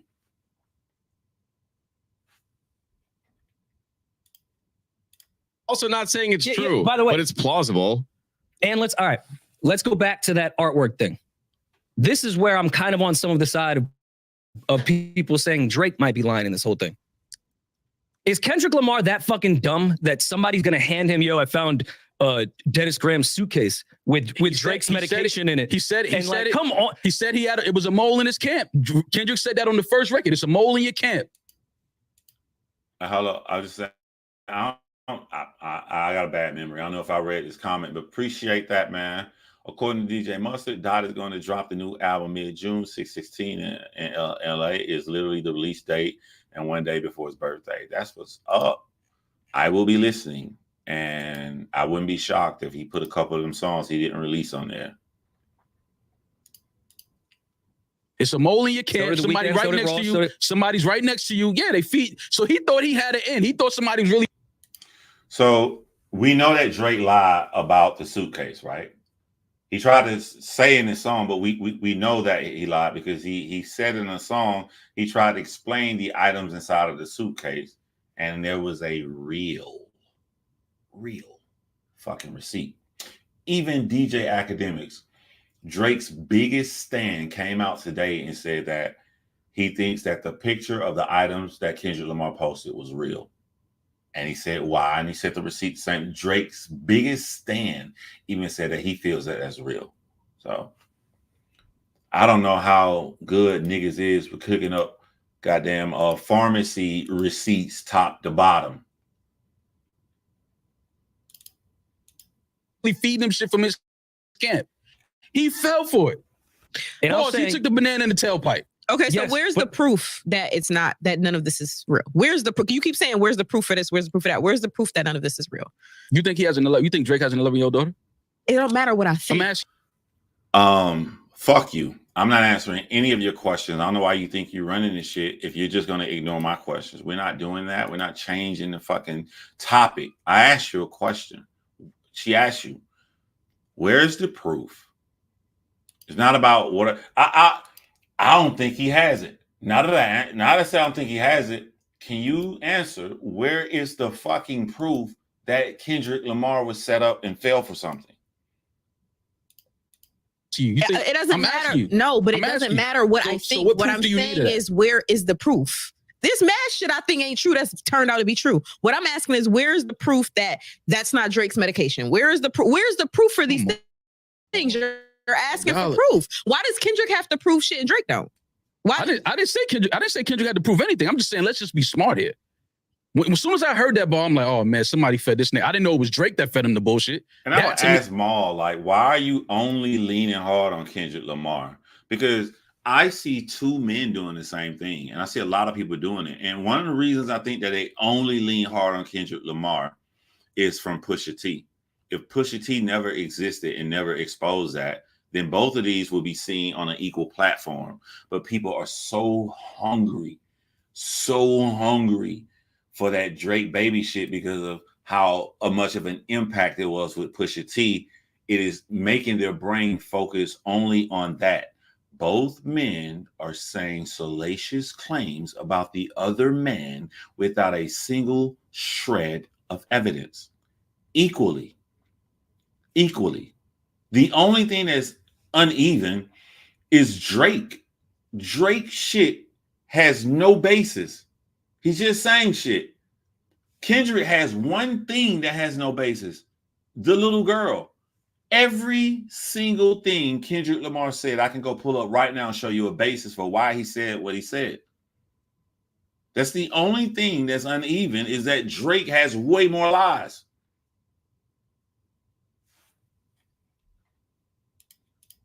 Me was more genius. Like, oh, you sent that info to him?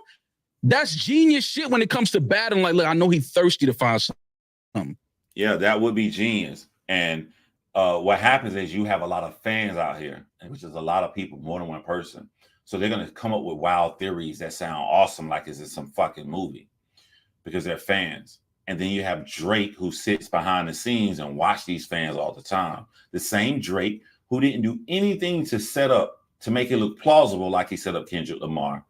The same Drake that clicked like on a post that saying that I believe Drake set up Kendrick Lamar. Could this be the post that gave Drake the idea to try to change the narrative, even though he moved? Every move Drake made wasn't a move of I set someone up. Every move Drake made was a move of Kendrick Lamar's lying on me. You don't get to have it both ways. Did Kendrick Lamar lie on Drake, or did Drake set Kendrick Lamar up? You're going to have to fucking pick one. Let's send a mole at him and let him take this information and then make a record about it. I think he got one up on me. That's believable to me, that somebody that probably is cool with Kendrick and Drake could go and say, yo, he also has another kid, just to let you know. And Kendrick running with that. This is where the artwork makes me think both sides are fucking lying. Because I don't think there's a world where Kendrick Lamar is approached with a suitcase of Dennis Grams that has Drake's medication in it, a Maybach glove. Like, why you don't think that's believable? If he think he got a mole from that side. When you think when he buys Tupac's ring, they give him a CVS receipt? You think Kendrick Lamar thinks that? Bro, if he thinks this is Drake's dad's suitcase, he's gonna believe anything that's in there. That's what you're not understanding. There's a reason he made this. You think he made this the artwork? You think this is the artwork because he didn't believe it? I also think there's a world where, look, these guys are business. I think Kendrick Lamar used that as the artwork because it is fucking real. It is real. That's why I think he used it. And let me tell you how people gloss over the details, right? If I was Rory, I would remind Maul, Drake dropped Family Matters and he dissed Rick Ross for taking Ozempic. In reality, Drake has a prescription for Ozempic. It's real fucking receipt right there. I don't give a fuck who bag it was. That's Drake's prescription. That means you a fake, phony motherfucker. How you gonna do some shit and try to throw it on somebody else? You got the idea to diss Rick Ross because it's some shit your fake ass is doing.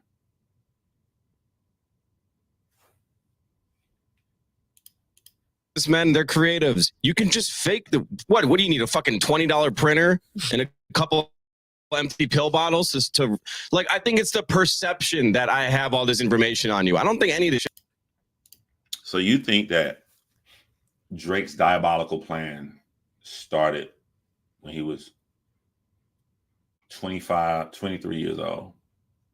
You know, one day I'm gonna meet some guy from the West Coast who's a mixture of Eminem and Andre 3000. So he's going to be a formidable opponent. Let me go ahead and start setting his ass up right now at 23 years old.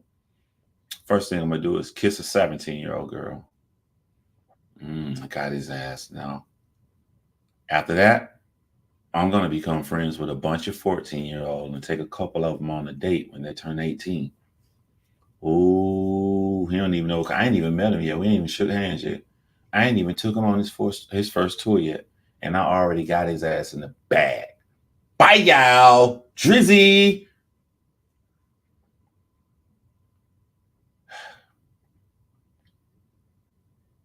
Next, I'm going to go to one of my doctors. I'm going to have fake signs of diabetes so they can give me some Ozempic pills and a real fucking receipt to go pick up my prescription. I'm going to use it. I'm going to use that to lose weight. And then I'm going to send all of this to Kendrick Lamar. And then I'm going to send him shots for 10 fucking years. Little sneak this is and bait him on. And in 2024, I'm going to drop my diabolical master plan. And when I do it, I'm going to get afraid. Even though it's what I wanted to do, I'm going to get really scared and forget that this was my diabolical plan. And I'm going to get real razzled and start worrying it. And I'm going to run the DJ Academics. I'm going to run everybody and tell everybody that Kendrick Lamar is fucking lying on me. I don't know why I'm crying because I'm the one who set this up.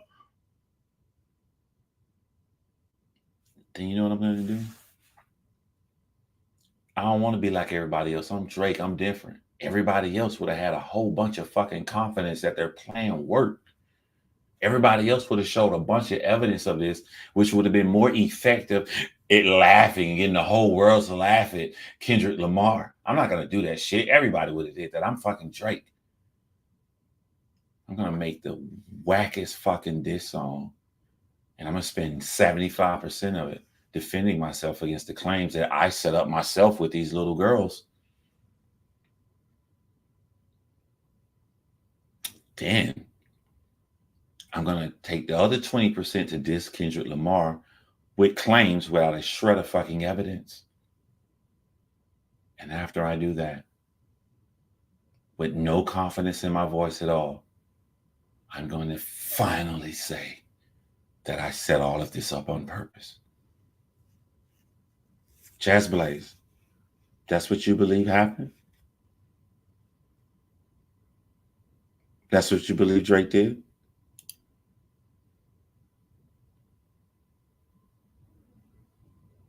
Good for Drake.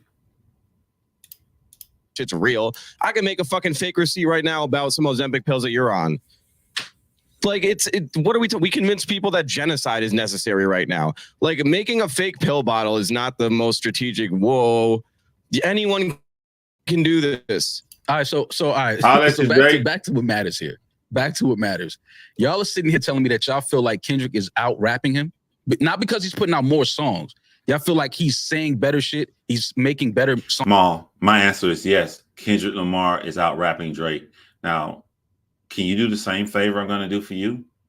I'm going to give you specific examples of how Kendrick Lamar is out rapping Drake. Please do the same thing. Show me specific words. Show me how Drake is out rapping Kendrick Lamar. Songs out of this whole situation. He's making better decisions. Yeah. Because he decided to step on because he dropped the record right after Drake. Yeah, that's part of it. Stepping on that and then coming right back with a record that everyone could dance to. That was he made a pedophile anthem that can play in a party for the rest of the year. And then this is where Drake naming. So what about the last record, the Hard Part 6? Drake naming that, taking that record, taking that name, that title that we all know Kendrick was going to probably. Everybody knew that he was going to do that. I said that 3 days ago. Niggas was tweeting that days ago. And I'm not like, oh my God, you're the insider. It's not. It's just like a lot of this stuff you can just predict. Like, you can see where this stuff's trending. I think the Hard Part 6 was Drake's first mistake in this beef. First? Why was that a biggest mistake? Maybe not his first. For what? I don't think this was a good record. Why not? I just don't. I'm not really. Maul, I'm waiting for you to show me how Drake was a better rapper. Please, because there's things I want to say right now to what they're saying, but are you going to show me that Drake was a better rapper, Maul? On the sense, and this is a me statement, I don't believe that Drake was this mastermind, puppet master behind doing all these strings and things. I personally do not believe that. So that's why you think this was a mistake? So I think. All right, Maul, I'm going to say that. You're not going to say it. You've shown me a repeated actions of just saying things in a forceful way and thinking force is the way that you win a debate, which is horseshoes. I think the Hard Part 6 was a horrible diss song because the purpose of making a diss song is to gain as many people as possible to like it and to agree that it was an awesome song. The reason I feel this way, because I don't know anybody that made a diss song and only gave it to the person they're rapping about. They typically put it out to the public. So that means that there's a goal for the public to like it. The Hard Part 6 has more dislikes than any fucking song this year in 2024, Maul. The Hard Part 6, if we go click on the video right now, has the most negative fucking comments. That means that Drake set out for a goal for this to be light, and it did not achieve that goal. It achieved the exact opposite. That's why I believe that it sucks. Other than he spent the majority of it defending himself. You Cobra Kai in a beef. Cobra Kai means all offense. All offense. Kendrick Lamar don't give a fuck about nothing Drake said. When Kendrick Lamar goes, he's having fun or he's being diabolical, but in both situations, he's dissing the shit out of Drake. Hope that take care of the Heart Part 6 that you will leave. In Being the Minority is a good song. Now, you said that Drake is out rapping Kendrick Lamar. Can you name me a bar that Drake said that was better than Kendrick Lamar's bar when he said, your core audience stomach that, and then tell them where you get your abs from? Can you name me one bar that Drake said that was better than that? That was lyrically set up better than that. Because whenever Drake was given the opportunity to say a lyrical, hard-punching bar, he turned it into a joke, mainly about being short. So now that we took that out of the way, the best bar, let's go to the most popular line. Maul, can you name me a more popular line in the entire battle out of every song? Hell, Maul, I'll even let you include any of the disses that Drake has said the past 10 years, Sneak Diss and Kendrick. That's more popular than A minor. Can you name me that, Maul? Drake asked Kendrick Lamar, well, he told him, he didn't ask him, you better spit some fucking double entendres or some shit like that. Most people will feel embarrassed and try to go against the opposite because they don't want to be predictable. Kendrick Lamar said, all right, my nigga, you want me to do that? I'll do it. And did it. And did it. Where can you show me where Drake had better lines than Kendrick Lamar? I'm giving you examples right now. Can you give me some examples, Maul? Or are you just going to use force and a loud voice like a dumbass to continue to try to prove a point? You don't even have a point. You just have a claim. I didn't think so.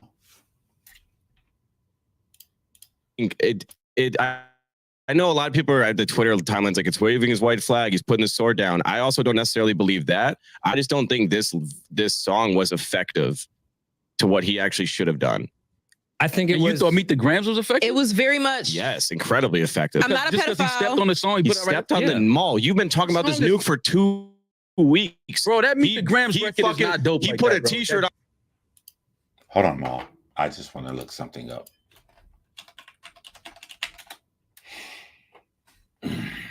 I just want to be clear so we won't be fighting without some established guideline. And the established guideline I would like to use is the definition of effective. Effective means producing or capable of producing a desired result or having an intended effect. Now, I'm not in Kendrick Lamar's head, so I'm just going to take a wild stab at this, Maul. I'm going to assume that Kendrick Lamar had the desired result and intended effect to drop a song 30 minutes later to take the steam out of the song that was dropped to put him down and have the world laughing at him.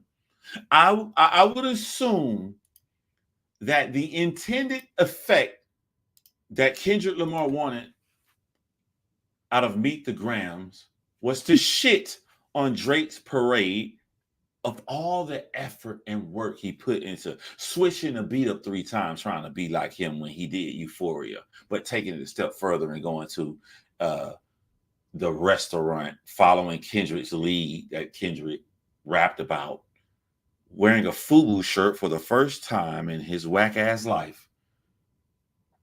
I would assume that if 1 hour later, everybody online is not talking about Family Matters, but they've now switched to how diabolically Kendrick Lamar assassinated him. How crazy they went over that song. By the definition of the word itself, it has been proven that that was effective. One last tidbit, Maul. Family Matters was supposed to be Drake's knockout punch.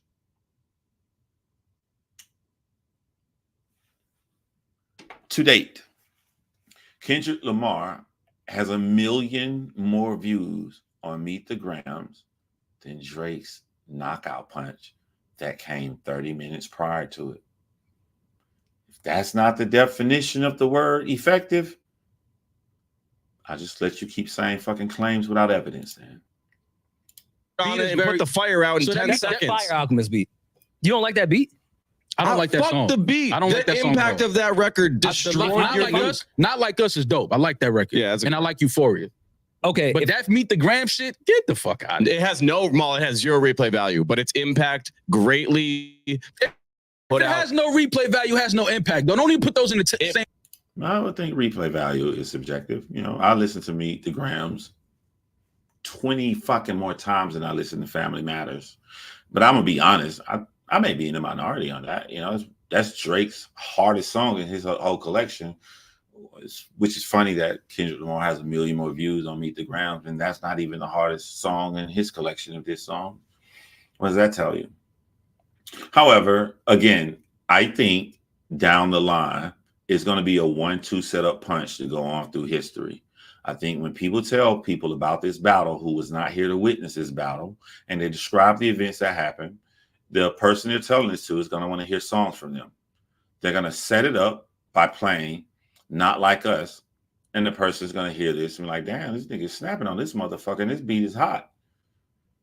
Oh, you think this bad? Listen to this shit right here, how diabolical he get. And the second song they're going to play is going to be Meet the Grams. And it's going to leave this person complex and thinking, damn, this dude must be very talented because these songs sound nothing alike, but he fucking destroyed this fucking guy. And I was dancing at one point. So I think it's going to have a lot of replay value. And speaking of replay value mixed with facts, how would Meet the Grams have 1 million more listens than Family Matters if it doesn't have any replay value? You dumb fuck. There's a lot of battle records that aren't made for replay value. Yeah. Name one. I think most of the Beans Name and Kiss one. thing, unless you want to go sit there and go through that nostalgic time, most battle records are like that way. Do you still listen to 300 Bars and Running? I never listen. This is when someone makes you walk down their aisle. When I'm debating, I never walk down someone's aisle or the path they want me to go. I stay on my own path. They do this by declaring an opinion as fact. Maul has declared as a fact that Meet the Grams does not have replay value. So they're following down Maul's train of thought as if this is a fact. And then he doubles down by asking them to name me another rap song in history that's great without any replay value. I wouldn't need to do this because I wouldn't be walking down your fucking train of thought, because I would just tell Maul, I disagree with you. And I think that Meet the Grams have replay value. And if he asked me to prove it, I will show that it has more numbers than Family Matters. And then that would be it. No need to walk down his fucking path as if it's true. Listen to that record. But it's one of, I know you don't It's think too much rapping. It's one of the I better don't want ones. to hear. I don't want to hear all that rap. 300. Pretty much So you anything don't like back a and lot of forth. heavy rapping, is what you're saying? No, that's not what I'm saying. I don't want to hear 300 bars from no nigga. I don't give a fuck who's spitting it. I can't. My brain cannot retain But you 300 of think, your all right, bars. you think sir. Super Ugly and The way you're debating right now, it does not shock me that your brain cannot contain 300 bars. Ether have replay value? No, they're just. However, if Drake rap, oh my God, you lucky I'm not there, Maul. You better hope nobody see this shit and cut up my video. You getting cooked. You literally just said that you can't listen to 300 bars. Drake has a song that does not have a chorus on it that's 7 minutes long. I wonder if that's 300 bars.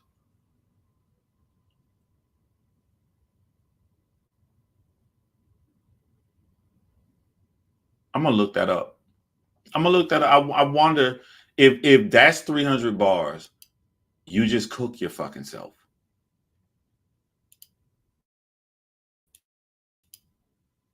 Great Classics. diss record. They're moment records. Ether had replay value at the time. I mean, it's been At the time. a bunch of years since that came out, but yeah.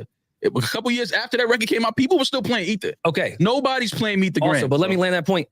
But it crushed When you put out 5 other records and one of them is probably going to be a #1 single, yeah, you can take a mulligan and step on Drake's nuke with Meet the Grams. Even if it doesn't have replay value, I know you're about to do this Dave Free shit.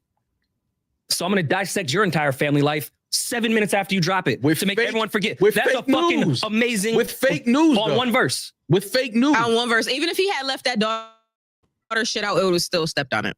Yeah. Which I think Kendrick Lamar's genius, because everybody knows the song has 3 verses. This motherfucker put 4 verses on there. So you can take that out and it's still a full ass goddamn song and he's crushing them.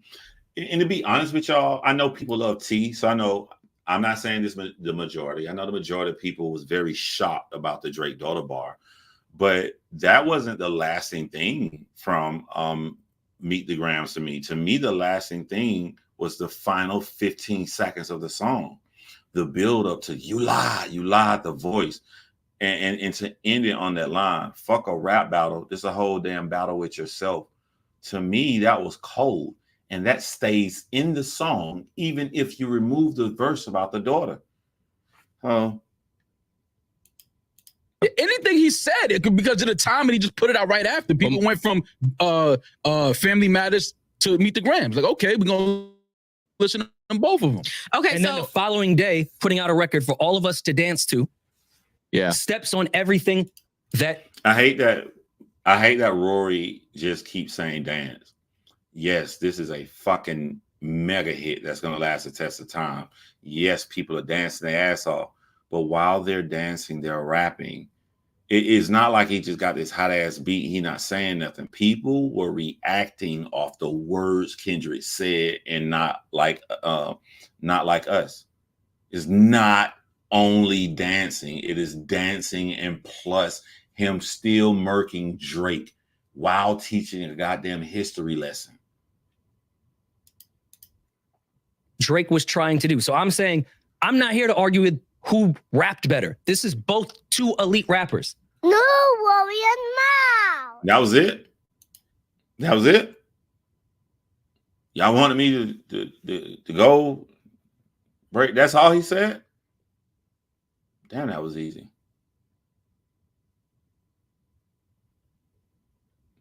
Not Like Us is 100% an anthem-worthy song. Yeah. Fangs Hipside said, what side you on? I don't dick ride anybody. I just listen to shit and form my opinion afterwards, as a prudent person is supposed to do. If you're on someone's side, that means that you have an opinion prior. So anything you hear after that, you're just trying to prove your shit right. I listened to both of these artists, and Kendrick Lamar easily beat Drake.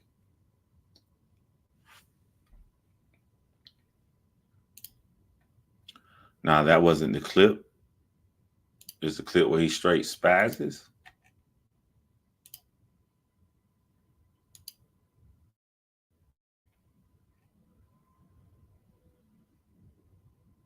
Is it this one right here? This clip?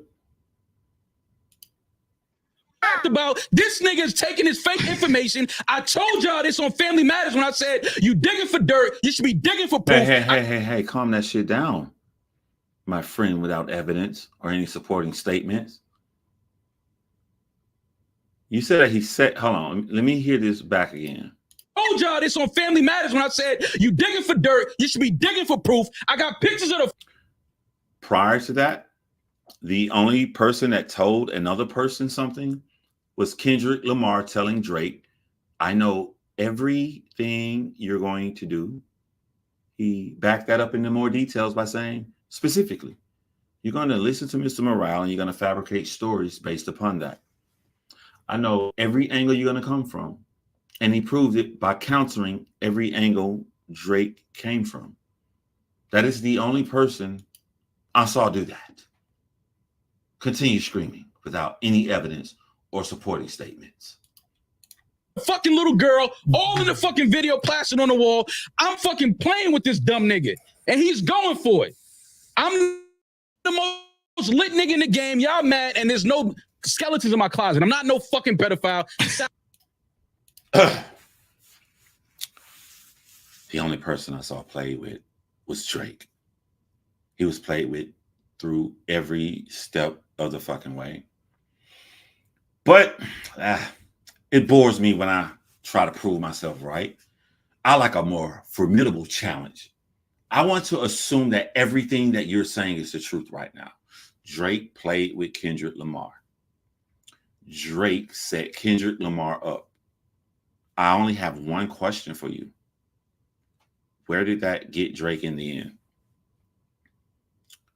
It got Drake to have a $400 million biggest contract ever of any rapper in jeopardy.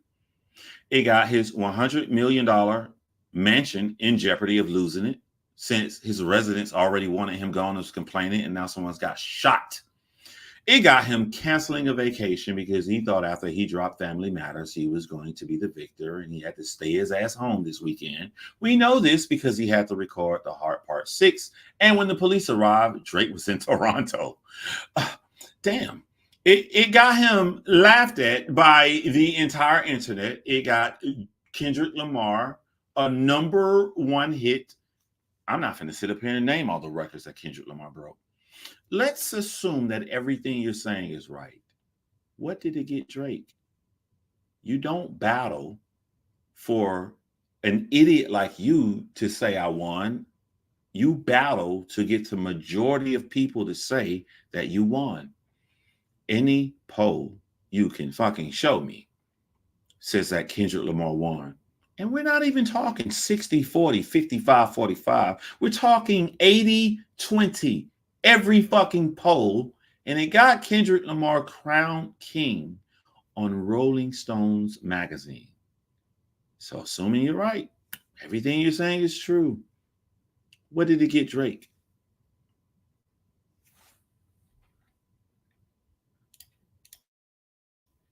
Stop it. That's the only thing y'all niggas know that can fucking end my run is me being, and it doesn't exist. Stop the bullshit. But you Mr. Lamar, you hit the girl because she's bigger than you. You put your hands on your girl. She's been engaged for years. You're not married yet. You living in New York. She's not. You know what I haven't heard? I haven't heard that she's living in California. I heard Drake say that Kendrick Lamar's living in New York. How do you know that they're both not living in New York? But not only that, you just declared Drake, no one else in the entire world, just Drake for some strange reason, without a single shred of evidence, said that he beats her, so it must be true, and you're declaring that as fact. I don't normally do this, but if you're going to do it, I can do it too. Drake, in fact, has an 11-year-old daughter that he's been hiding from the fucking world. Drake has stuck his wee-wee inside a 14-year-old little girl. I'm just saying, if you can declare something without evidence is true, why can't we? We all can just do this shit. You know what? Everybody been saying who win the battle if everything that they were saying was fake. If everything that they were saying is real, Drake still loses. There's only one scenario where Drake wins. If everything he's saying is true, and everything Kendrick Lamar is saying is fake. That's it. There's no other scenario. So that means whenever you put these guys on equal terms, meaning they're both telling the truth, or they're both lying, Kendrick Lamar is winning.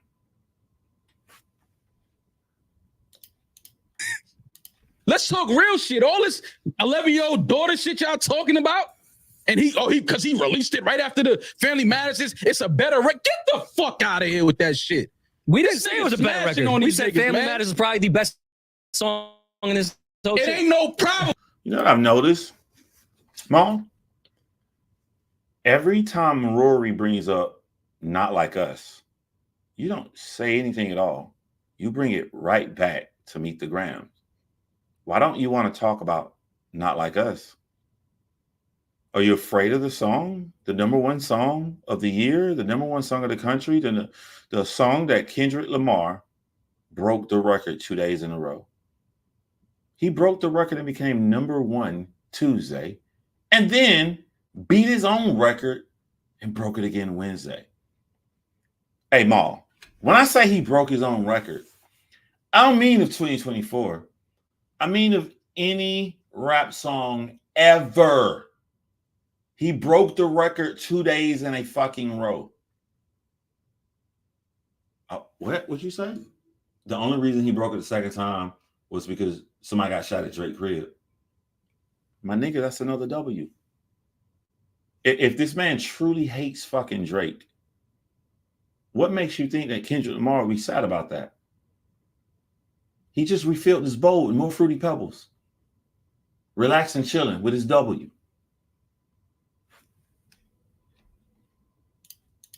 Nigga, it's the best record that's released in this entire beef. Okay, even if you say that, Visually even smashing on you. Okay.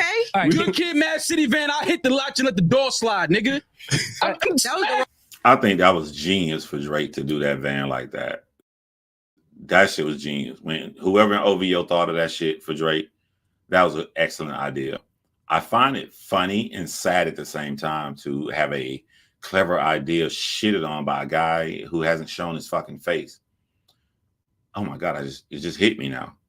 This nigga just lost a battle to Kendrick Lamar and we ain't even seen this nigga. We ain't even, oh my God, it just hit me. It just fucking hit me right. We ain't even seen this nigga.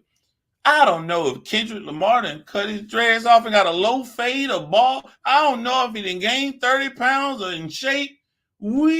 This nigga got beat by the boogeyman for real. Where the fuck?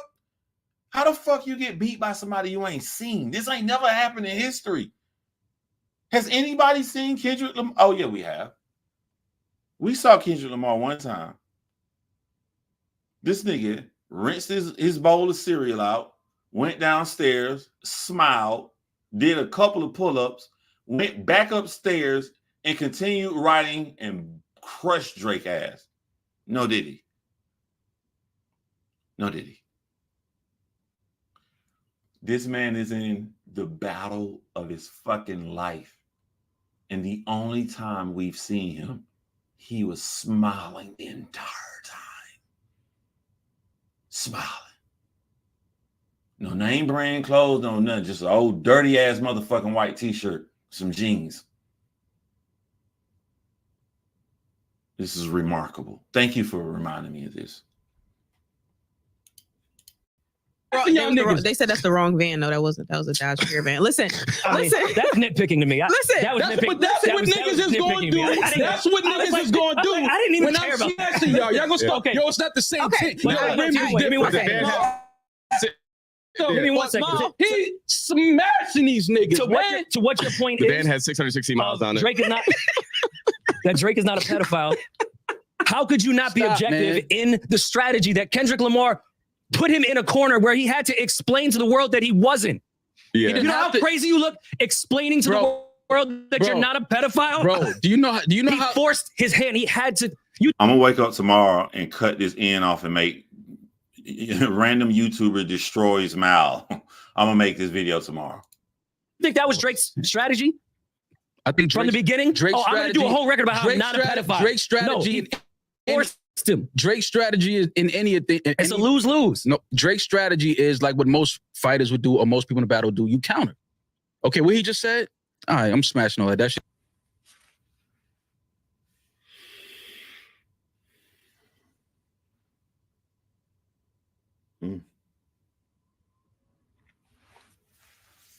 Maul, you're a fucking idiot. Did you really just say that Drake's strategy is to counter? I think you got your past tense is wrong. His strategy was to try to counter. Drake wanted to bait Kendrick Lamar to go in so he can say something afterwards. However, in the middle of the biggest battle in history, Kendrick Lamar flipped it to where he was answering Drake and countering, which is fucking genius. I've never in my life seen this before. This has never happened in any battle ever. Kendrick Lamar flipped it to where he's answering Drake.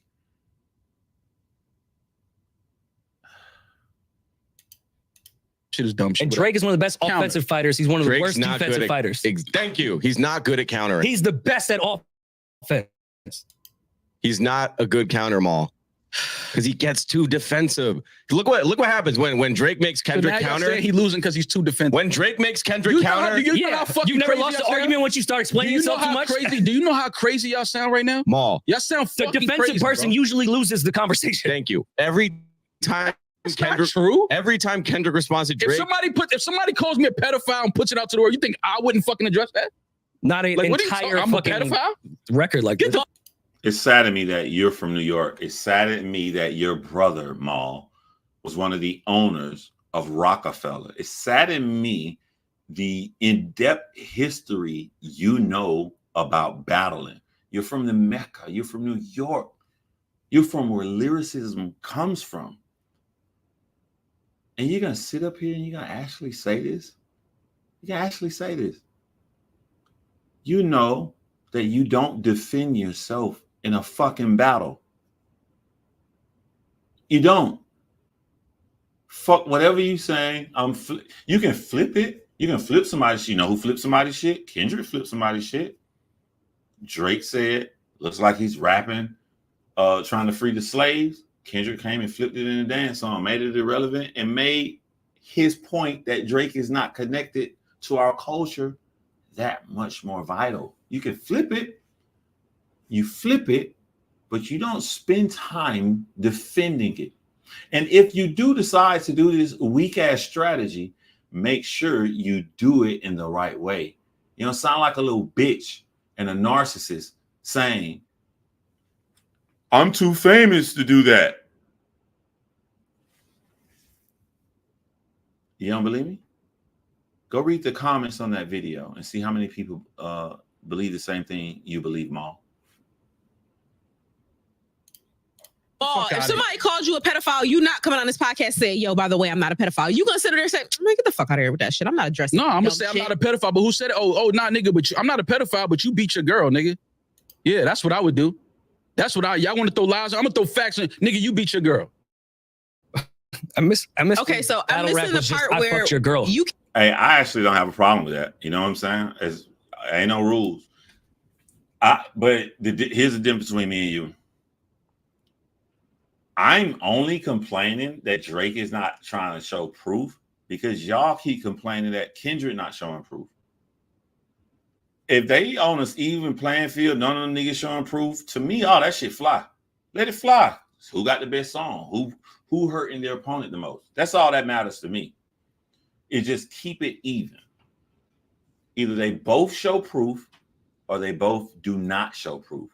But what we not going to do is put out a campaign for one person to show proof, and then we pretend the other person is telling the truth without a single shred of evidence. That's what we not going to do.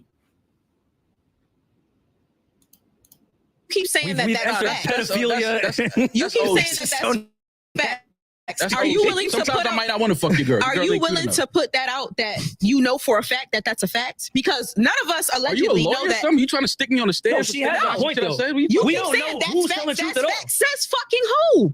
Says who, Ma? If you're not willing to say how you know it's a fact, now how it's a fact. Well, let's just stay tuned because more is to come. Let's just stay tuned. How about we do that? How about we stay tuned and just and to Damaris's point, I'm still under the impression where assuming everything's true from both parties, that's how we analyze all the stuff.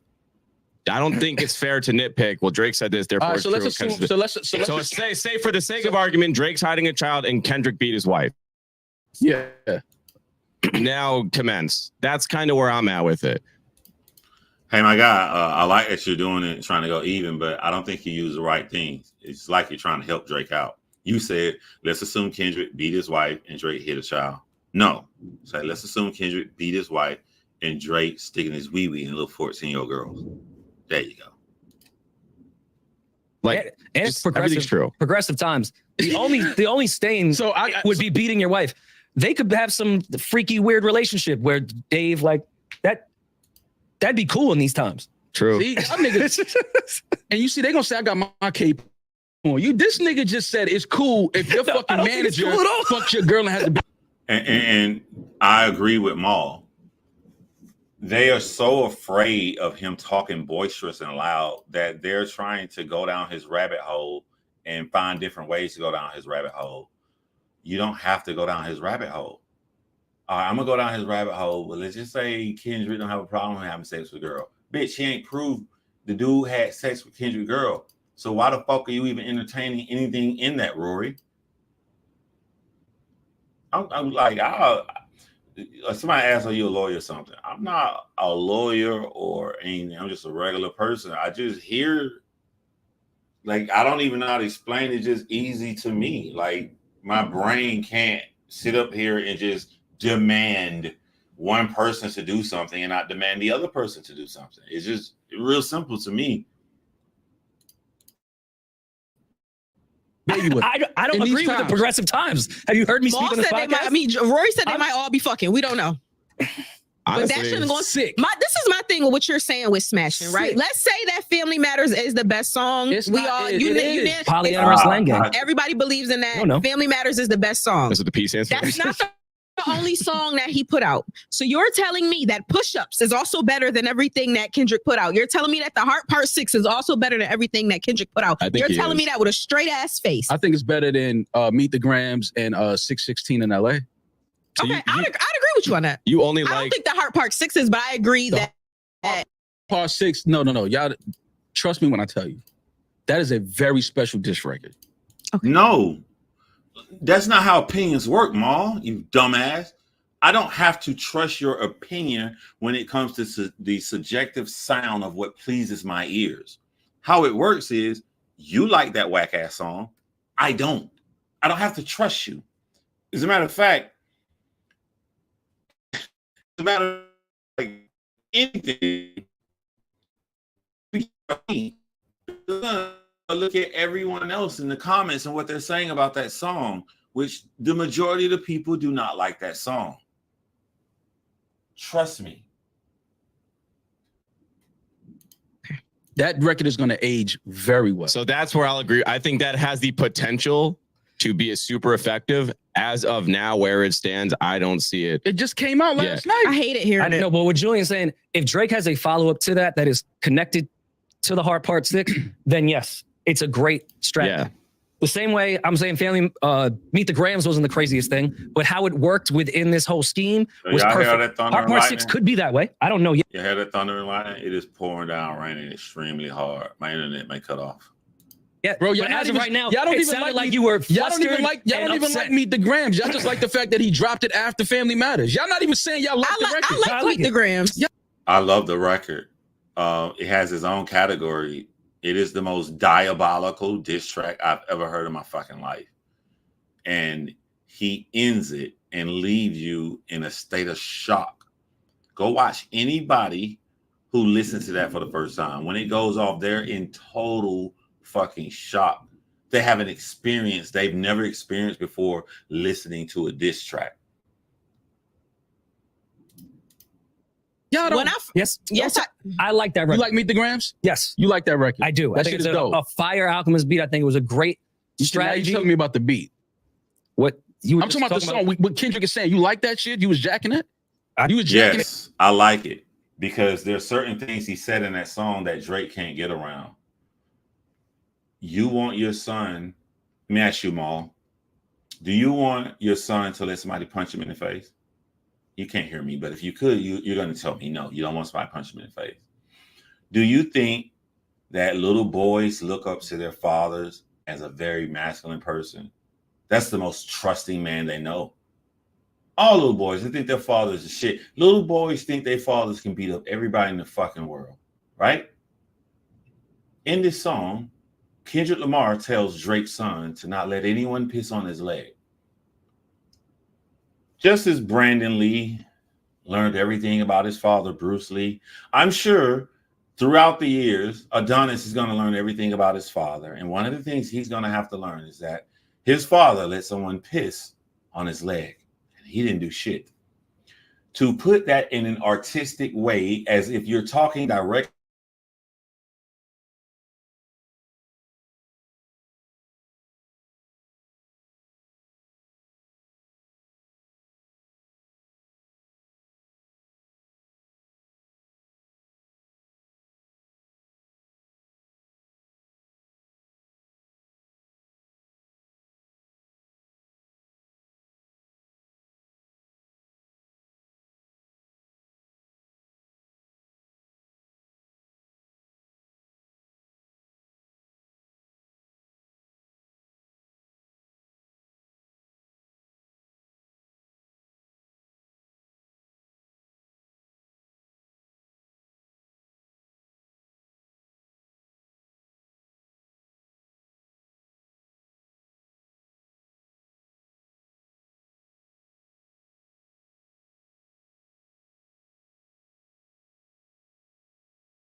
Yo, type of one if you can hear me.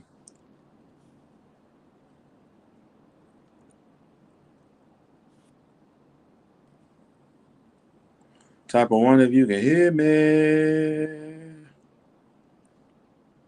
Type of one if you can hear me. All right, my internet is completely turned off. When are you gonna turn the camera around?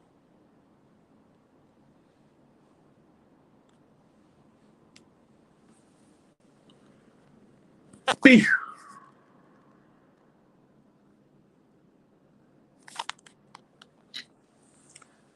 Oh my God, it's gonna be a long day. It's raining really hard, so I can't hear Maul anymore. So I guess the last thing I was I don't remember the last thing I was saying to him, but like, and I apologize if you're from New York. So I'm sorry for stereotyping, but a lot of New Yorkers do what Maul try to do. They just try to be boisterous and loud talk you. That shit don't affect me. Like, and even if I decide to get loud back, I'm still gonna get loud back with facts and backing up what I say. But like, I done debated so many motherfuckers like that. Oh my God. But he was yelling at her in the end like he wanted to fight him. This is a Malcolm X moment. Where my gun? My gun right there. Right on this motherfucking table. Murder Mook, the best to do it. I interviewed Murder Mook. I think I still got his phone number. You know, I'm in a battle rap community, right? You know what I'm saying? I know all them dudes. They used to manage a couple of them. Used to manage Trail Spreewell daughter, Busy. I used to manage 40 Bars. Man, I just talked loud and said a bunch of shit, yeah. I heard people was triggered about the shit he was saying. I didn't understand why they were triggered, though.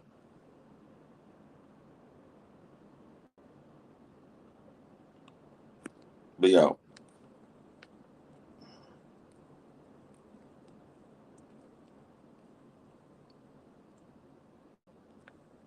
I can't believe my internet's off. And it's raining hard. It's not coming back. K-Dot sent somebody to roll on Drake house. I don't believe that. I don't believe that for two reasons. Kendrick Lamar is not like that. And number two, you do shit like that when you get your ass whooping you. But Kendrick Lamar was winning and everything easily. There was no reason to send somebody up there.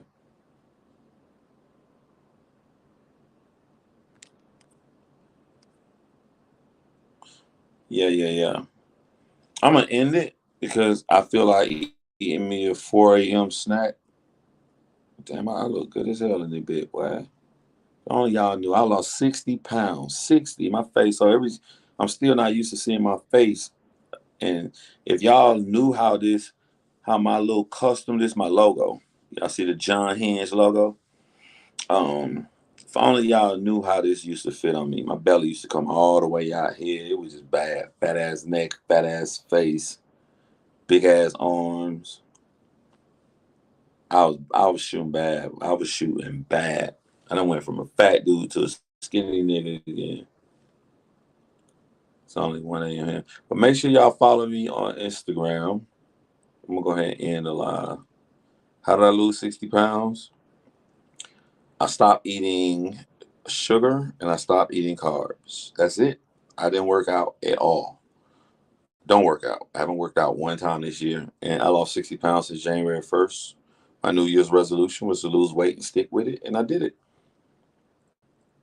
And I eat good. Like today, I had meatballs, no diddy, with jalapenos on them. The barbecue sauce was the barbecue sauce, the no sugar, no carb barbecue sauce that you buy. I be eating good as hell. I eat steak and eggs. I said Ozempic. And the only bad thing I do that people worry about me is this. It's the only bad thing I do. These motherfuckers are everywhere. I buy them by the caseload. 0 Monster energy drinks. I drink I drink about 5 a day. It's pretty bad. But my beats per minute, my heart and everything, it'd be about 55. So I'm good. Am I down? It's my phone. I don't think am I down? Can y'all hear me?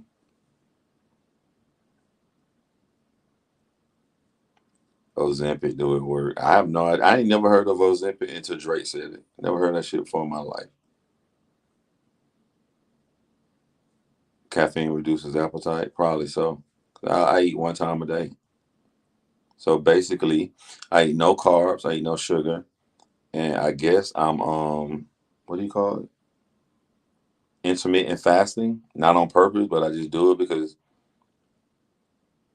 I don't really eat until like 6 o'clock in the afternoon. I eat 1 meal and that be it. 1 meal with no carbs, no sugar. And then when I want to eat snacks or chocolate or whatever, I order this. I forget the name of the company, but it's 0 sugar. It's like 3 carbs.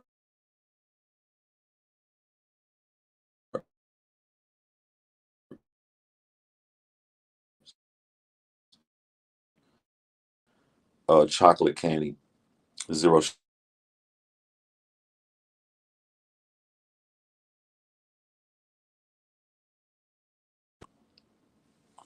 But I'm gonna end the stream because if my internet go off, I ain't gonna be able to end it, and this bitch gonna be on forever. So I'm gonna go ahead and end the stream right now. Y'all hold it down, show it.